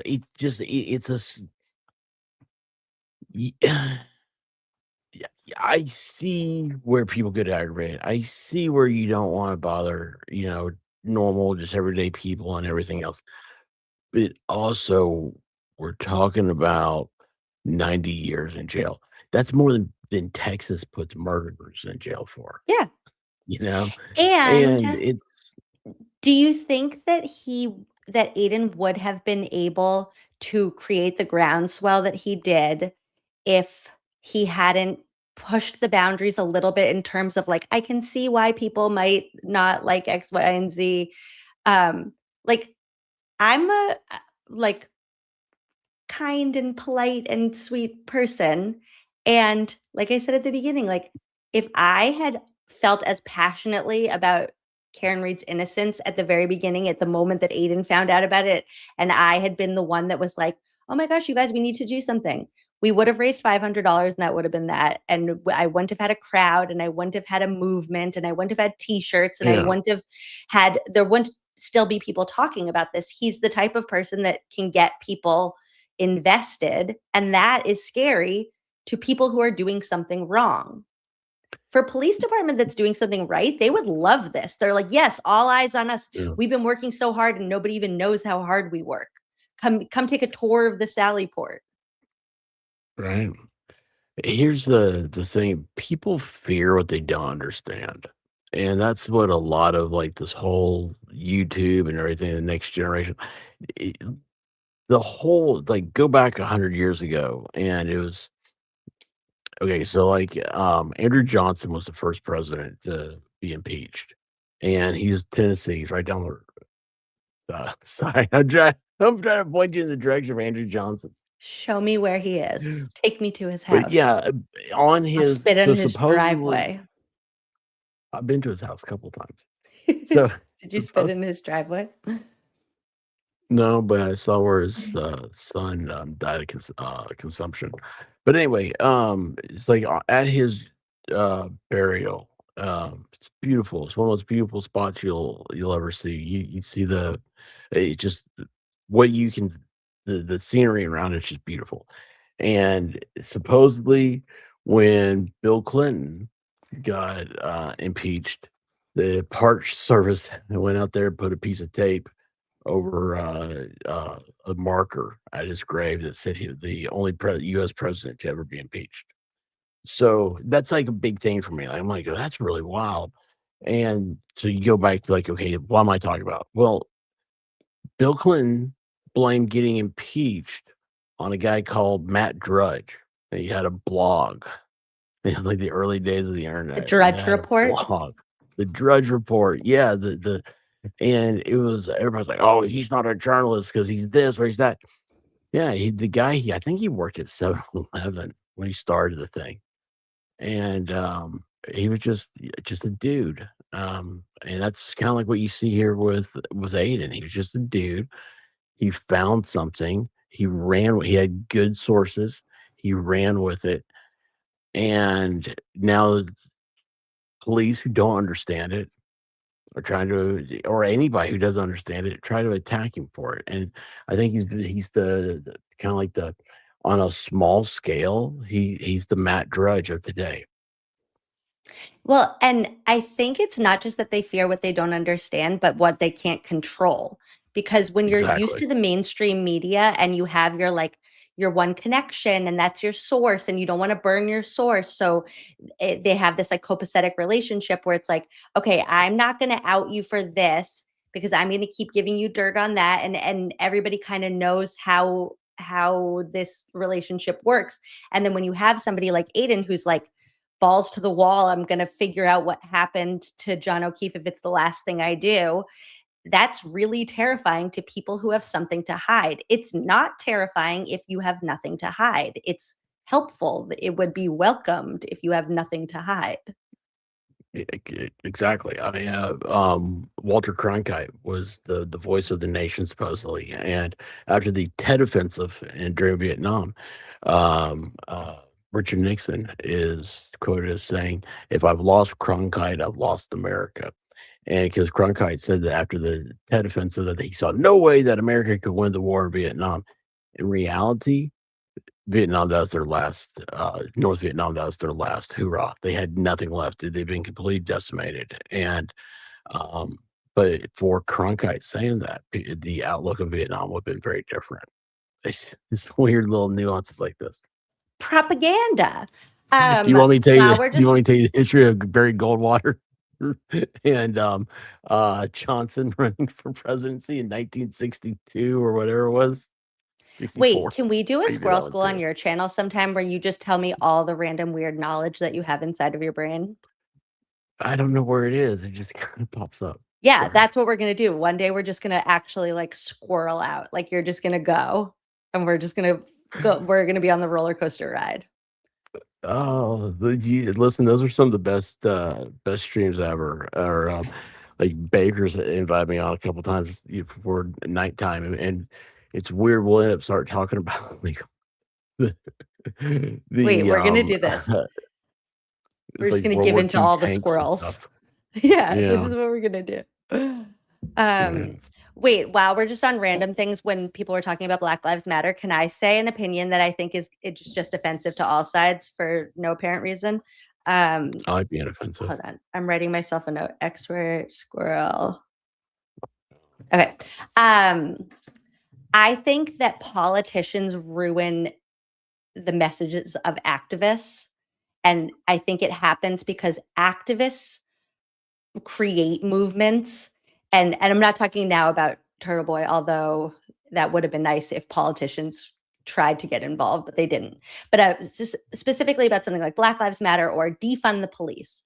Defund the police came from the idea that defund really just means like reallocate the funds so that if somebody like just en route is having a mental health crisis, that a mental health professional accompanies the police.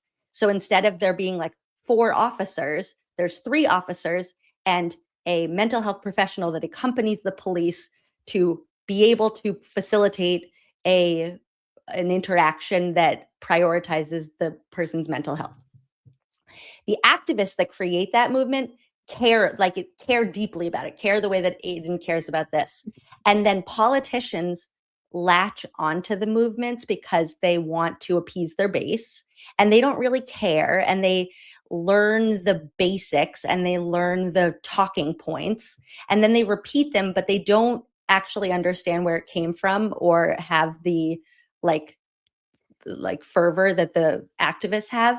And so then they destroy these movements because they take what was like something that this group of people really cared about and they make it a talking point.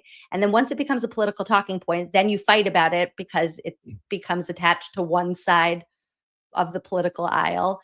And then we have to have these conversations where it's like, we're just saying Black Lives Matter because we really do believe that all lives matter. But at this moment in time, it feels like Black lives are not being prioritized the way that white lives are. And historically, the Black lives have not been valued at the same level as white lives. And so we do believe that all lives matter. But until we get to the point that it feels like Black Lives Matter in America, we're just going to say Black Lives Matter just until everybody catches up. And then we get to this point where really it is that all lives matter. And then we're all actually having the same conversation. But when politicians get involved and then it's like, which side of the aisle are you on? Then suddenly it ruins the whole movement. That's my money. Money and votes. Money and votes. Yeah. And it's ridiculous because I think when you get down to the heart of all of politics, most people are actually speaking the same language and want the same things. But those nuances get very, very lost in weird the talking points. Yeah. Facts. Like I think most people just want to live in a society where they feel like they are able to be like free and happy and make an honest living and live alongside of people who feel the same way.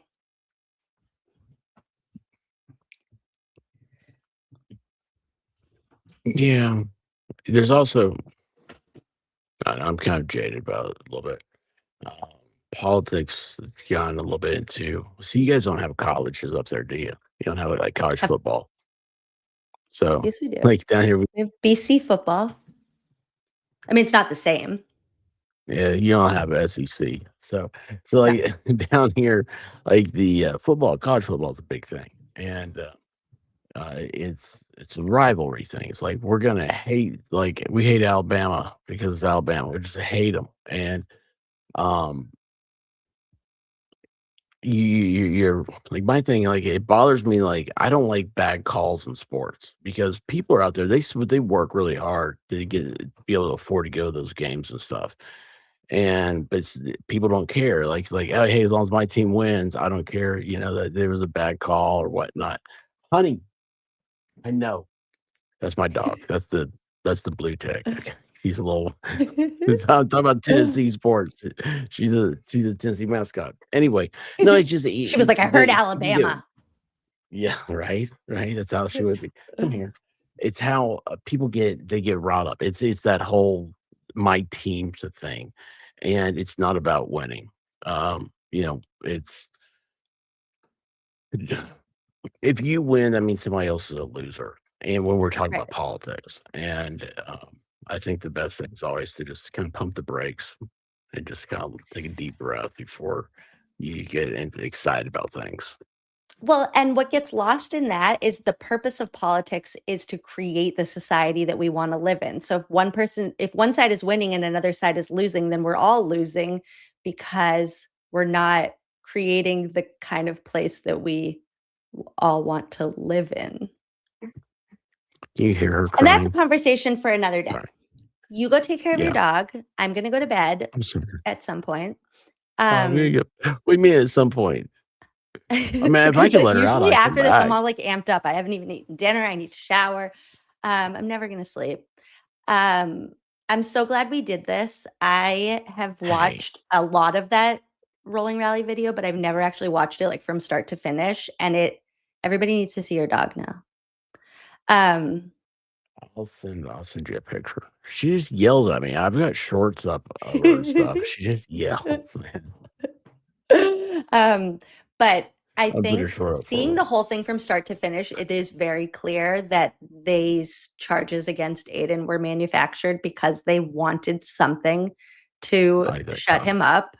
And they were like, oh, I know what we can use against him. We can use this.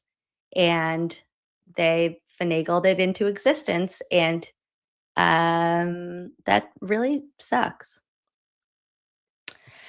Okay, we're going to bed. Say goodnight, expert. You guys are the best. You're What the did I best do? expert.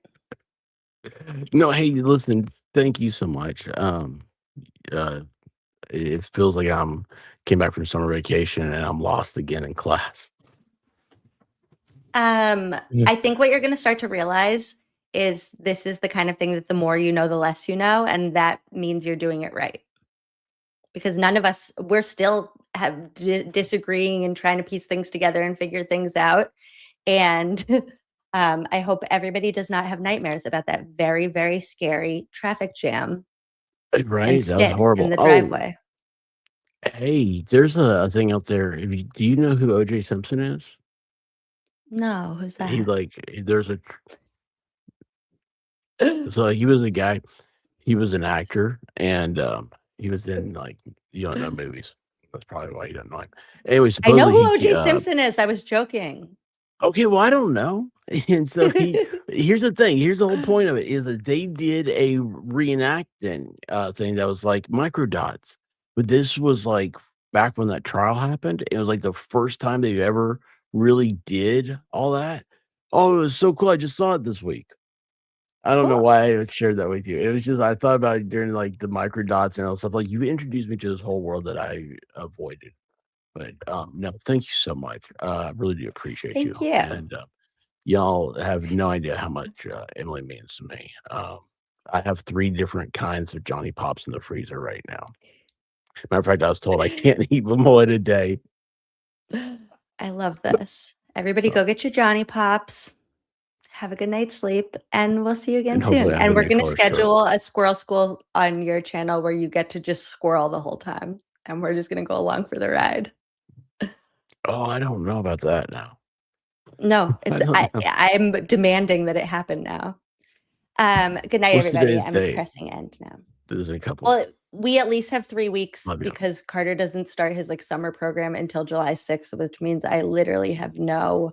Oh, you know what? We might not be able to. I have to talk to you about next week because I'm going away on Thursday. But maybe we could Lucky you. reschedule. Yeah. I'm going away with my parents and Carter. Well, that's cool. That's cool. Mm-hmm. I hope you have a good time.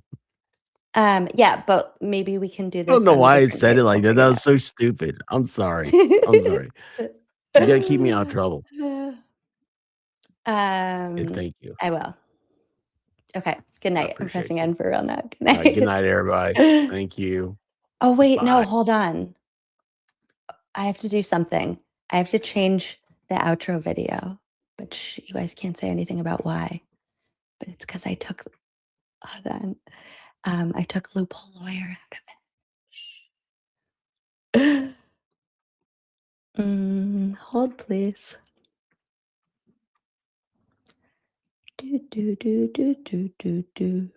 Where is it? Oh, new outro video. Okay. We have new outro now. Do.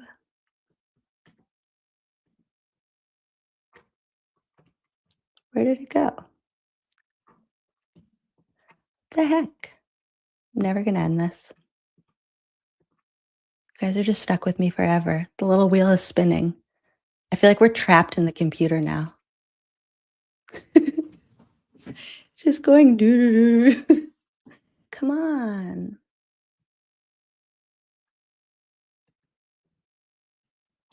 Do.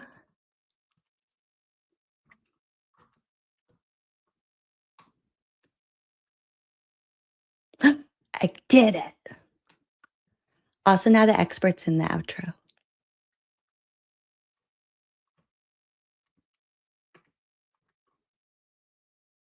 If you need a place to breathe, some stress to just relieve, then come watch Emily see, where we keep it drama free. We want justice for John O'Keefe, Aiden and Kelsey, waved bye bye to Morrissey. Let's clean up Norfolk County. Emily C, the one we need, reading sidebars with Corey, writing Hank diaries, giving the people what they need. It's my pleasure to entertain, keeping you laughing makes my day. Positivity all the way. Why don't we tell Satan not today? And now it's time to say goodbye. But before we say goodnight, just keep one thing in mind. Please like, comment, subscribe.